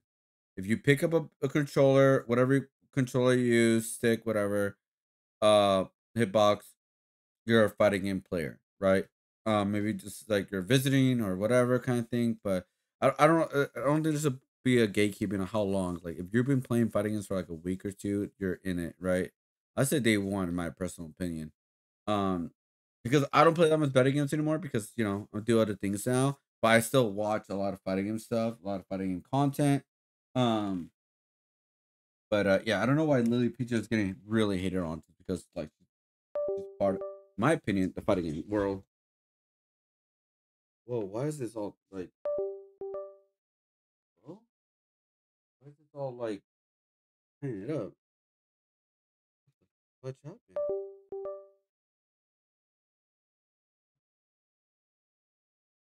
Oh wow, did I just run my thing?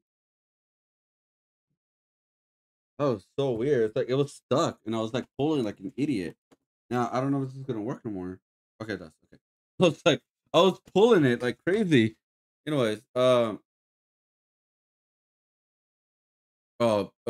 posting about Chris Brown. Yeah, this guy's a weirdo.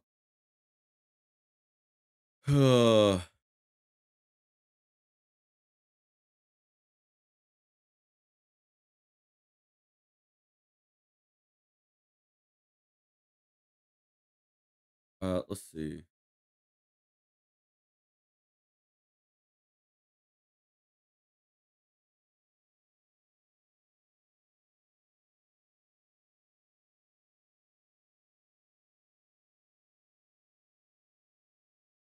Let's see.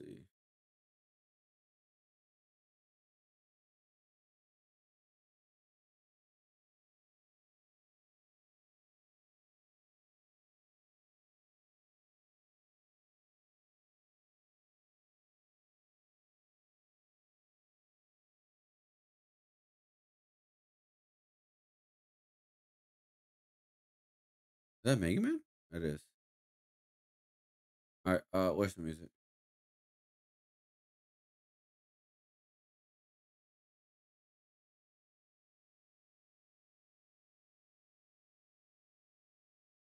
Uh, music. There it is.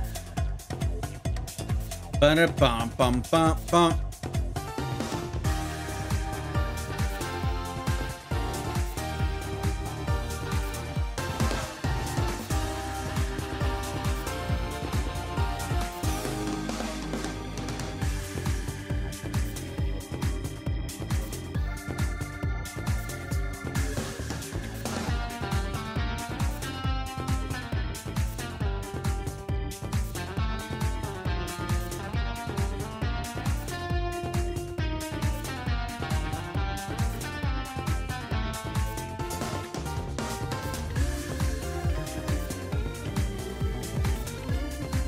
Cool.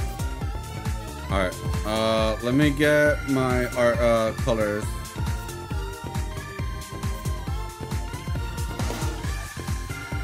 Which one did I did recently? I think it was Mortal Kombat, I believe, right? Yeah, it was Mortal Kombat. That's the one I did recently.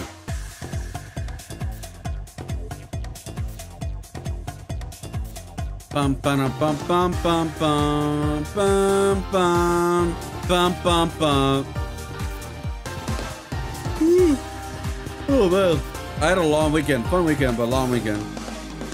This is not the new one. This is the new one.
Let's see. What is that? A ban? Wait, I'm banned? Okay, I know the email. I know the email. I know the email. How you doing? Bum, bum, bum, bum, bum, bum, bum.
Dun, dun, dun, dun, dun, dun.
There you go.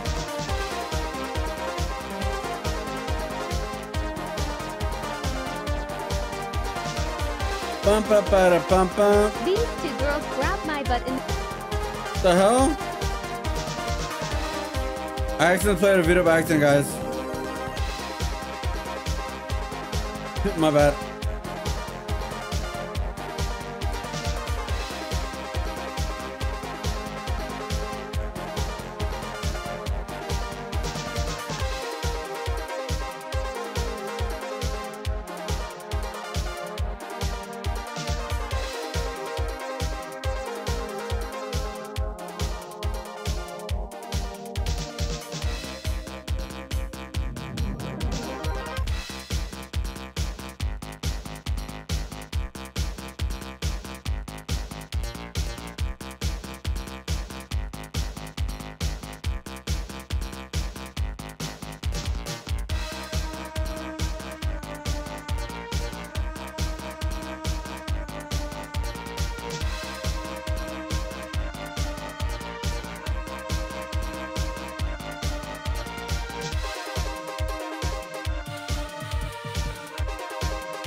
What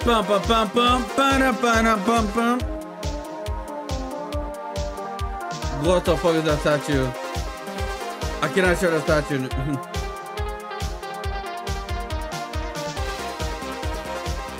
I literally look up and I saw like a Japanese statue, but it's like naked women. Like I was like, what the hell?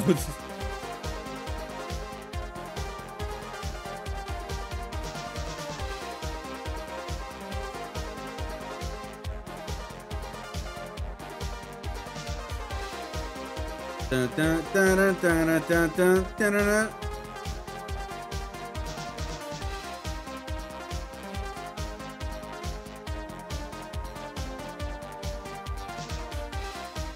Wait, what? Hold on, guys. Kim Kardashian cries while facing an intense study routine for the bar exam in which she ended up failing. I am so tired. Part of me wants to give up. I feel like my brain is going to explode and I still have to study much more. I'm just so tired. I mean, what you expect? Every time I feel like I'm a step ahead, something happens to try to stop me from doing this. And I just want to a part of me just wants to stop. I just feel like my brain's going to explode. And I still have so much more to go. I mean, I don't really feel bad for her because she's just doing this for herself, which is okay. She wants to do it for herself. She wants to become a lawyer. But I mean, the reason why I don't feel bad for her, because I mean, she has all the money in the goddamn world. I mean, she doesn't need to do this at all. She's just doing this to herself. That makes sense. So it's like, I get the frustration and stress, but I mean, hey, that's your choice. You know, at this point, it's 100% your choice. You know, like how people like don't have a choice, but they need to work and need to get up and do that kind of thing every single day. That's not a choice. They have to do it.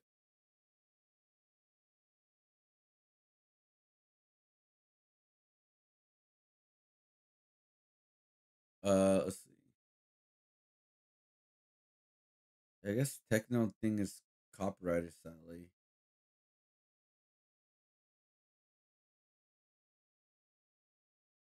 There we go.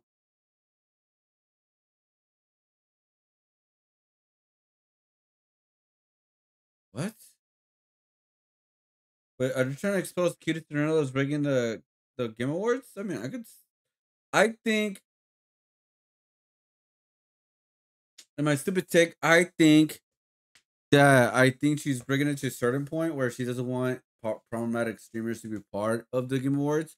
I could totally see that. And honestly, I don't really see a big deal of that, because do you really want to have problematic streamers who's going to hurt your brand and the sponsorship stuff? Like, gonna be like, there's a lot of streamers that are not problematic. They are doing great content. You know what I mean? But yeah, that's just me though. Asingo says that the offer has been up to 200K after Aiden Ross put down 100K towards seeing Cutie's Cineverse data next year. If she can't prove such, show me the live data Grecian collection. I think you rigged it. It's crazy if you didn't take that offer, would even sign limited the NDA. If you didn't do anything wrong, this is a free 200K. It makes me and Aiden look like retard. Oh, I can't say that word no more. No answer is an answer. There it is. Facts. Facts. 200K to Cutie Cinderella's charity of her choice. If she can prove, show me the live data aggregation, live data collection next year, and then show me the people on that list making it to the nominations based off of that data. Go ahead. I want to see it. Because I think you rigged it. I do. And I'll put money on it. I'm ready. Okay, she won't. Hey, it's $200,000. I don't know. We're going to have to find out. I mean, it would be crazy if you didn't take that offer, right? And by the way, I would you know, I would maybe even sign like a limited NDA with this too. I have no problem doing that as long as I can discuss data collection methods. That's all that's important to me. So yeah, that's it. I think it's kind of stupid because, like, I think obviously every award show is rigged to a certain point, but it's like, why the fuck you want to invite the problematic streamers into the award show that has like more family friendly? Like, just answer that question. Why the fuck do you want Asmongold there, Aiden Ross there, Jack Doherty, which I don't think they're gonna get nominated, Neon, Hassan, even Hassan's not there, like he's not being invited. Like, why the fuck you want to invite the problematic streamers in general, where it will taint or hurt the show? Like, I'm just saying, like, what the fuck? Like, other than that, like, if everybody got, I will say that other than that, the people that got nominated, hopefully they're the legit people that got nominated for the certain categories. That's for sure. That I'll agree with that. But I will still stand on the point where, like, why the fuck you want to invite problematic streamers? That makes zero sense to me. Like, zero sense. Can of Todd. I wonder why. No, not really. It's kind of like you know, like, don't want to deal with it right now because they say they have they have a year to I guess answer it. And also, I mean, they could just do it this year. I don't know why they have to wait next year, right? Like, I really don't know why they need to wait next year. I'm pretty sure just out the data of how they got the nominations. Honestly,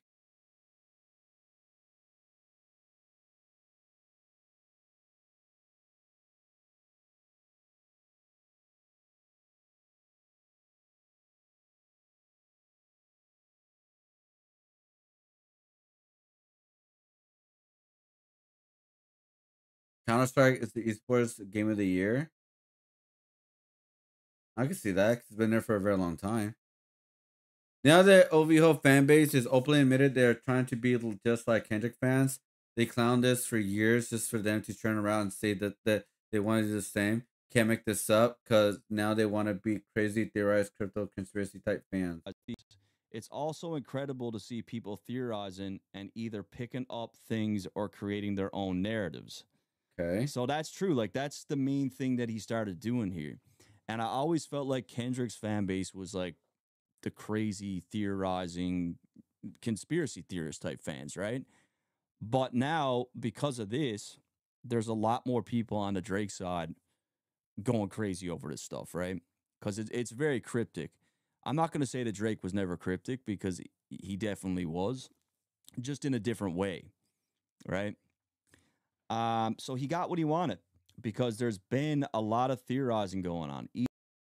I think the difference is a lot of Kendrick fans is more theorizing and conspiracy within his music, like Easter eggs and stuff like that. I don't think it's compared to like everybody else. What people really like, I think people are just trying to like overthink it. Like the Drake fans and all that kind of stuff, like, oh, the conspiracy against us, etc. Like, it was never that. I mean, look at Kendrick. He never really he's not on social media, dude. He never says anything. It's all Drake says a lot of things online. Um, the weird thing is, like, this whole narrative where, like, oh, look what happened to Drake and he's no longer on top, so hip hop just died.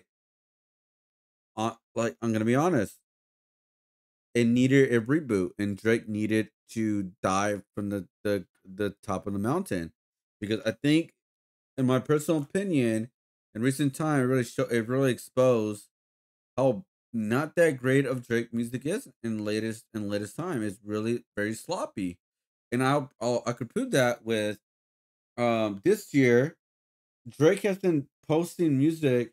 I mean, dropping music this whole year that people have not been listening to at all. Like, where's the conspiracy on that? Where are the viewers? Where's the listeners? Where are the people that listen to him? All, like, where is it? Where are they? They're nowhere to be found no more. Like, I don't understand that. Like, I don't get it. I thought uh I thought the whole like Kendrick thing was never gonna do anything to him, but it's like, bro, his whole year in 2025, dropping music, hints of like Iceman, which he's supposed to release this year still, which he still has a month, um, has not released at all yet. because the reception of his music has not been great. Like it's not been that great. Like it's not been hitting the top charts for a while. Nokia and another song are like the only ones for hitting like the top charts. You got one Grammy nomination, which again you could take that as you will, which like oh Grammys are rigged or whatever. Like yeah, it's all good, right? But I just found it funny where like none of his music. Are you telling me all the music that he put out has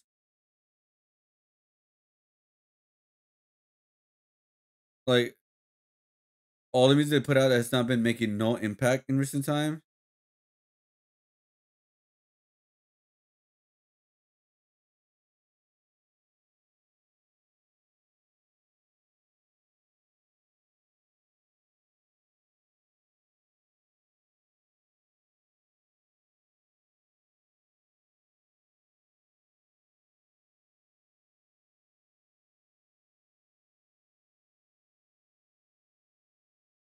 Let's see.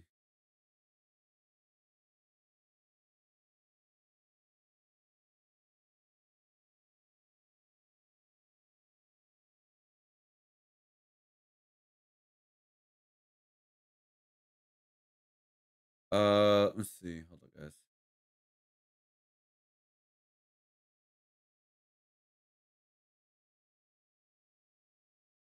Um,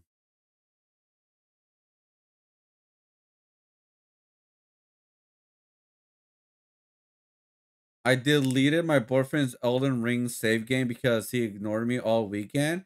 I don't regret it. 8.4 million replies, only 9.2K likes.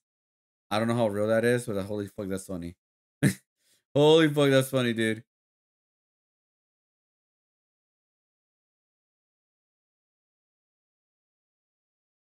Like, god damn. All right, where's my music? Bum, bum, bum, bum, ba-dum, bum, bum.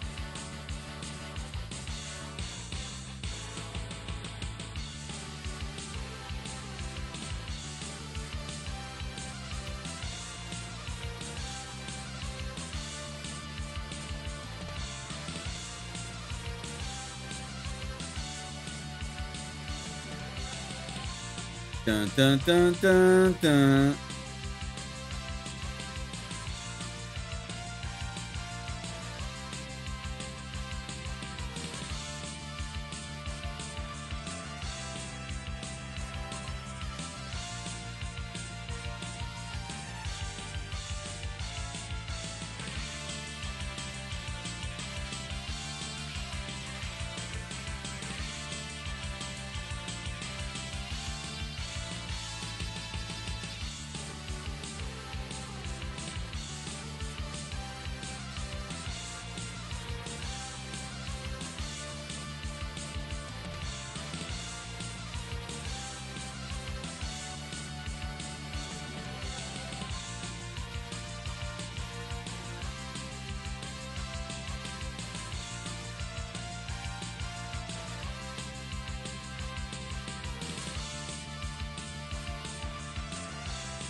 Music?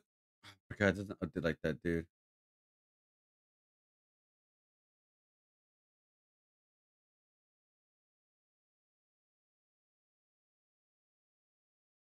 I really hate that Google I gotta stop using Google Chrome, man. Google Chrome sucks donkey dick, man.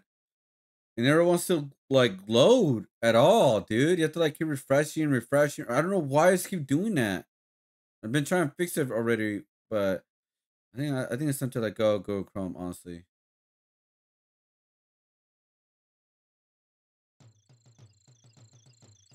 Bump, bump, bump, bump, bump.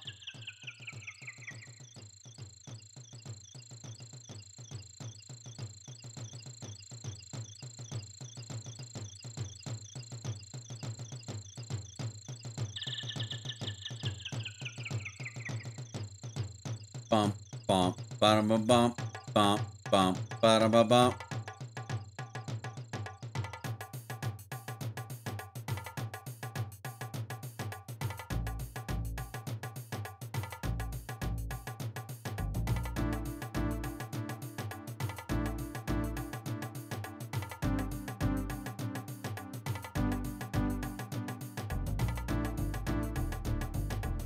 Bro, what kind of flavor? Bro, this has no flavor at all. This is a boiled chicken, Greek yogurt, white rice, which is obviously healthy. But motherfucker, you need some seasoning on that shit, dude. Nothing too crazy if you don't want to go too crazy. But you need some fucking seasoning on that bitch, bro. That is bland of the bland, dude. Like, holy shit, man. Like, nothing? Like, no, like, a fucking hot sauce at least or some shit? Like, I don't know. Like, what the fuck, dude? Oh, yeah, the Moana trailer dropped, guys. Yeah, do you guys know the Moana trailer dropped? You know how old this film is, by the way? Does anyone want to take a guess how old Moana is? And how long it took for them to get a live action compared to every other live action that has not been made for Disney? Any guessers? Any guessers?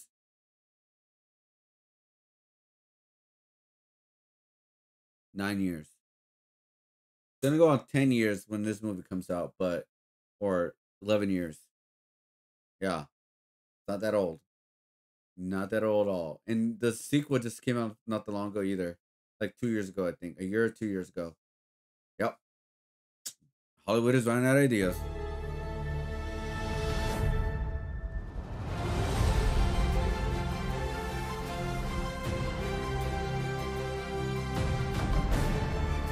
It's mostly CGI too as well, dude. Like, what the hell is that?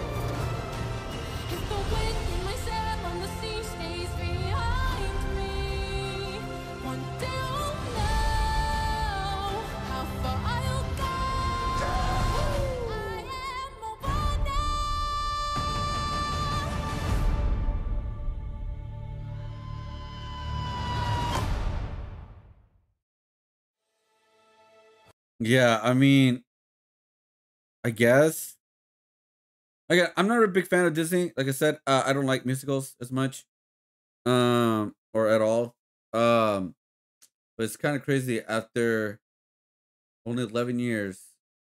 Only 11 years.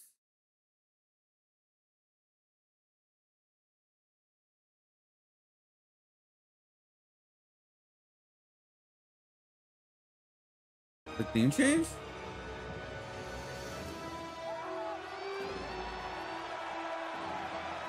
Oh yeah, it's different music. I just realized that. I don't know why you didn't notice in the beginning. The following is a first round match in the Last Time Is Now tournament. Oh, so he came up with a new theme? I totally forgot about that. I actually kind of just skipped to like right when the match is happening, pretty much. Oh man. According to K-San, because they are now dating, none of that matters. Like the best duo on stream?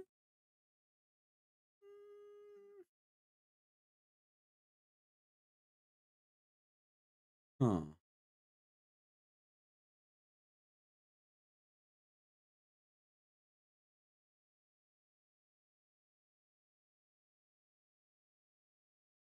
Let me see. All right. Bump, bump, bump, bump.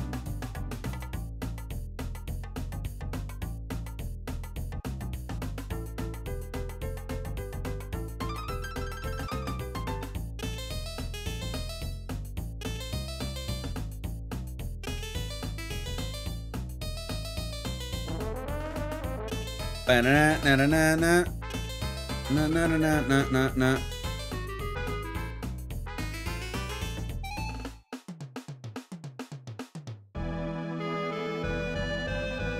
Dun, dun.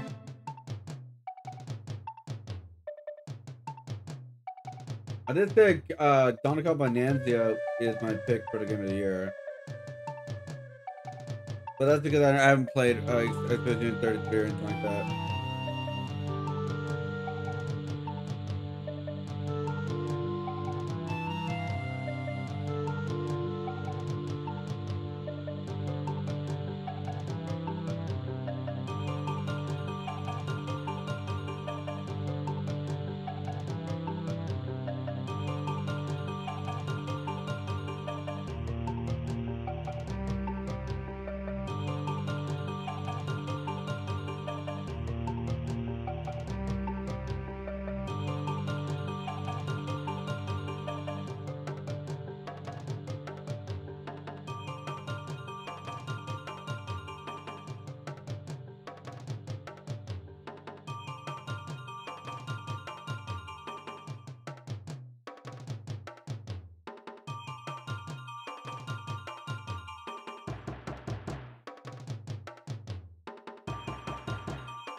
There you go.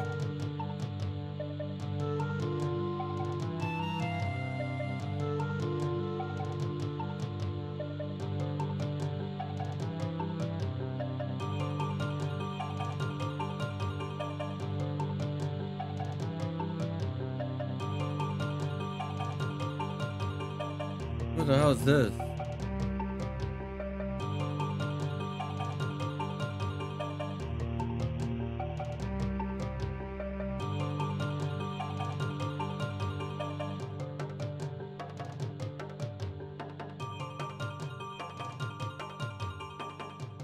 The hell?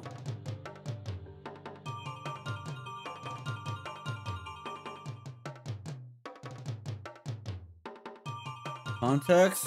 This is a 3-day Minecraft faction PvP event featuring 3 distinct factions. Specific one was the clip regarding small brains were made by player. Da, da, da, da. Okay, hold up. Cha cha chilla TwitchCon. Why you unfriend me on Discord? Nobody's entitled for another person's time. If somebody unadded at Discord nearly immediately shows a level of uncomfortable observation.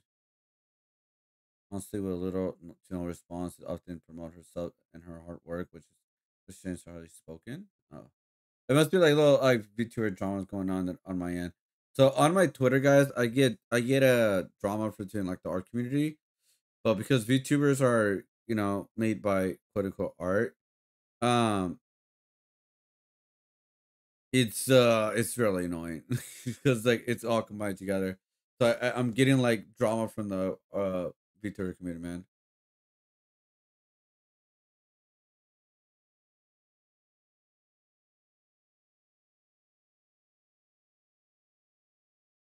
Hold up.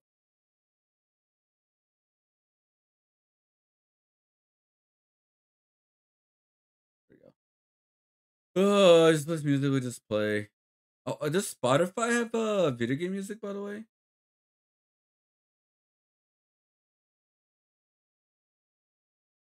Hello?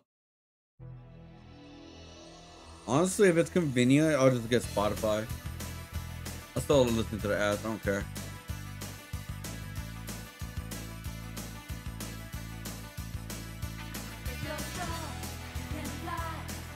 All right, Udon's book is out already for Mega Man.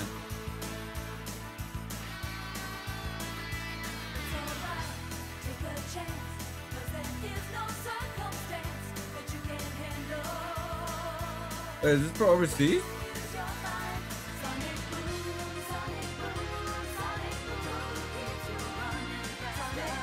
Wait, what?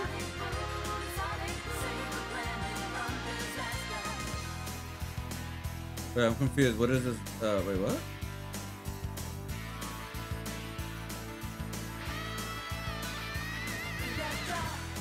Oh, the campaign. Hold up. They're just releasing new Mega Man stuff.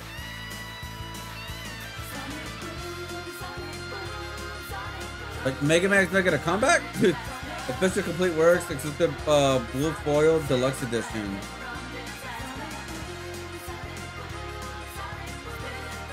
Oh, they got some art books? Official Works. Blue Foil Edition. Udon Exclusive Edition includes their alternate cover art with blue foil treatment and card. And they got Mega Man X version 2 as well. Bro, ain't no way, dude. And they released the comics version 2 as well? Oh no, just one regular comic. Okay. Oh, that's a cool cover of Zero. Legends. CX. That looks weird. It looks kind of weird to me. Legends timeline. Oh, you got everybody in that. Fight Mega Man for Everlasting Peace. Yeah, you got you got pretty much every Mega Man on there. All right, DX is a different Zero. Okay, sorry, this is the one I recognize. Yeah, ZX is different Zero.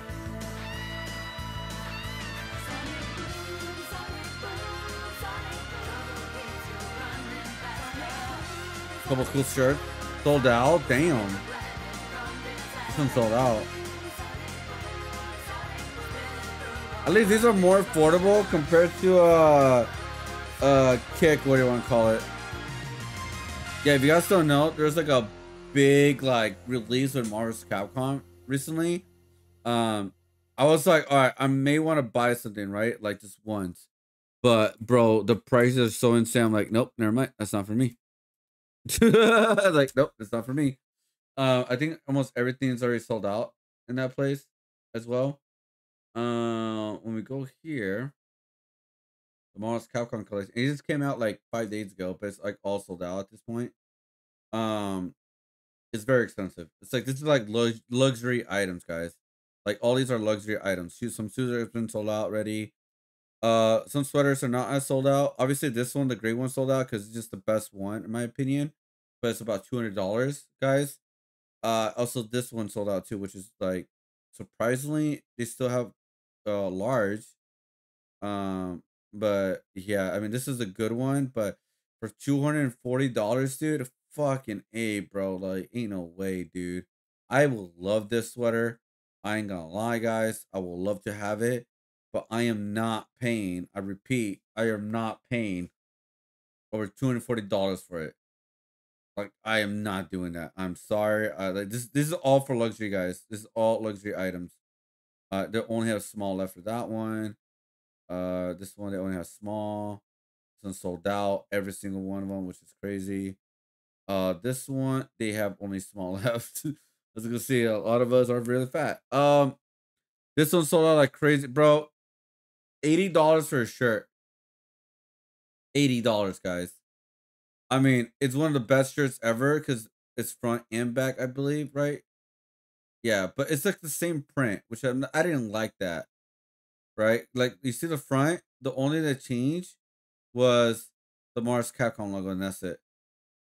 That's it. I didn't like that personally. I thought it was like I thought it was very very lazy. Um, but yeah, $80 and it sold out. It sold out. It is officially sold out. Yep, people pay $80 for that shirt. There's this one. I believe only. Oh no, this one is like all the sizes because again, it's not the best shirt ever. Large only. This one should have like almost. Yeah, this one's classic shirt. It's pretty much sold out. This one sold out too as well. Classic Marvel superheroes with Street Fighter shirt. Yeah, it has a logo there. That's classic artwork right there. Like holy shit. Um, then there's this stuff which is like I don't like small print. I really don't like it. This is just regular superheroes. Bro, you could buy this shirt from away from Kick, whatever you want to call it. Like I don't understand. People could just buy it. There's so many prints that make this shirt, dude. This one's cool. This one's really cool. I like that one. 2 this one's like whatever's. Guile, classic, Zero, Super 2 shirt. Yeah, that's pretty much it. And then that comic book sold out. Yeah, graded not by is it graded by them? Oh, it's graded by PSA. Okay. The Mars Capcom comic. I believe that was from like the game. I believe right. 25 Wolverine versus Ryu variant cover. Yeah, yeah. This is from the game, and these are just variant covers. Okay, okay. Yeah, so all of it sold out. Like the graded comics, everything sold out at this point, pretty much. Oh, it's just Ryu and Wolverine, all of them. Oh yeah, it is different covers. Okay. Um, this also that's almost that's $700, dude, for that fucking chair. Are you kidding me?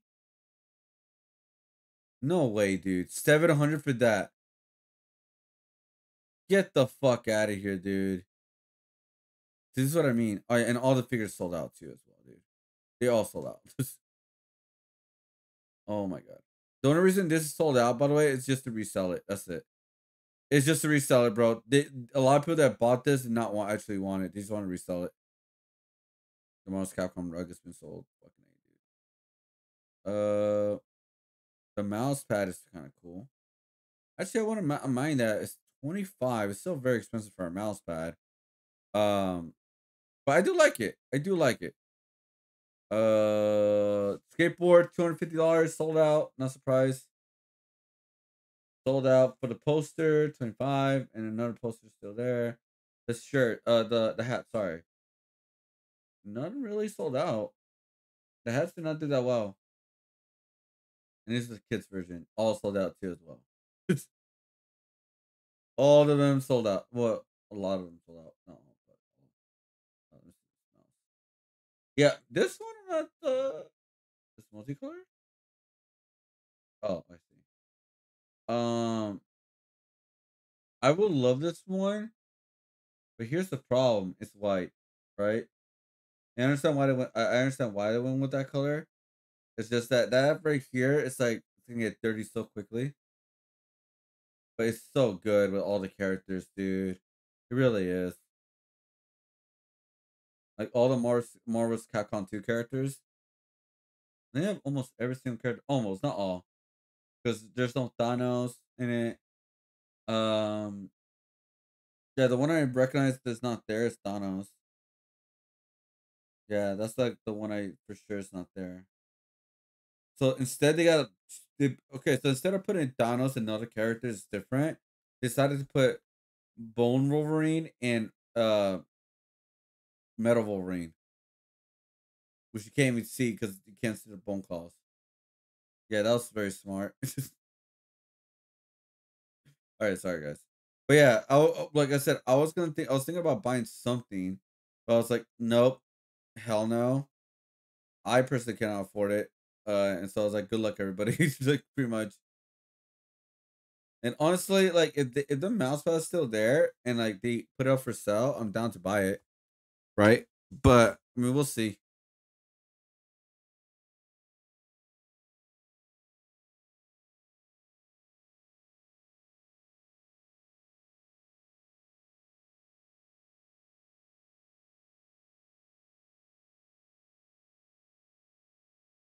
Just found this artist. She's been releasing music since 2023, and she's only has 13 listeners.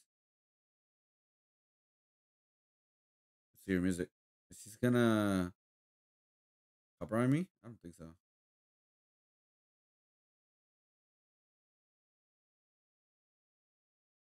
Oh, login. Let's log in.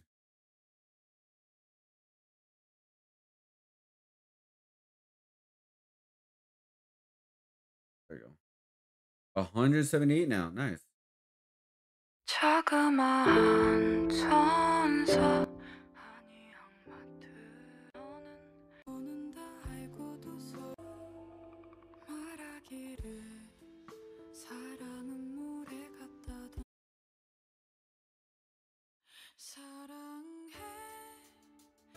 Gonna release 4 songs in 4 years, which is not bad. But she's by herself, looks like. She's very independent.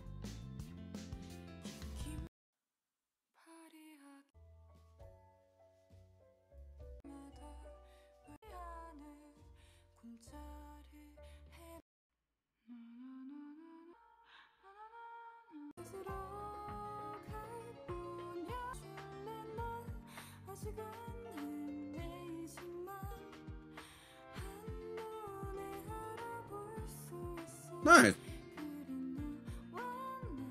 I mean, it doesn't sound bad at all. But looks like you didn't put about 4 3 instrumentals, 4 singles. She's been uploading at least 1 song a year. Looks like right now. Eternally is her latest one. I just saw this post right here. Just found out this artist, she's been releasing music constantly since 2023. This has only 13 listeners. Her voice is pretty to listen to.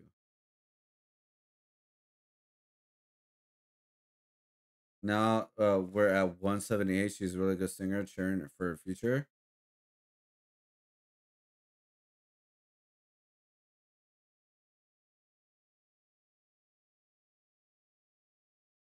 Wow.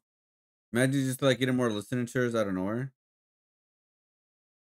I've been putting into where happy and grateful I am thanks to you. So many people have listened to my song.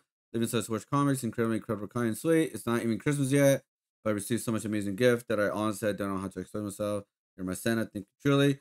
I really hope everything that goes well for you and you're always happy. I'm a little worried my feelings won't be conveyed. Well, since I use a translator, wishing you a warm end of the year. Thank you for reading. Aw, that's nice. That's nice. I require context. Context that. Context share. That's funny.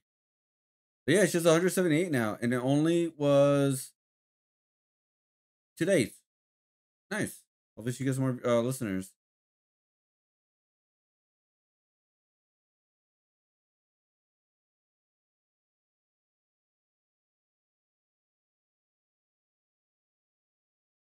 How would we even do that? Ooh, is this exposing all the trick shots, guys? Word on the street is our trick shots are fake. How would we even do that? Oh, wow. Word on the street is our trick shots are fake. How would we even do that? Oh, that's funny. That is funny. Oh shit, dude. Imagine that's how like they really do the trick shots, dude.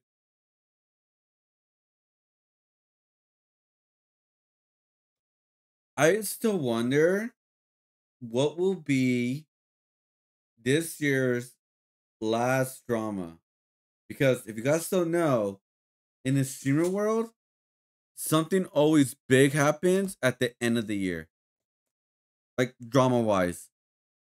It's been happening for the past 4 years, where something just comes out and and exposes everything. I don't know what it is. I think it could be like a sign of like I just want a fresh start. I'm gonna expose this guy or person, whatever, and we're gonna start something new. I swear it feels that way, man.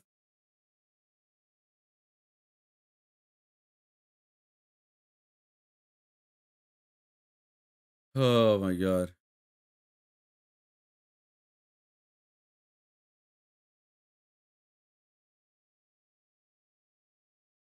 There we go. All right, where's my music?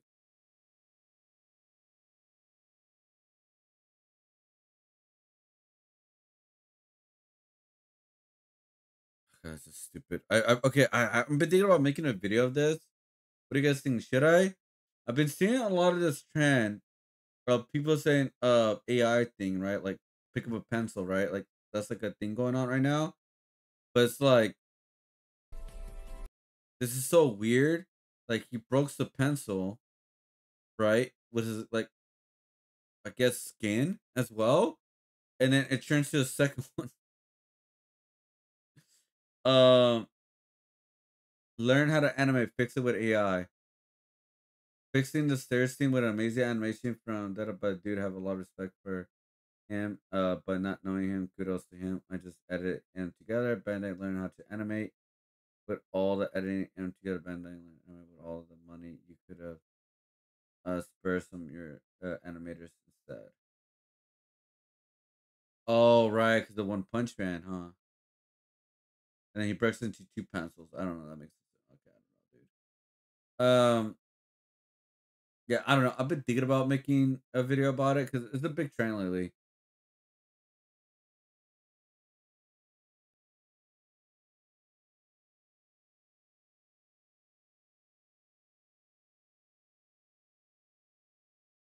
Let's see.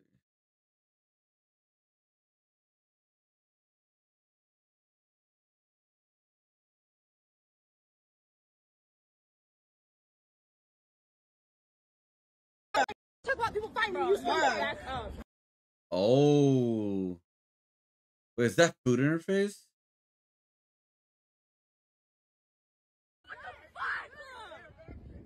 Holy shit, that's food. Oh, hold up. What was that? Is that a shake? That's a shake, right? Or a smoothie? I can't show the punch, obviously. Wait, I am showing the punch. God damn it. But damn, dude, that drink, like, that drink went all over her face.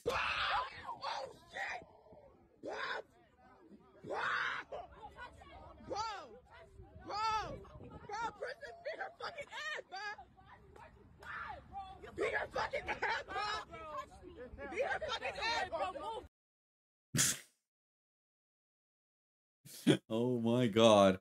That's a shake. It's a shake or a smoothie. One of those two.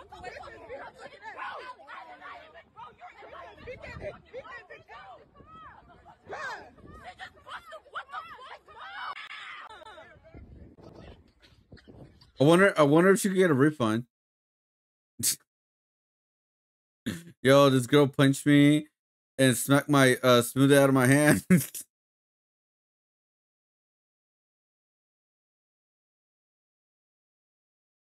Oh my god, dude.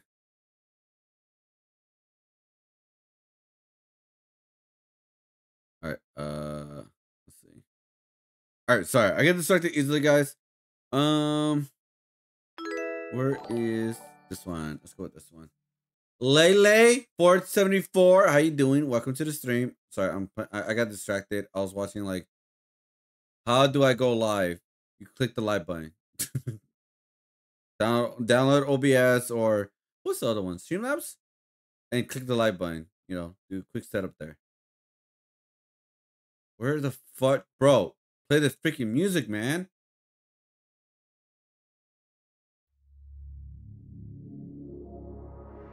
It's always there. Easy peasy setup. All you gotta do is go to like check out how to go live with OBS.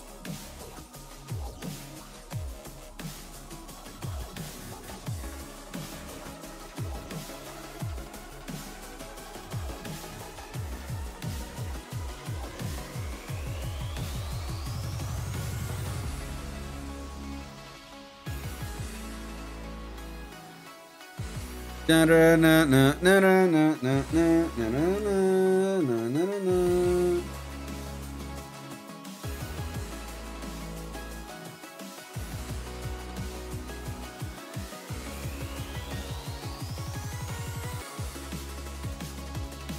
gonna put some line down there to make it better.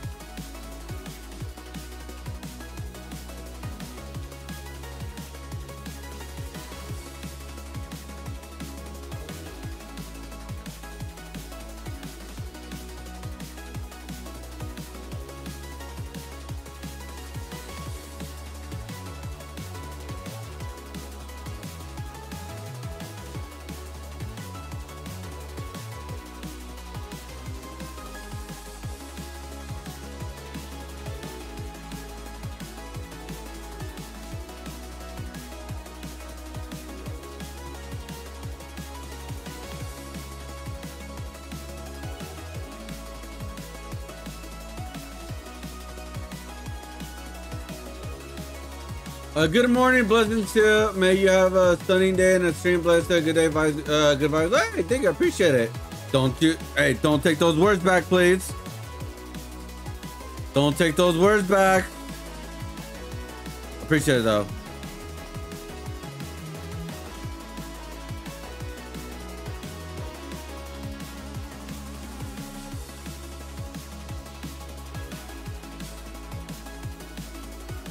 Are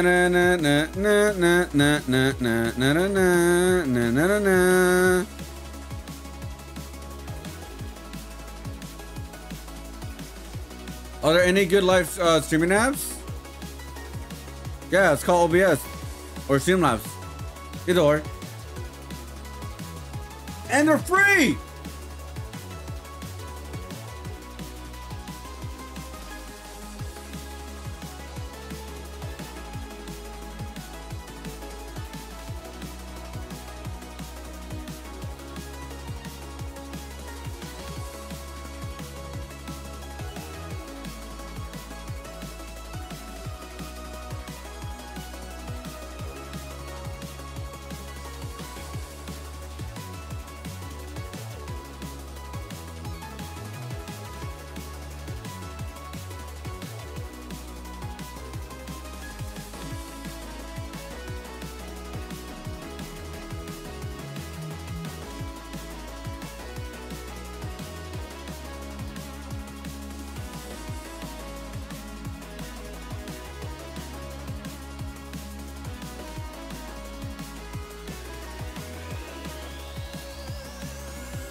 There you go.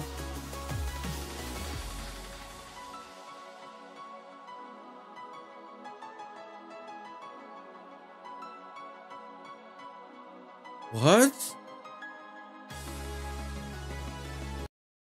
A city worker poured bleach into publicly consumed food. That's not legal, and she's about to find out the hard way.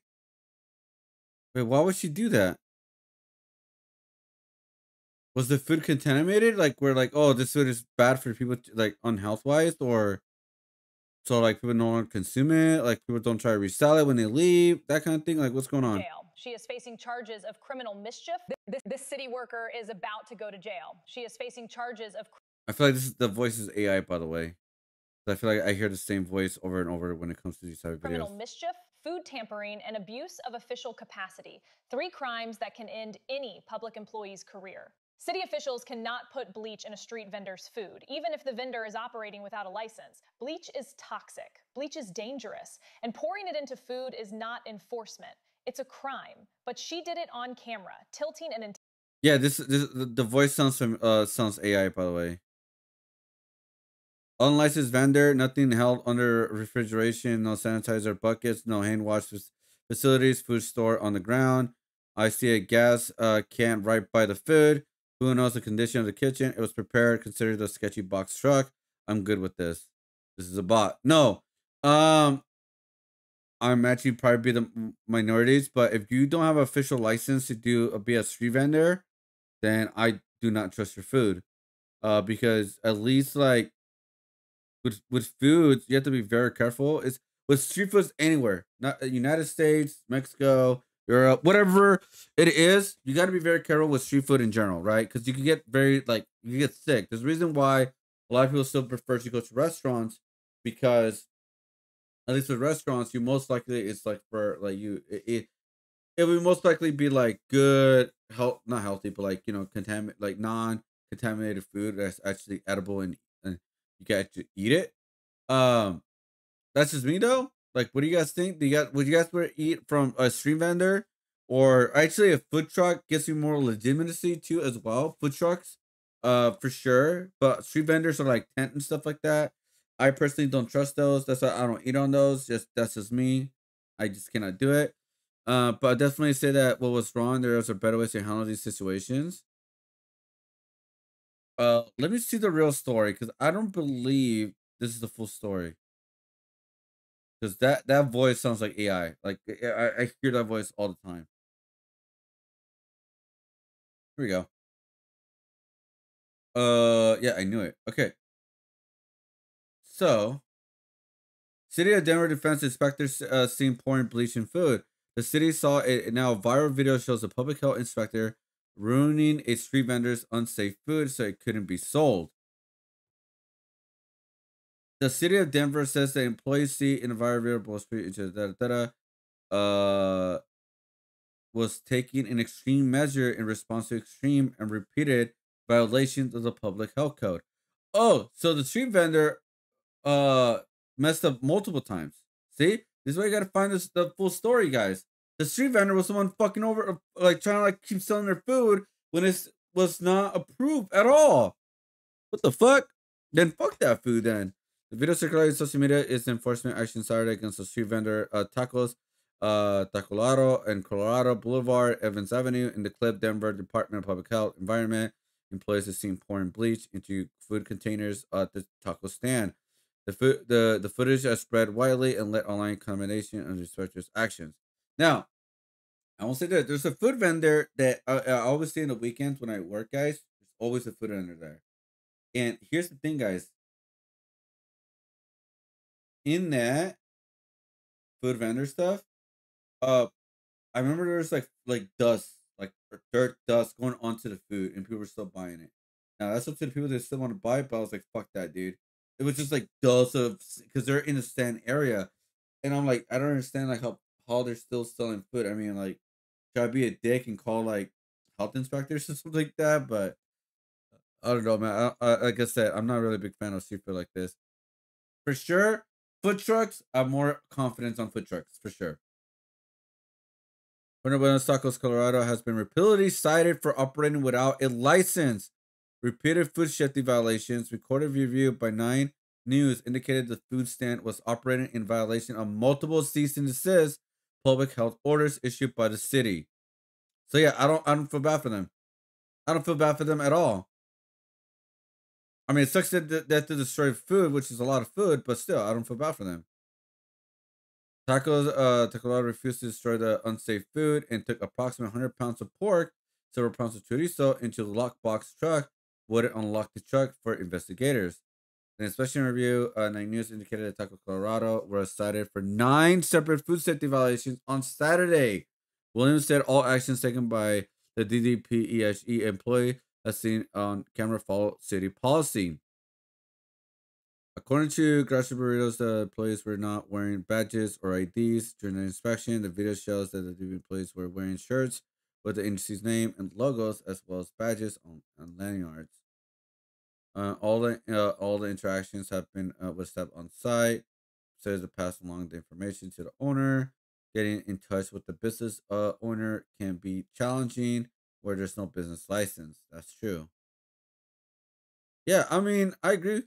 Denver is defending the actions of its public health inspectors after online backlash from this now viral video by moving without a license, ignoring multiple cease and desist orders, and trying to stay ahead of the law. by hiding unsafe food and moving place to place. Saturday, Taco to Colorado was set up at Colorado and Evans. Inspectors found 9 violations, including a trash can full of dirty water serving as a sink, meat kept at 54. A trash can with dirty water served as a sink, bro. And 82 degrees instead of the 135.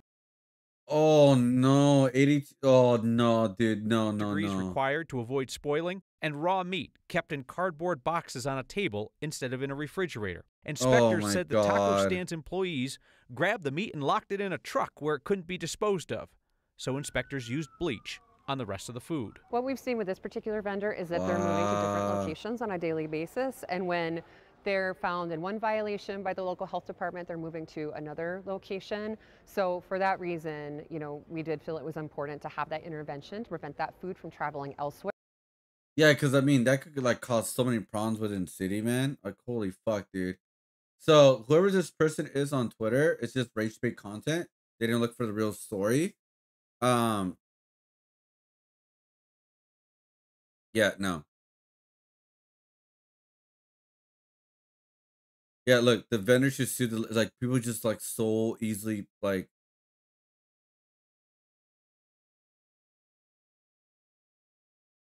Yeah, 9 violations, dude. But yeah, it's fucking race baiters, dude. This is why it's ruining Twitter.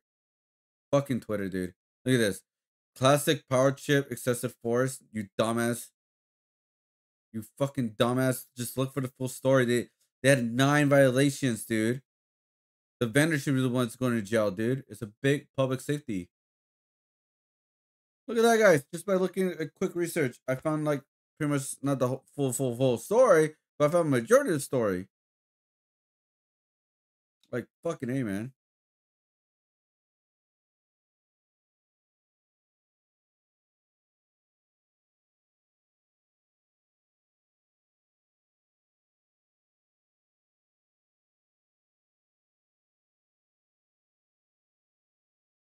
Let's see.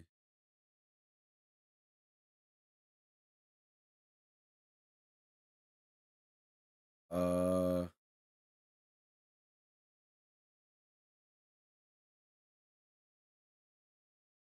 right.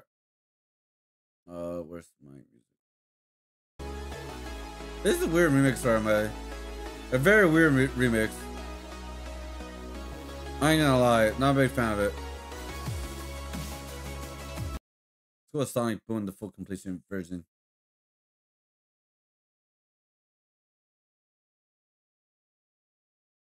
Why is this a different title?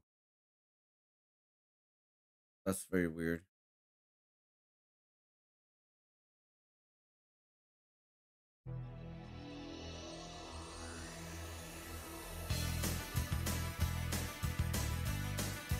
Dun dun dun dun dun dun dun dun dun dun dun dun.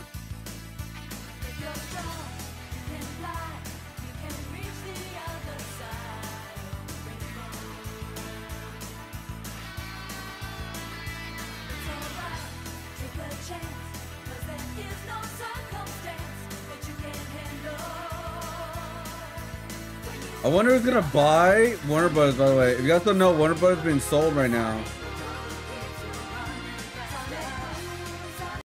Last thing right here. Warner Bros. Discovery are set to a November 20 deadline for first round bids.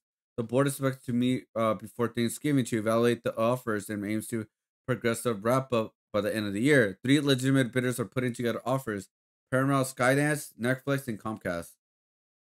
That is insane. Oh no, dude.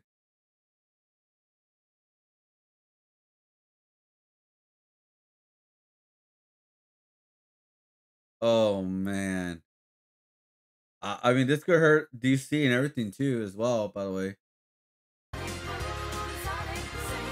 and Mortal Kombat. Yeah, and Mortal Kombat, guys.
There you go.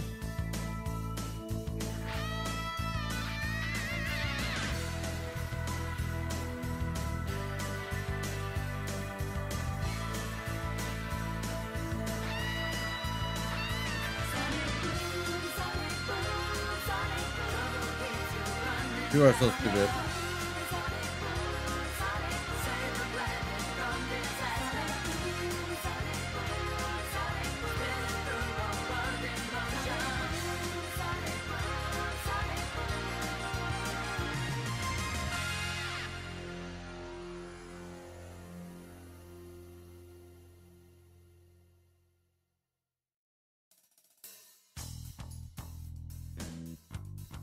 Dun, dun, dun, dun, dun, dun.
Go.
I need green.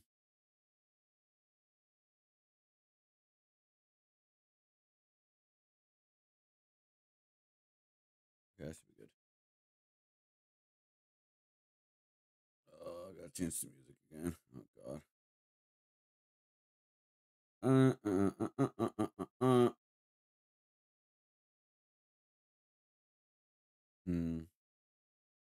Yeah, I think next week I'm gonna start I'm gonna find different playlists of music that could play on stream, and I'm gonna like rotate it so it's not the same music over and over again, like the same style. Like for example, ones could be Donkey Kong, Mario, Sonic, that kind of stuff.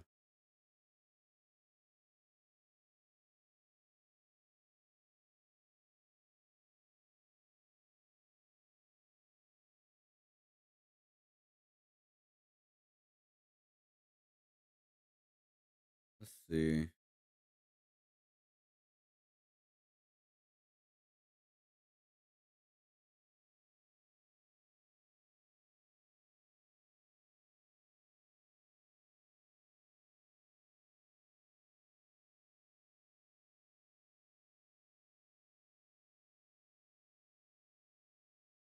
Yeah.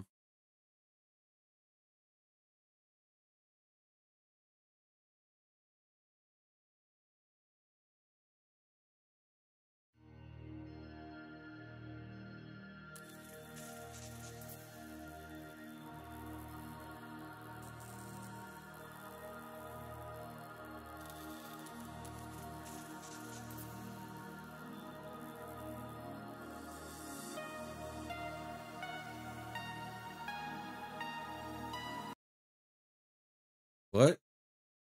Big AI companies are trying to restrict states from relegating AI by adding dangerous 11-hour provision to annual National Defense Authorization Act. Contact your representatives. There are only a few days left to stop this.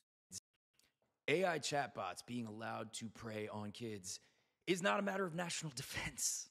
What? And yet right now, a bunch of big AI companies are trying to convince our government that it is. I've just been corresponding with a bunch of people in DC who work on this.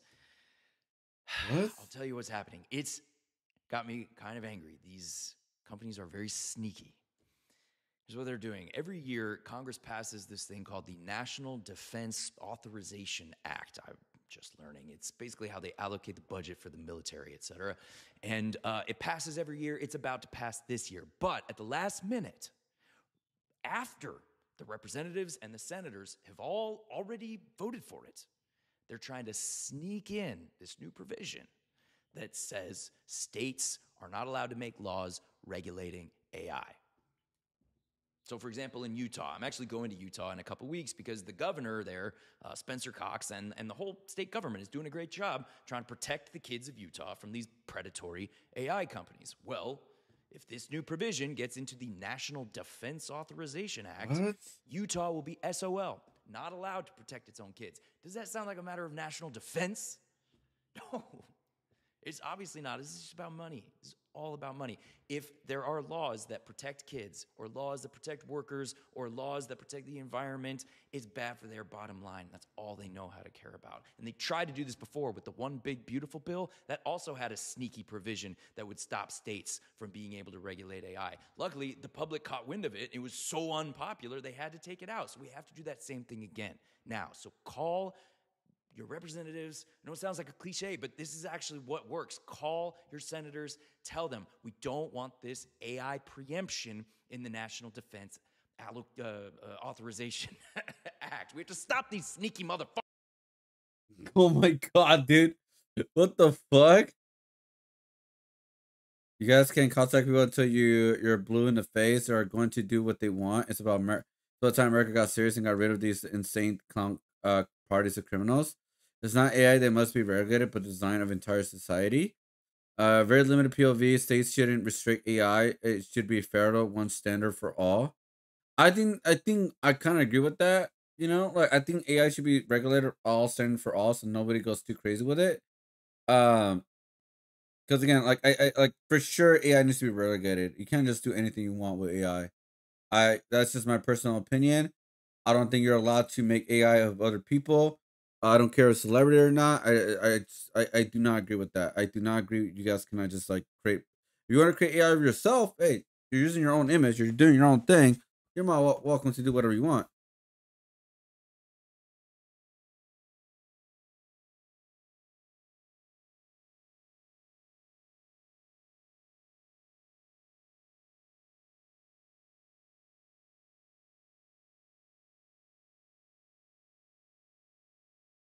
The fuck? It's got to be edit, right?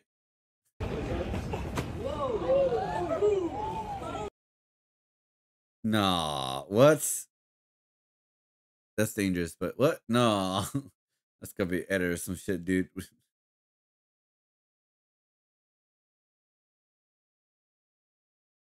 Oh my god, that's creepy art. This is sketches for unannounced project. That is interesting. Interesting.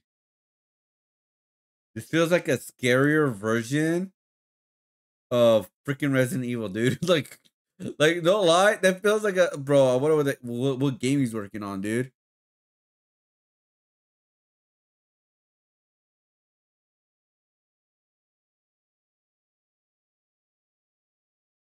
U.S. House approves a bill to force the release of Epstein files, sending it to Senate. Who voted no? That one person, probably Trump. Just kidding. Oh my god, dude.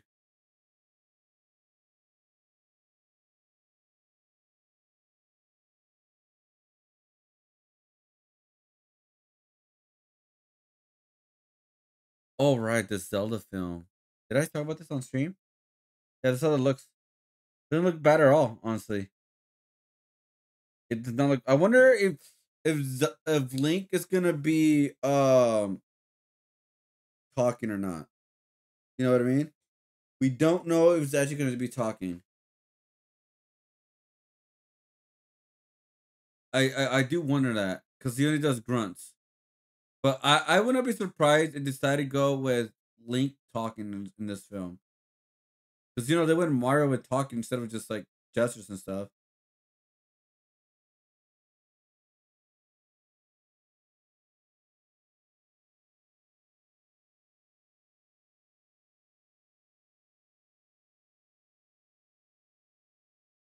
So I wonder if people are gonna hate it. I don't think so. People hate it.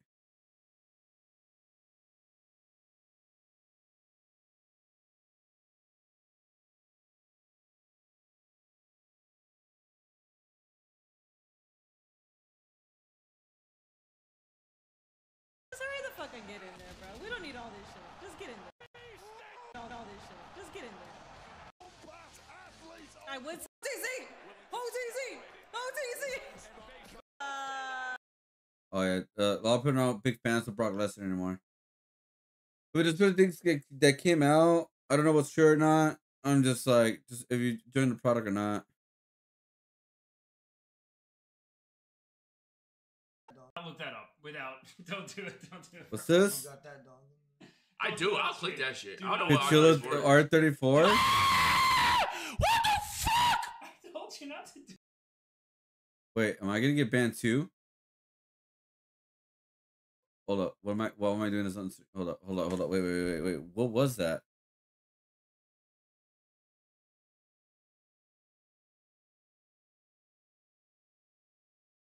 Oh. Okay, so it's like crazy Cthulhu. Okay, it didn't show anything luckily. Luckily, the part that we saw it okay. We're lucky guys, we're lucky. I told you not to do it, bro. Oh my god, I freaked out for a sec. What the fuck is that? Looks like we're not streaming the next I thought that was your trophy. I said don't do it. I said it. I thought one of those things you're baiting me like don't do, but you want me to do it. No. I can tell what you niggas are serious. Delete the VOD. Delete.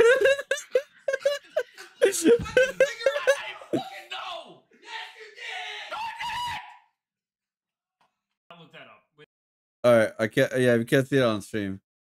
Sorry, I know it's screaming, but like fucking dumbass.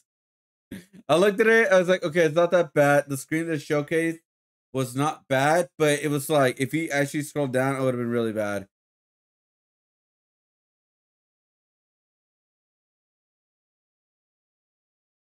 What chat? Are you still? Oh, wait, are you still awake? It's like 3. Oh, better be 4 o'clock. Holy shit. The girl allegedly involved in a viral beating of a pregnant woman and her 2 children speaks out with her mother apologized after being caught and has her mother tell the internet, keep it respectful. This is a child. Wait, They jumped a pregnant woman. What?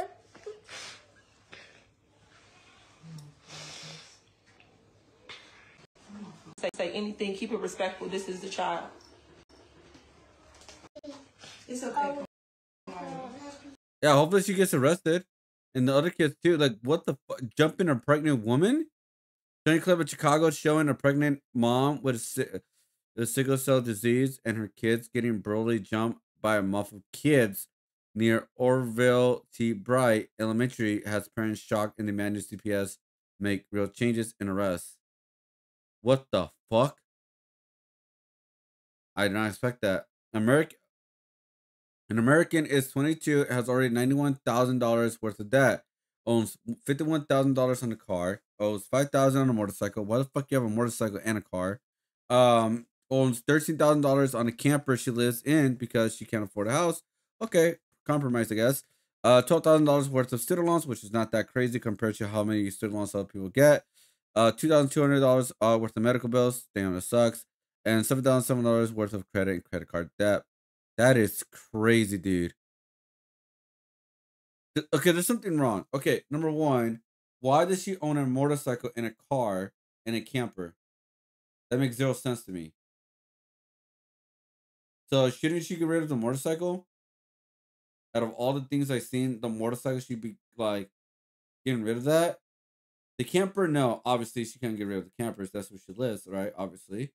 Um, the student loans, the student loans, luckily you can pay that last because I know some student loans you don't get interest for a while.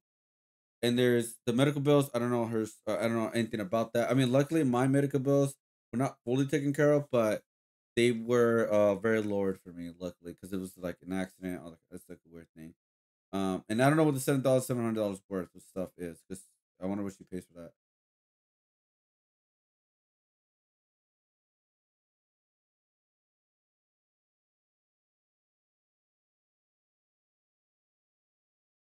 She should try to find a Can she get a roommate for an apartment? Also, yeah, why is she buying a $51,000 car? Couldn't she just find a like reliable car that would last for like 5 to 8 years or so? Like for like 10 to 20,000, that's $30,000 saved right there, and that could pay off like student loans, medical bills, and even the credit card debt. So you would be at what? Let's say 20,000, right, on the car. So 31,000 off of that, you'd be at $60,000 in debt, which is still bad, but it's like way better than 90,000. Like, why she has a $51,000 car? Like, what?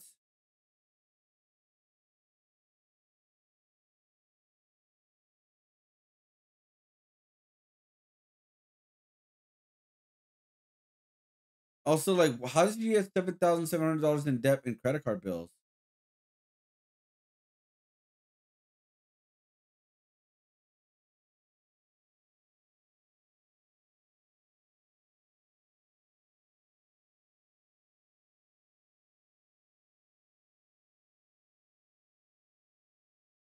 What the fuck?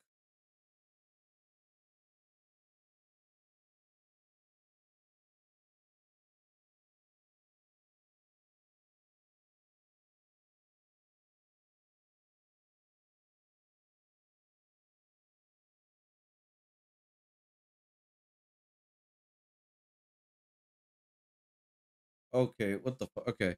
Like, how the fuck you get that much in debt? I'm trying to think, like, what do you buy to get to that bad? Clothes? Appearances?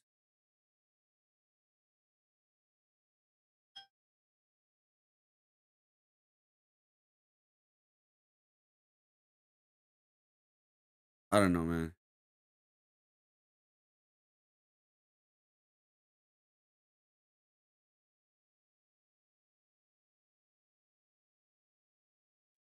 Okay. Fire GTA 6 devs have a protest outside Rockstar offices in Edinburgh GTA will make billions, but I want people to think of the human cost. I mean, yes, GTA 6 is gonna make billions of dollars. It's gonna be like the most money that any game has ever made in a recent time. It's gonna beat everything, dude. When that game comes out, the whole world will come together. All right, guys, the whole world will come together. Let me see real quick. What was his name, guys? I just put that and see that'll pop up. No.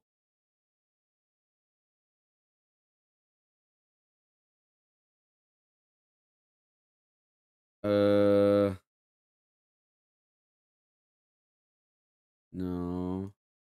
What? Caleb. There we go. Let me see. I'm very curious who is in a recent video of like bark bitch, fuck this bitch. What the fuck is going on? what's going on with these videos? Members only, members only, members only. I mean, he's going more that direction because like he's making more money doing that. But it's more behind the scenes stuff and extra stuff kind of thing.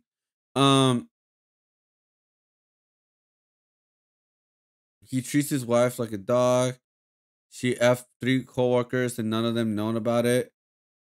What the fuck? Let's see.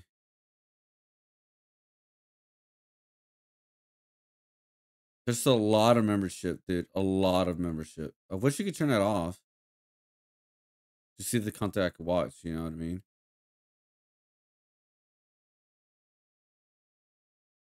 Pamper Princeton thinks poverty is easy. Breaking down, someone's finally walked off financial addict. Yeah, I remember that.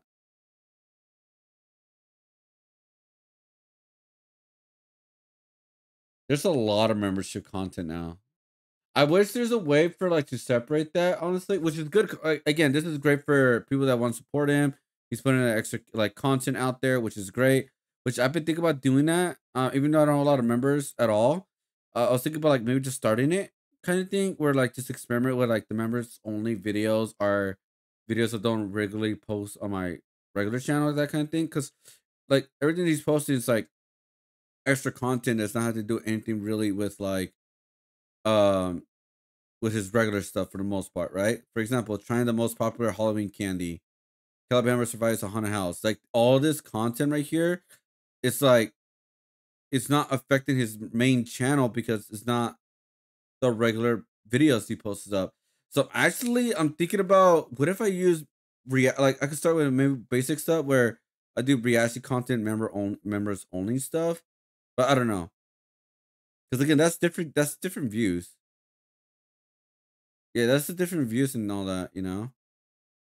But I wish YouTube would separate that. Like for example, videos, member videos only, stuff like that. I think that'd be a great thing to do.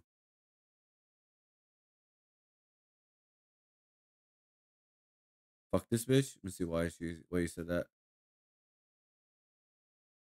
Some bro, like I say, if you guys are financial, like you guys don't know what to do with your finances right now, or you guys are struggling, or you guys like you're behind, just check out these videos. Just check out these videos. Shut the f up. And you're giggling about it. You don't care. You're obnoxious. Okay. Frontal lobe. Are you gonna do the 25 frontal lobe thing? It actually is 28. It's person to person, first of all. I nominate myself as a 28. I'm gonna nominate you as.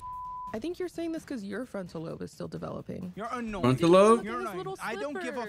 You're annoying. You're obnoxious. You're not funny. You're not cute. Oh, just taking everything in my power not to kick you the f off. You have no idea.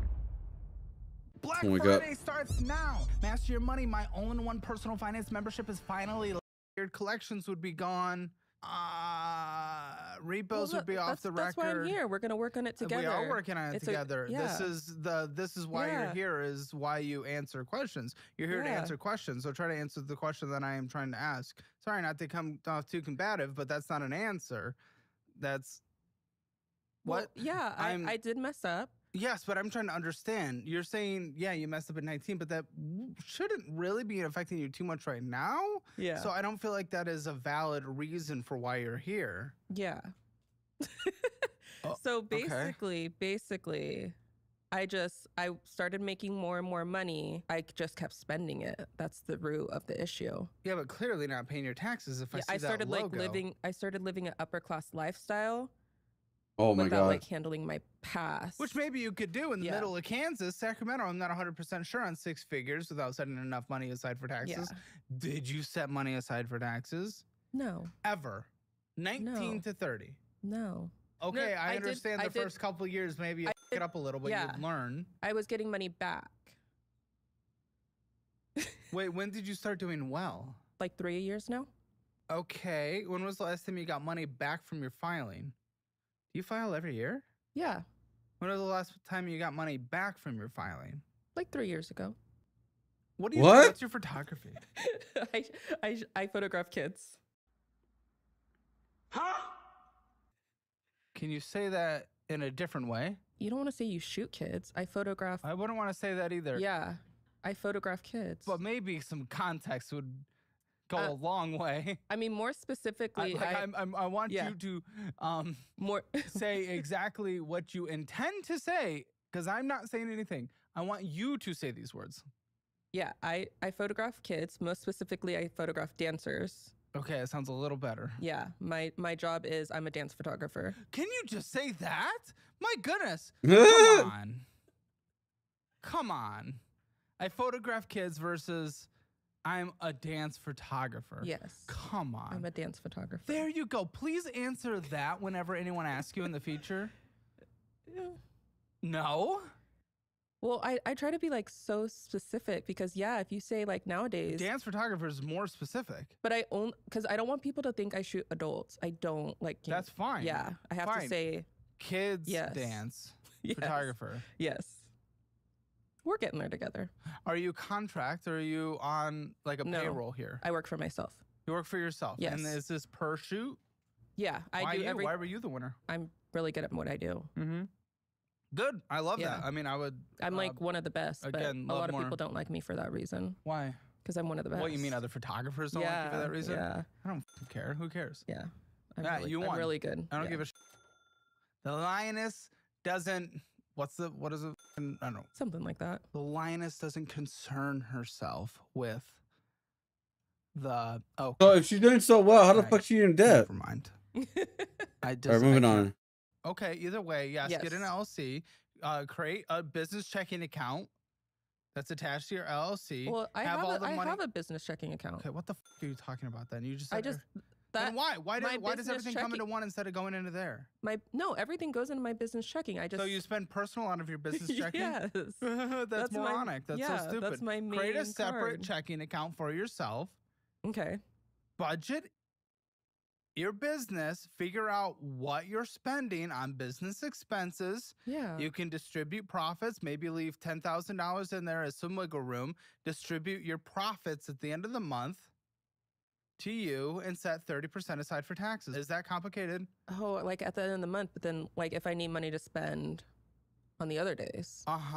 It's after you've distributed at the end of the month. That next month you spend what's in your personal checking account that was distributed at the end of last month. That doesn't seem as fun though. Well, it's not about fun because we're not children. You're 30 and because there's always going to be more money in my photography business account. Not necessarily, because you'll distribute your profits, which should be pretty much 100%, other than maybe some gas that you do traveling to events, maybe a little bit of food that you do. Is now a good time to tell you I built a travel photography business, so I have to fly in order to work. I don't work in Sacramento. Oh, well, yeah, that's going to be a lot more expenses. Yeah. That's going to be a lot more expenses. Yeah. And obviously you take, again, your distributions after that. Yeah, that's what I'm really bad at. Yeah, but you know how much you spend in a month, right? In your business? No, I've never. Well, no. You can sit down at the end of the month and see what you spent. I could.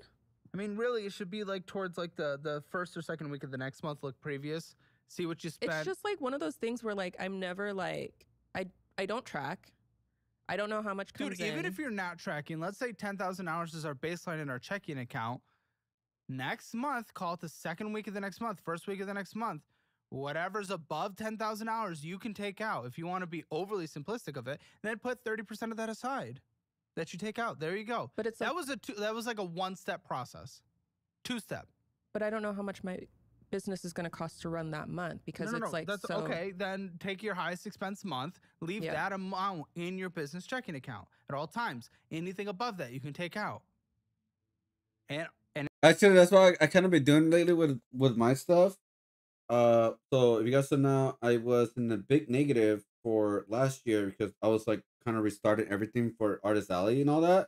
You know, making products, buying printers, stuff like that. You know, buying things that I need in order to, I guess you could say, start my Artist Alley business. I guess you could say. Um, and yeah, I literally had to put aside like 1,000 just to start it myself up at least, because again, people think, oh, 1,000 is a lot, which it is a lot, but it actually goes pretty fast once you start like adding a lot of different expenses when it comes to starting Artist Alley stuff. For example, the beginning stuff was art shelf fees, stickers, prints, hotel, parking fees, food, miscellaneous kind of stuff. Like if I sold stuff, I just added that.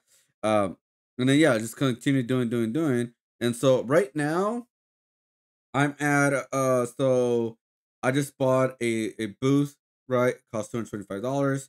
I'm positive $785 right now.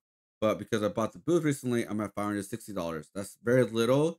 But compared to where I started last year, like or actually a couple of months ago of this year, of this year, I was at negative. The highest I got negative was about right here was about $3,150. That's how much I was negative right before Anime Expo.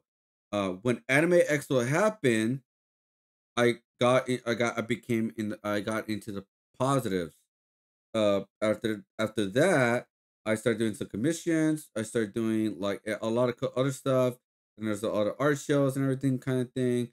And then so I started getting into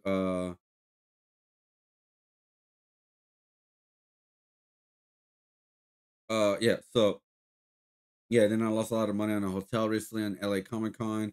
I forgot how much I lost. I lost a lot of money on that, dude. Anyways, um, so I was like in a negative around that time of LA Comic Con. I was at negative plus scam hotel. It's funny. About 1,500 pretty much. But luckily, LA Comic Con, everything that happened, all the positives of that put me around 805. I bought wood panels, $20 off.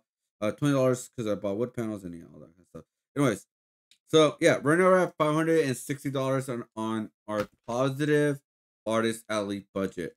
Now, I'm only want to add about $1,000 or so into the budget, and then no more money putting into the into Artist Alley. Like I want to have a budget of $1,500 to start off everything for traveling, for Artist Alley shows, all that kind of stuff. The reason why I just want to have that because I don't want to no longer get my personal finance stuff anymore. I want to start growing my financial stuff, my emergency fund more, my card fund, all that kind of stuff. So, if you do get that stimulus check, by the way, that'd be awesome. That will pretty much like that stimulus check. If it does happen, which I'm not gonna like hope for it, but like if it does happen, it's gonna be cool because I can use that money to pretty much use that as the budget for Artist Alley. Pretty much, all I gotta do now is just what the money I have positive, put that money into the budget for Artist Alley, and I'll have about $1,700 as a budget for Artist Alley, and that will be for like traveling, hotel, food, and all that. And then if I want to make more art stuff, then I'll also do that too.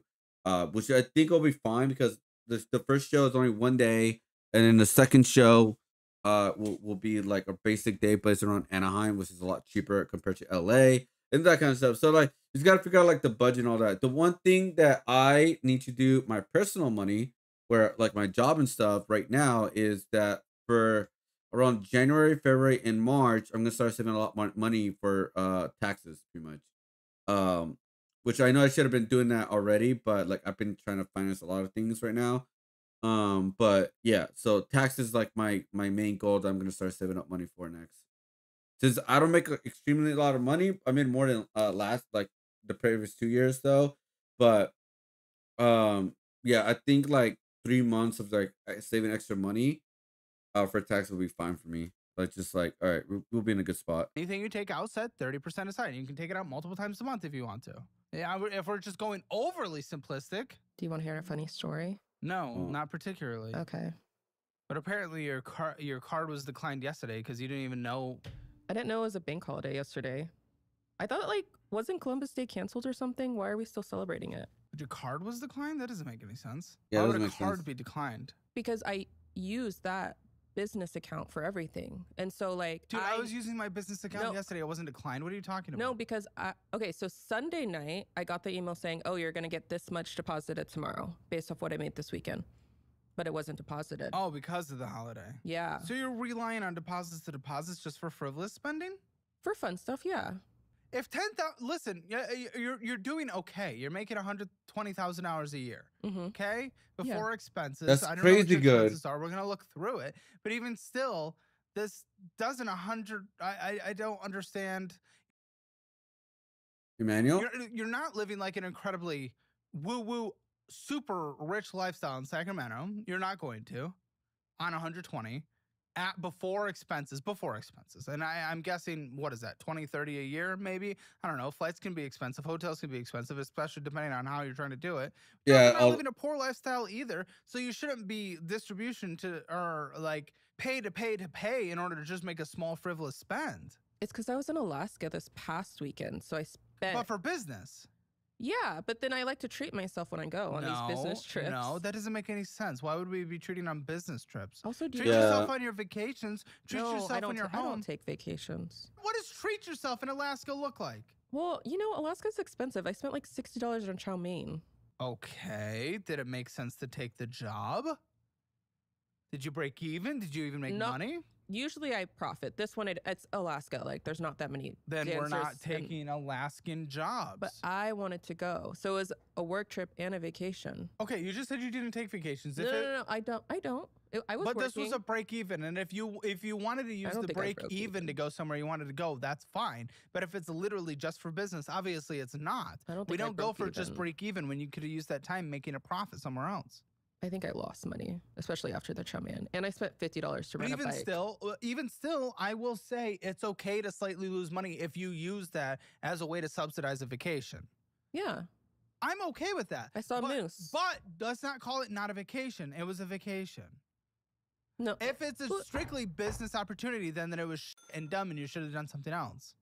Yeah, that's why when I do conventions, guys, I make a rule for myself. I don't spend any money on stuff I want to buy. For example, just because there's a lot of merch in there, there's a lot of stuff that I may want to buy, like figures or some shit like stupid shit like that. I don't do that. My budget is strictly all business, like strictly all business. Now, if there's sometimes if I make like a good amount of profit and there's something I want to buy or for a family member or something like that, or for myself, I may do it. But as of right now, I have not done it.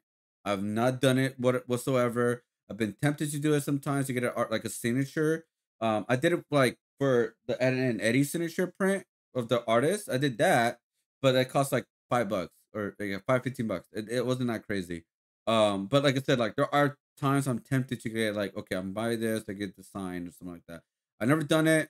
I done it in the past, but I realized it's really stupid of me doing that because I'm just like eating up my profits and like a stupid idiot. I should not be doing that. So, yeah. So yeah. That's why yeah. It should be a rule when you do when you do a business trip, it's for business. You know, you should not be buying stuff that's personal. That's why you got to budget how you're gonna make your food and stuff like that. So when I do art shows, I budget my art shows away like, all right, I'm gonna buy snacks or portion drinks, all that kind of stuff to have that on my art shows. So I don't like feel hungry throughout the whole day. I eat, I stay hydrated, etc. And then at nighttime, I buy something like my expensive foods, like around the $10 to $15 budget for foods because it's late night, and then you want to get something like whatever's open kind of thing, and not everything like around LA is expensive. Like average is like $15 to buy something to eat, right? Um, and so yeah, I gotta budget all that pretty much, but I do save money by like I spend like what 20-30 bucks for snacks for the weekend, and I don't eat all the snacks in the weekend too as well. I can use that for the rest of the week, and then around like 40 to 60 bucks for food for the weekend kind of thing too, like Friday through Sunday. Do I spend that much? No, but I that's like the max I ever spend, like you said. And yeah, so I believe how much money did I spend on food on when I went to LA Comic Con? It wasn't the best either. I didn't find any like uh so I spent I actually went over now on this one. Yeah, because LA sucks, man. It really does. Uh 43 43 52 $72. That's way too much. But I think the reason why is just that the places I was at, it was just sucked at it. Like the place I was at, the first motel sucked fucking ass. Um, to find good food in LA, man, it's so fucking hard, dude. Unless you want to eat something super shitty, then yeah, I could do that and like eat less. But the reason why I don't like eating super shitty sometimes, or most of the time when I do art shows, because I don't want to feel shitty throughout the whole weekend.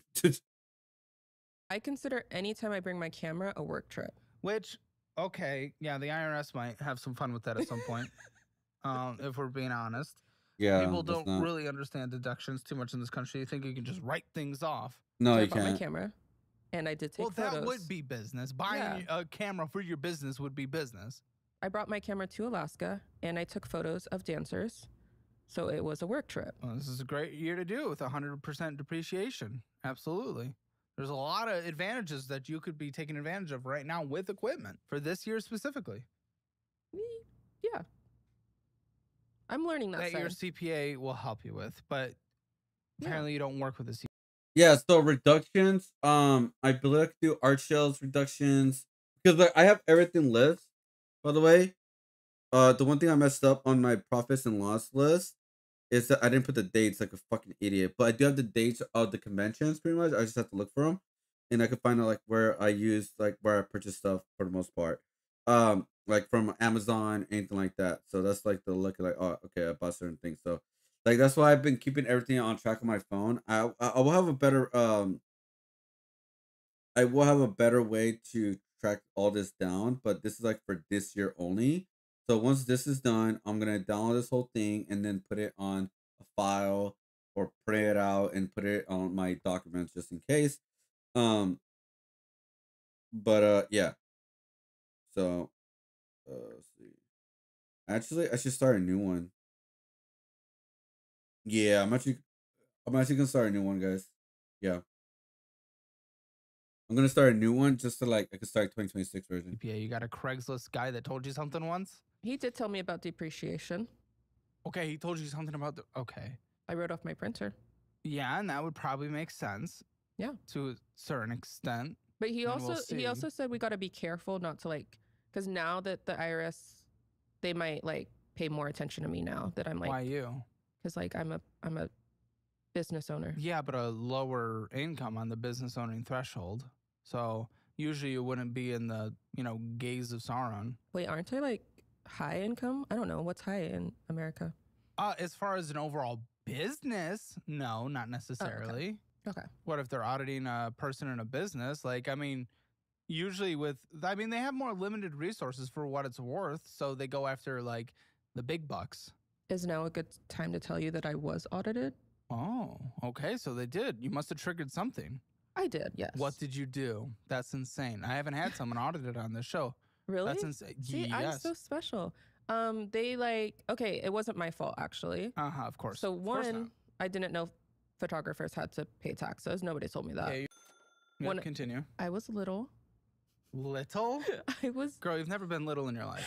Okay, two, I guess like in California, if you make more than $600 through PayPal, which of course I am, you have to first of report all, it. that's everywhere. That's the IRS, Yeah. but also probably their state taxes as well. California likes their money, yes. California but continue. loves their money. So yes. Yeah. Number two. Let's get on to number three.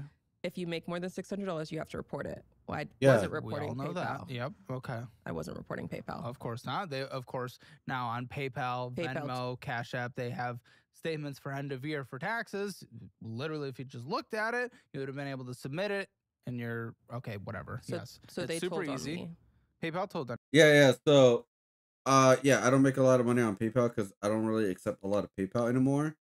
But this year, I think because I did more commissions, this year I have to look at my PayPal this year and see if I made enough to where I have to like, tell them about how much I made.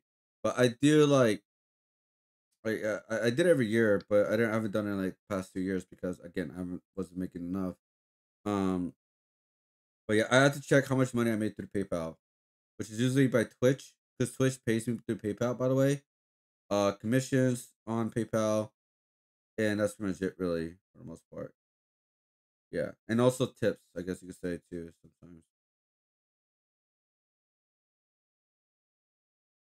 Let me see. Oh, and eBay, yeah, eBay as well. So yeah, this year I will for sure have to check if I make enough, if I make more than 600 this year. Yes, because yeah, of course. Again, they create the end of year reports for you. So you did trigger. It's not your fault. What do you mean it's not your fault? That was your fault. But it How just can you like possibly say it wasn't your randomly fault? happens. Like it was never an issue before. All of a You sudden, know the 600 thing is a relatively new rule from a couple years ago. yeah, and this was a couple years ago. Yeah, exactly. But like, I don't. And your CPA didn't tell you. I don't even know how much I make. Like it ebbs and flows. No, I didn't have a CPA back then. Why? I was doing it myself. That doesn't make any sense. But you didn't know anything. Why would you do something that you know nothing about? What do you mean? I just started a business, and then it started making more and more money. It just like snowballed. Yes, I agree, but that's usually when you reach out for help when you don't know something. You didn't fear the tax situation. I didn't know how extreme it was, and then yeah, extreme. You don't think they want their money? The people with the guns. Okay, so anyway, plus when I did get audited, it was like over COVID. Nobody was like even going outside. Well, I believe they had increased IRS funding during that time. I think the Inflation Reduction Act had more IRS funding. They had more resources to go after you. If I'm not mistaken, maybe it came from a different bill. That actually would make sense, yeah. So like I was like inside. I wasn't even shooting. Everyone was inside, and then yeah, I got like little audit. Okay, tell me about the audit, dude. My goodness. Okay, I mean, what do you mean? It's an audit. It's an audit. What the happened? It's an audit. Congratulations. This is a calculator. I can tell you things about it, though. I can describe the buttons and what it does. Okay. Tell me about the fucking audit, dude. Oh my goodness, what a miserable conversation. You're incapable of answering questions. No, step one, got audited. So annoying. Step two, then I did go on Craigslist and I looked for someone to help me. And step three, they basically said, you already got audited. You don't want to like around, just pay it. That was it? They just said you owe more money. Are you sure you even got audited? No, I know I got audited. No, I don't think you got. Did they have you send over years of documentation? No, they already had the documentation from PayPal. You moron! You were not audited. You were just told you owed more money. You actual creature. Wait, you were never audited. No, I think I was audited. No, you were not audited. No, that's not audited. Audited is that to prove everything. You have to find every receipt. You could track down every receipt to prove this certain thing. It just means that you just owe taxes on this. That's it. That's not the extremely big deal at all. I had to go back and refile. Yes, PayPal. Yes, because you did it incorrectly. You weren't audited. I think I was. No. If they garnish wages, isn't that audited? No. Garnish wages? Who they garnish from? Look, private student loans can make you feel like you're one missed payment away that said, hey, you owe me more money. No, it wasn't like that. Okay, then tell me what. Okay. Literally, if you were able to just tell me what the happened, I would just be able to listen and know. You're incapable of actually giving details for anything. Yeah, you just once say, I'm going to do better this year. In 6 months, it's $8,000 to debt. Oh, I was audited. Why were you audited? It was an audit. Shut the up. How about you actually tell me something? Oh my goodness, I'm sorry. I'm coming in hot, but this is... Nothing will annoy me more than someone who literally just can't say something. Okay. Answer. They had me go back to every year and redo it. Okay. It wasn't just the previous year. Okay, so they were asking for a lot of detailed documentation. Yes. Good. But How long does that take? And you did that yourself without the help of anyone? No, I did pay the Craigslist person. Okay. Okay. So, but she said you really, once you already. Who's she? Craigslist or IRS? The Craigslist person. She said once you already get audited, you don't want to f around too much, and it's better to just pay, because even if like, so let's say like, oh, in 2018 I bought my camera, I did this. She's like, you don't want to go and try to do a bunch of write-offs because they're going to be really looking at every single write-off. Agreed. So she said it's better to just suck it up and pay it. Agreed. And then fix it in the future. Agreed. So like amend it in the future? No. Like post She said don't. She said don't. don't. Even with the last years. I would agree with that. Yeah. She said don't try to. The more you do now is like they're going to be at a microscope looking absolutely. at it. Yeah. Yeah, because they don't want to get ripped off. For like 2023, I broke even because then I learned about the write-offs. Did you do them correctly though? If they gaze their eyes on you, will they be like, actually, this is not a write-off? Because what most people think is like write-offs and deductions aren't always 100% Well, true. I took her advice and then her advice, or did she do the taxes for you? Because she would do it correctly. Actually, some CPAs don't even do it correctly. Yeah, she did those. She redid it. No, you're 2023. No, then I got a second Craigslist because once she did it, I still owed so much money. Probably correctly. And then you had someone come in and do what you wanted to do to almost illegally eliminate expenses. Work smarter, not harder. You might be audited again. No, I think I'm smooth sailing now. Why? Well, and then this year I owed money because now I make so much. Uh-huh. So I have to be doing it right if I'm still owing money. So do you owe from the audit still? I'm Is that working what's on in it. front of me? That means yes. When you answer that question, the answer's yes. Asshole. Oh my goodness. It ebbs and flows, though. Am I grumpy or are you incapable of answering? I can't tell. Sometimes I don't know. No, it ebbs and flows. I've been working on paying Oh my goodness. Oh my goodness, I don't like you. Okay. Whew, it ebbs and flows. You're just like, dude, I swear, just put in a fucking coin and you pop out with like 5 catchphrases. So yeah, it's so cute. It's so cute. We all love it. Are you thinking she still dodges their calls? Whose calls? IRS? Are they calling you? Okay, backstory. No, backstory. Oh my god. I hope there's details in this. My wages were garnishing because I was working. Yes, fair, good.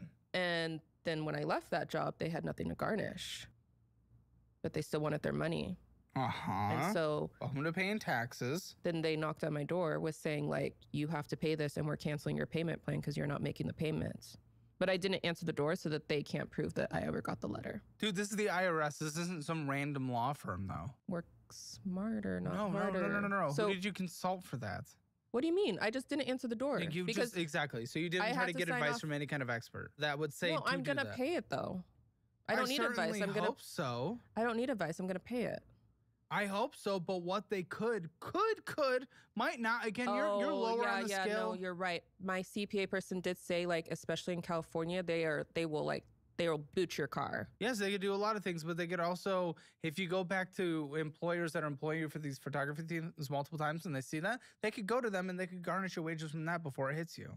There's a lot of things they can do. They have like all the power in the world. It's easier if they just take it. Yes, it is, and maybe they should if they're listening, because you're an irresponsible brat. Listen, if I have to pay millions in taxes that I could be investing in the business or doing whatever I want to live my life, because apparently I got to pay like 50% me, kill myself, at least pay like you're 25.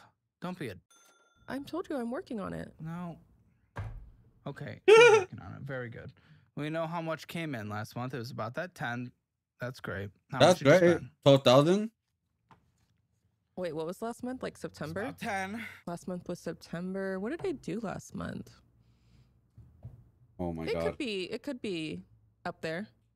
I don't know where there is. Oh, I think I went to a basketball game last month, so it could be up there. Yeah, basketball games, notoriously thousands of dollars. Yeah. How much do you think you spent? You absolute...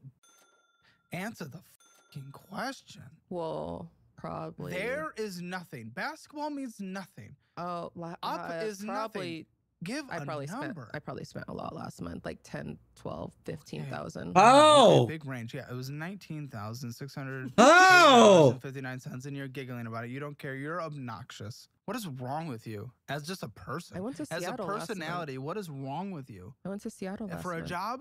Well, yes, yes. Then shut the fuck up. What is wrong with your personality? You But think I this is... restocked. Shut up for a second. You think this is cute. You think you're cute. You think you don't have to take care of your responsibilities and pay your IRS bullshit. And you just fuck around and every single thing you say, I'm working on it. I can fix it in 6 months. It's only $8,000. Oh, the money I spent is up there. It's, you know, 8, 9, 10, 11, 12, 13, 14, $15,000, somewhere in that massive range. What is wrong with you? Your personality is whack.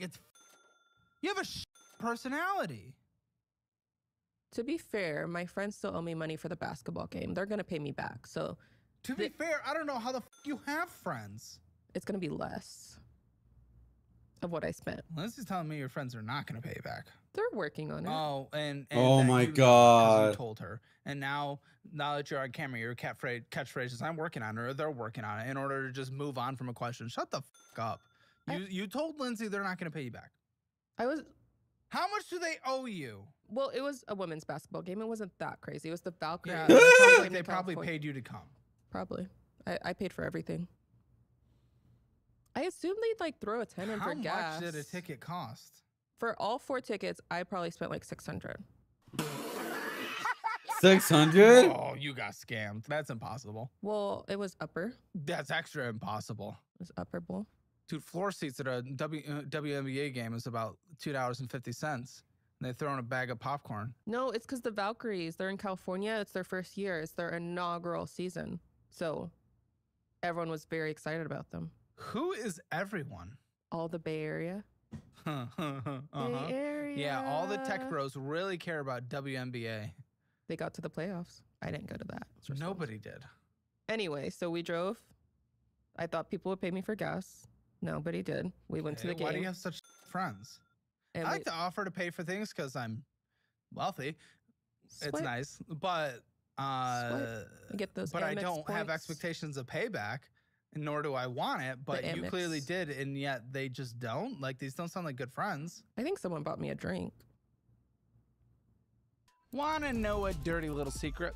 And no, I'm not starting an only. Okay. Do you think it's fair to say that most women can't drive well? I can't drive well. Oh, okay. So a good anecdotal. You should see my car. Got like, I hit the construction code. Now the side of my car is orange. Okay. And my car guy, he told me never to use All super right, glue. let's get a lesbian score. 0 to 10. 0 being the best, worst, 10 being the best. Most lesbian. I know, I'm dressed normal. I'm gonna give a 5.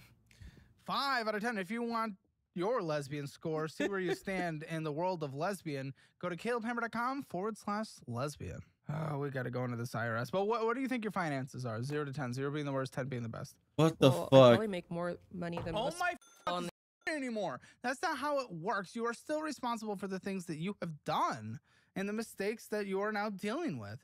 How the fuck she's $26,000 in debt? I was young, 2021. You weren't that young in 2021. I don't know. What was I, like 26? Yes, that would be the math. That frontal lobe was... So you completely dismissed everything I just said. You know, all the tech bros that fucking moved to Silicon Valley where you are probably just have an air mattress and an Xbox and a TV. That's it. Yeah. Probably don't even have a couch. They're grinding on Battlefield and then coding all night. Yeah, they work all day. Uh-huh. So that was like, I quit my job to do photography. Oh, so we had to get a couch? Yeah, so that I could... What? Because, like, where am I going to sit while I edit photos? A desk. I don't have a desk. Well, that would be cheaper. A nice little IKEA desk and a desk chair. I don't have a chair. Dude, I'm saying... You're actually... Dude, I think you actually might be stupid. I don't know how you got to where you are. Well, I went to Target and I got those, like, folding chairs. Well, I there got you 2. go. You've already accomplished what you said you didn't have. $16. You've already accomplished what you said you didn't have. But I can't sit, like, in that for, like, 8 hours a day. No, of course not. You could get, I already like, have a bad arm. I'm not trying to baby myself. You get a $300 chair that has adequate lumbar support and all the good stuff, good posture sitting, and a $300 desk, and that would have been cheaper, and grind on your photography, cash flow a couch when you can get it. You put it on a credit card. You didn't cash flow it. I was going to pay it off. Was gonna? I think I did, No, sorta. you absolute moronic freak. You owe $7,217.89. For a chair? For a How couch? are you seriously somehow becoming my least favorite guest on this show? This cannot be. I cannot tell if it is me or you. I really can't. I can't. The audience calls me out when I'm being grumpy, and you know. No, I don't think you're grumpy. Am I being grumpy? Or is it her? No, you're not grumpy. Okay. You seem like you're in a good mood. That's the nice person's version of saying you're a horrible, obnoxious I've creature. seen you be more mean to other people. I am holding it back. I feel rage within me. It's because I'm so cute. Oh my I can god. talk about that. Let me just say, use those stairs and not anyway- the elevator a bit more. Anyway. Sorry, I'm just being mean because I don't like you. I don't even want to be mean. Except to you, I do. I carried my suitcase up the stairs. To here? Yeah. The one flight? It's like 1.5. I'm sure that was traumatic. No, like I said, I live in a third. I use the stairs. Anyway, let's go back to this. So what I will do is I'll get you a course career certification in accounting. You gotta learn the numbers around your business because the fact that you can't even do the numbers in your business is insane. How long does this take to pay off if you only make your minimum monthly payments and you do not purchase on it, which, by the way, you're incapable of as you purchased $3,000 last month, so it was substantially higher than your payment, more than double. Well, I'm gonna... How long does it take? Minimum only, and no, you're not. I'm gonna. Shut the fuck up. That is one of the whacks, okay? Dude, this is why I don't like spending money a lot right now, especially right now. I've been tempted a lot. It's just that when I don't want to overthink it, because if I'm overthinking it, it's like, okay, yeah, maybe it's not the best. Maybe it's not the best thing to purchase stuff. Because again, I don't want to be in this situation at all, especially when it comes to taxes. Taxes freak the fuck out of me, dude. Like I have to look up everything. Obviously, luckily, most of my purchases is obviously with a card for the most part, not that much with like cash. So, people are like, people check out my eBay stuff. People check out my what do you call it? My coffee stuff, but it usually goes to PayPal. I think I'm not 100% sure on that, but I'll check. And then Twitch comes to PayPal, and then Tips comes to, and then I have Square, right, as well. That's all recorded. And then we also, I think that's pretty much it. So there's 5 different places, but I guess crypto too. But I don't buy a lot of stuff on crypto right now. It's just sitting there, so I don't get taxed on the crypto as much at all because like I really don't do much into it. But I still upload it onto my taxes because like just let them know But damn, dude, that is holy shit.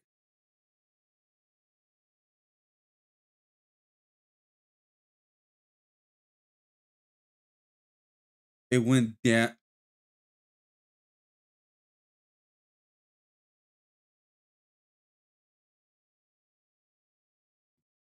I just checked the XRP, dude.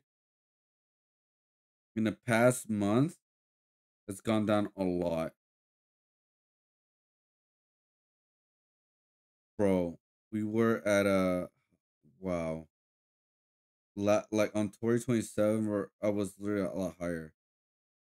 And now, wow.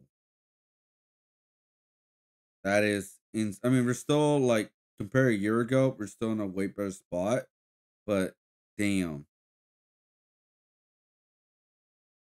Luckily, I still have my my USD interest account is still making interest for me, so that's something. I don't know, like 15 years, but I pay it off every month. No, you don't. You didn't last month. You absolutely It's a rule. It's like it's a rolling. Listen, quiet. You didn't. It accrued $148.77 of interest last month because you did not. 7,000? Shut up! You paid a fifth of it off. Oh my. Oh, I don't. I wanted to make sure I stood out. So you wear the. Okay, paper towels, that's okay. A necklace, bullshit, don't need it. Yeah, you just Uncle Pop. Well, it's I think Prime some Day. bananas, a Pop Mart bullshit. It's for my sister for Christmas. Don't need water bottles again if we're buying a No. book. What? I live on the 3rd floor. I have to get water delivered. Huh? You can't have a Brita? No. What? Those are gross. Oh my, I'm gonna Harbor die. You are germs. just the worst beast ever. Shoes, I guarantee you had them. Lotion, that's not the No. worst. Toilet paper, okay. Vanilla Italian coconut body lotion, fine. Ballast shoes? You didn't need strips of sticky right now.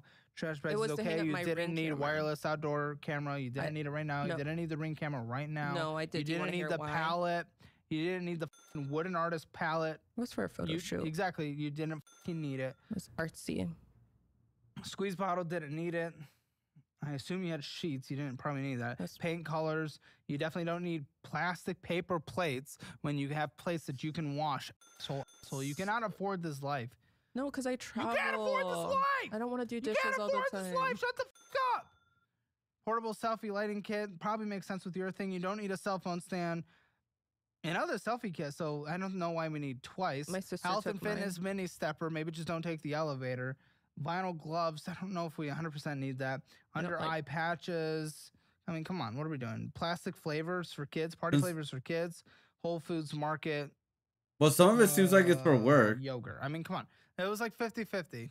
Yeah, 50-50. Yeah, but 50-50, when 50% of it should be going to the IRS or paying off cards so you don't have debt. Listen, as a business owner, you want about a 12-month reserve as an emergency fund because business is about harder. Business is harder. It's and coming any together. debt shut up. Will you seriously be quiet?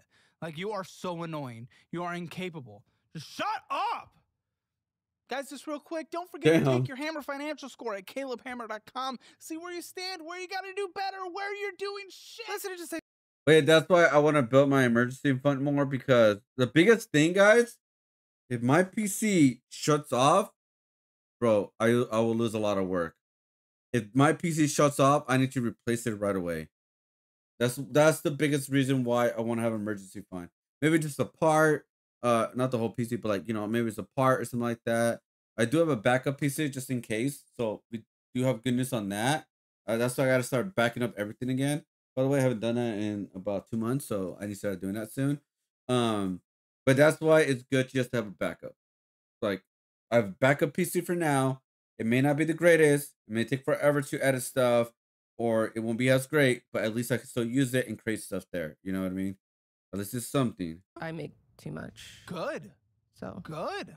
First of all, Sacramento's for enacting a policy that's performative and sounds really good, but just makes housing more expensive for 98% of the population and discourages building. Not that Sacramento has good zoning anyway. Failed state completely when it comes to zoning. At least they finally passed the law to build up zone near transit. Not that they're going to enforce crime near the transit anyway, so no one's going to use it regardless. Bullshit. And then you're the one in rent control? F you. What a piece of system we have. I'm glad rent's more expensive for 98% of the population in Sacramento, so you 6 figures can have a rent-controlled apartment. No, when you started, but you've been doing well for 3 years, so shut the f up. Yeah, that's why I have a plan. I'm going to move to San Diego.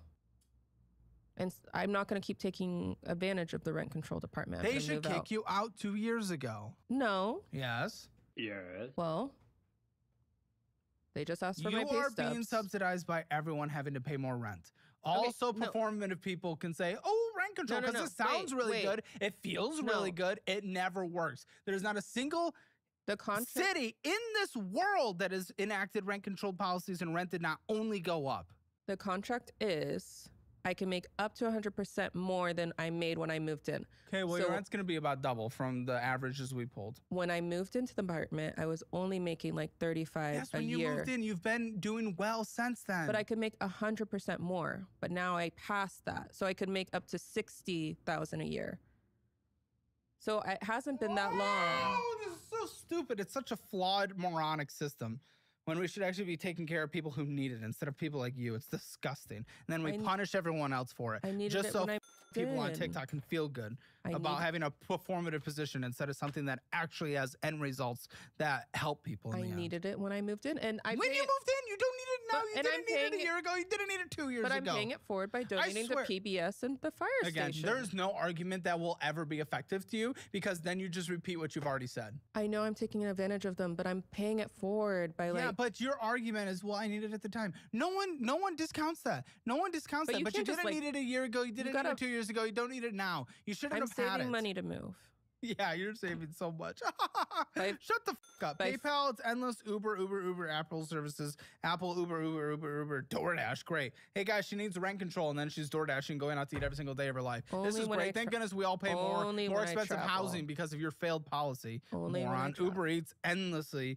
Ubering endlessly. DoorDash. Apple services. Uber, DoorDash. TikTok. I didn't know rent control was a thing. So rent control is where you don't pay a lot on rent. Shop, but hey, we're subsidizing our rent with us paying all more expensive rents. You know, it gets passed on somewhere. Certainly doesn't go away magically. Buffy, DoorDash. Oh, good. I'm so travel. glad we're taking care of you. So glad we're taking care of you and just It's the supporting your travels. travel Supporting your costs. travels by subsidizing Uber you. from the airport. You're a joke. You're a joke on society. Endless Ubers, Spotify, Uber, DoorDash, Probably all Uber. DoorDash, ShipStation. Those are probably okay. Or Uber. I think the Uber, Uber should Sheen, get a Shut the pass. F Up, Jellycat, TikTok, Apple, Flood Desk, Uber. Jellycat was for my sister. Okay, that's really good. I'm so glad. I'm so glad I have that knowledge You now. threw my I feel Jellycat. so informed. I feel so good. This is wonderful. You threw my Shut the Jellycat. f up. You've paid fees $216 a year to date for your PayPal, by the way. So f you. There's fees on PayPal. Oh, there's fees on PayPal, yeah. But it's, Look at that. It's it's because up we to- probably don't have enough money in there, or you don't pay on time, or you don't have enough, or whatever the f.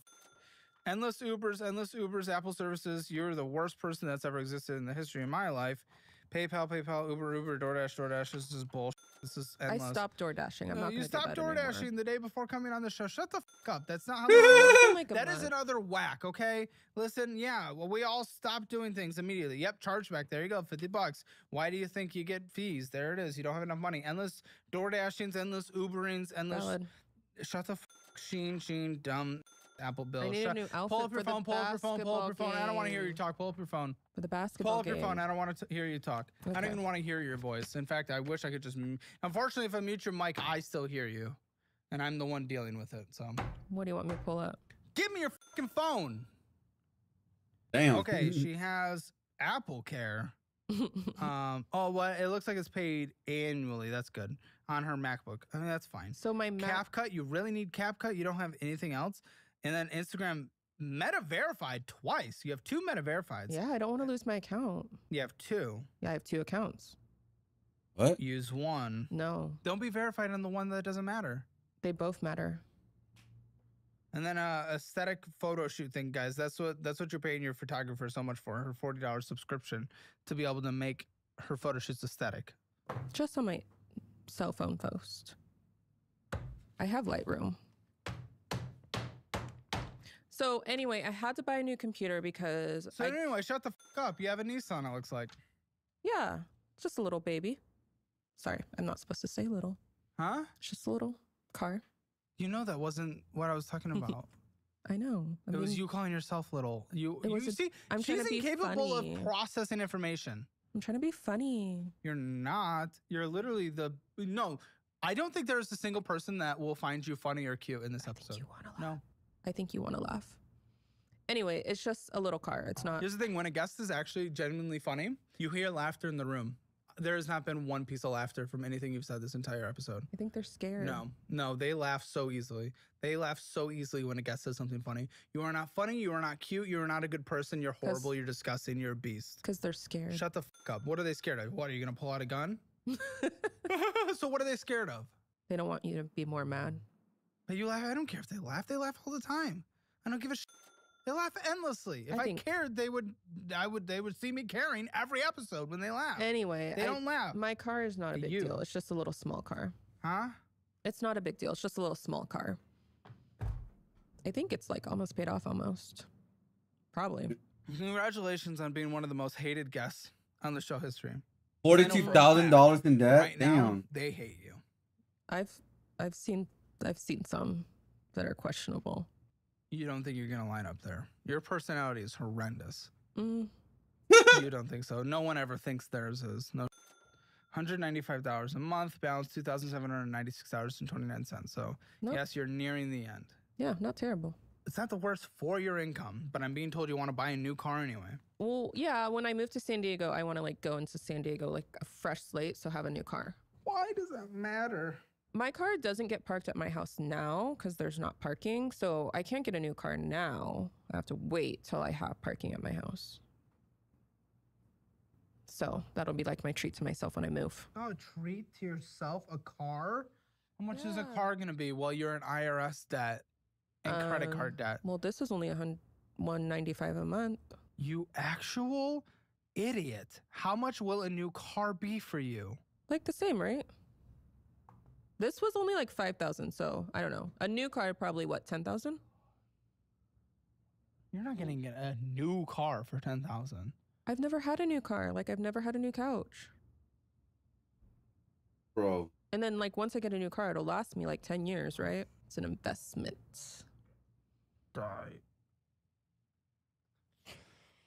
Oh, just taking everything in my power not to kick you the off. You have no idea. You have no idea. You have no idea.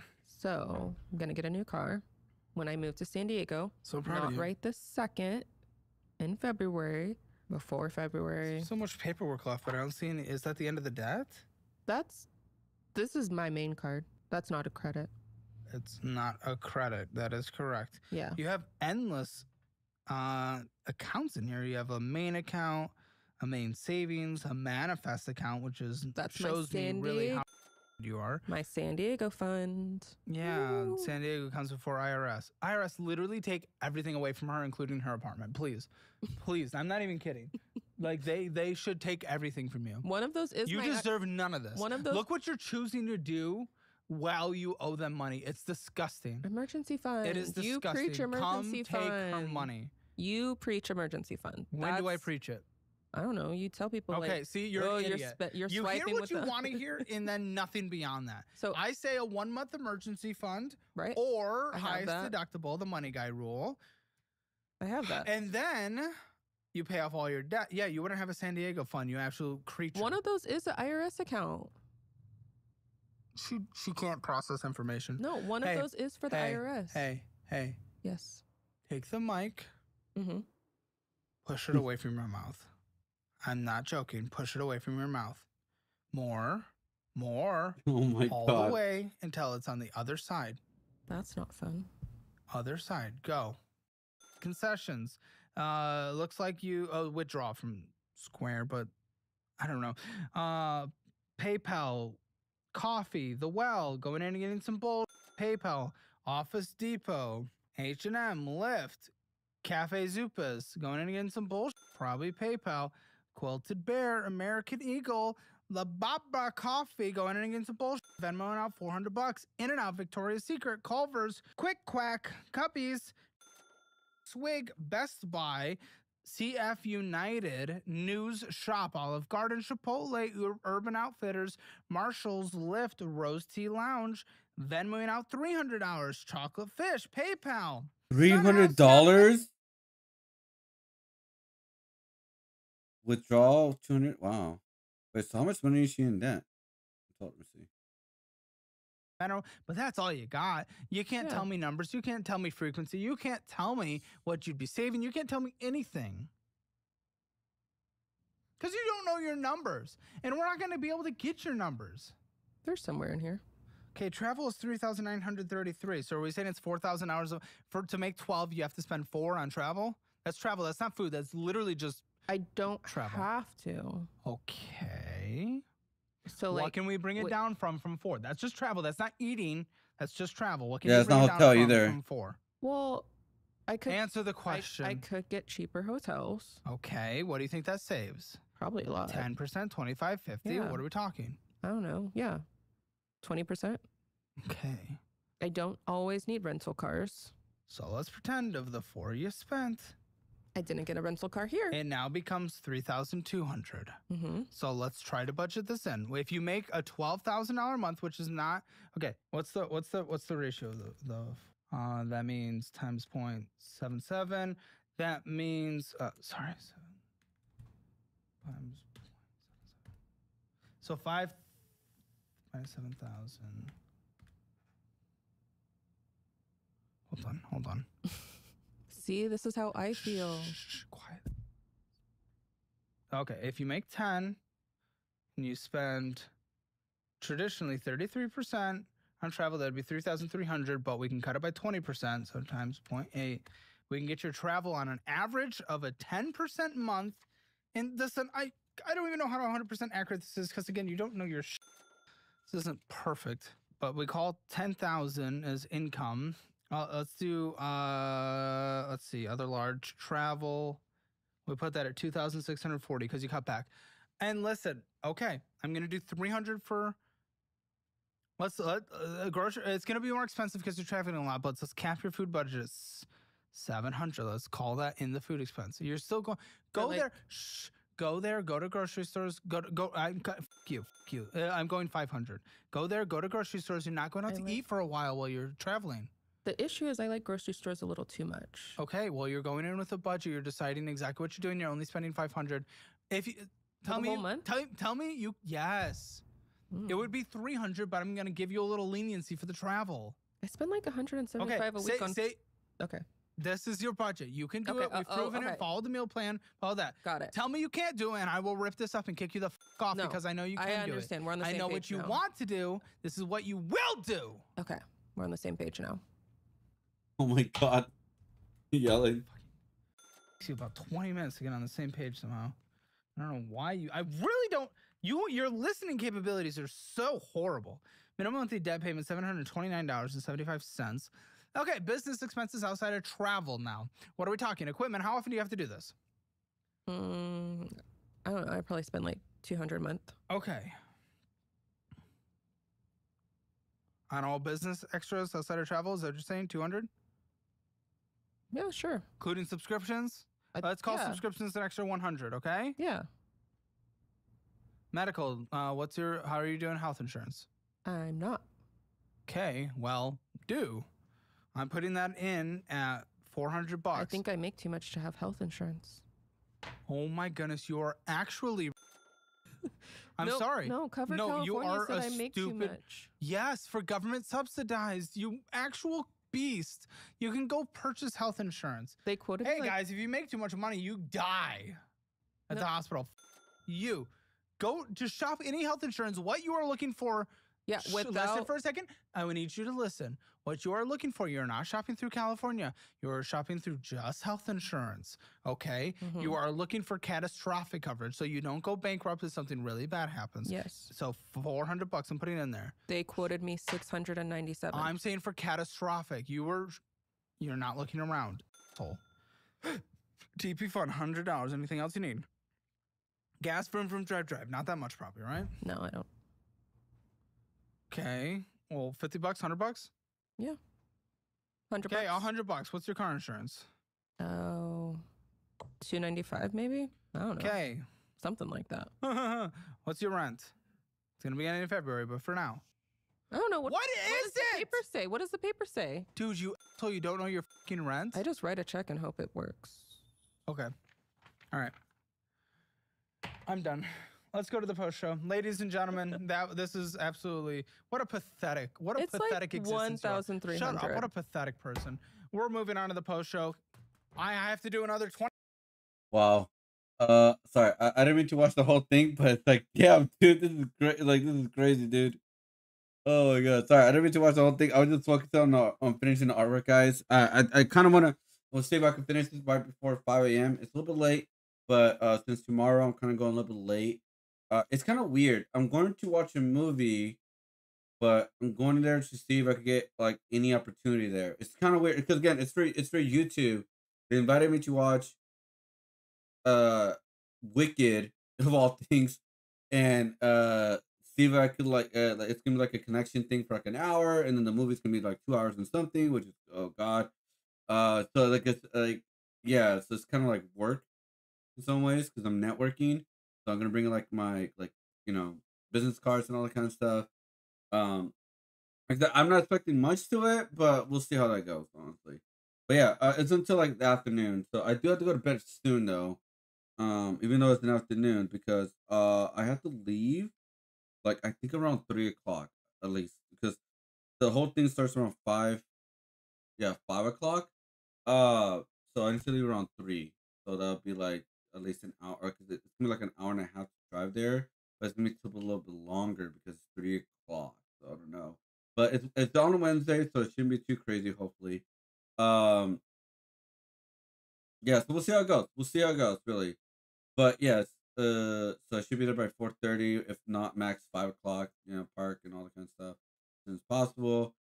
So that'll be like the plan, pretty much. So the max time to sleep would be, if I still want my 8 hours, would be that's 7 a.m. But I don't want to sleep 7 a.m. Because yeah. Anyways, sorry again, I was quiet. I was just focusing on the RPs, guys. We're actually getting a lot closer. Um, yeah, actually, I just need like another like good session, honestly. Like, just another good session. I should finish this. 'Cause I do want to fix some things though. Just a couple things I gotta fix though. But yeah, it's still like it's coming alive. It's coming alive. Like the artwork is coming alive, all the characters and all that, with like a little bit of highlights and all that. But you know what? I think I'm gonna end it here. I know it's kind of crazy, but I think I should just end it here, right? What I'm gonna do, guys, I'll finish this off stream. We did a lot today. Anyways, we finished the sketch for the Metroid. We're like, I want to say 7% done with the Mario. And then we also added the mask for the community drawing, the community characters.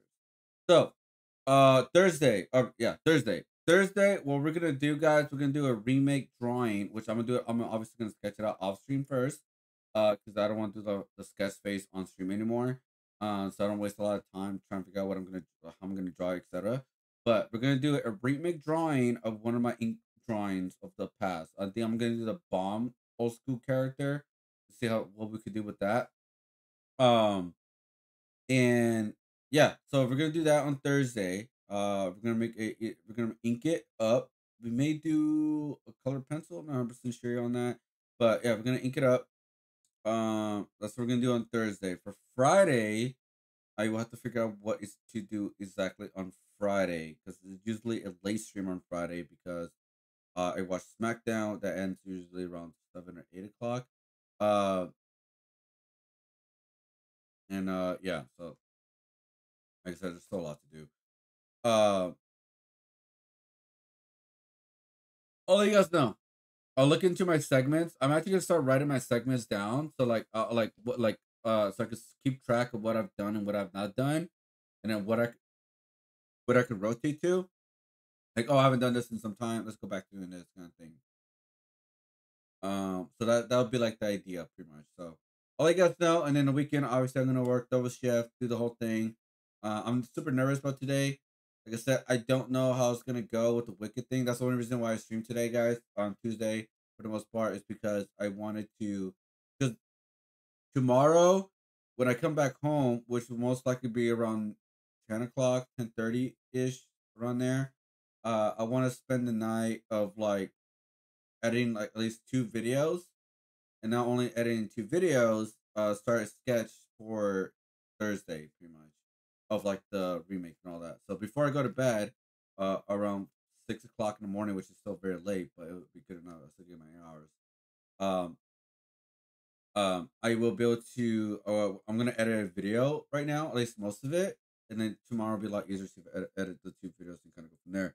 Anyways, all right, guys, peace out, my stuff, guys. I've been talking about too much. I'll see you guys on the next one. Sorry again for getting quiet at the end. But if you guys want to see the final product, how this is gonna look, I will post it on my social media. I will post it most likely around like, I want to say, on Instagram, YouTube, all that kind of stuff. So, all right, guys, peace out. I'll see you guys on the next one. Bye, everybody. Have a great night. I don't know why I said that. Bye. Like that. I don't know why I said it like that. All right, bye.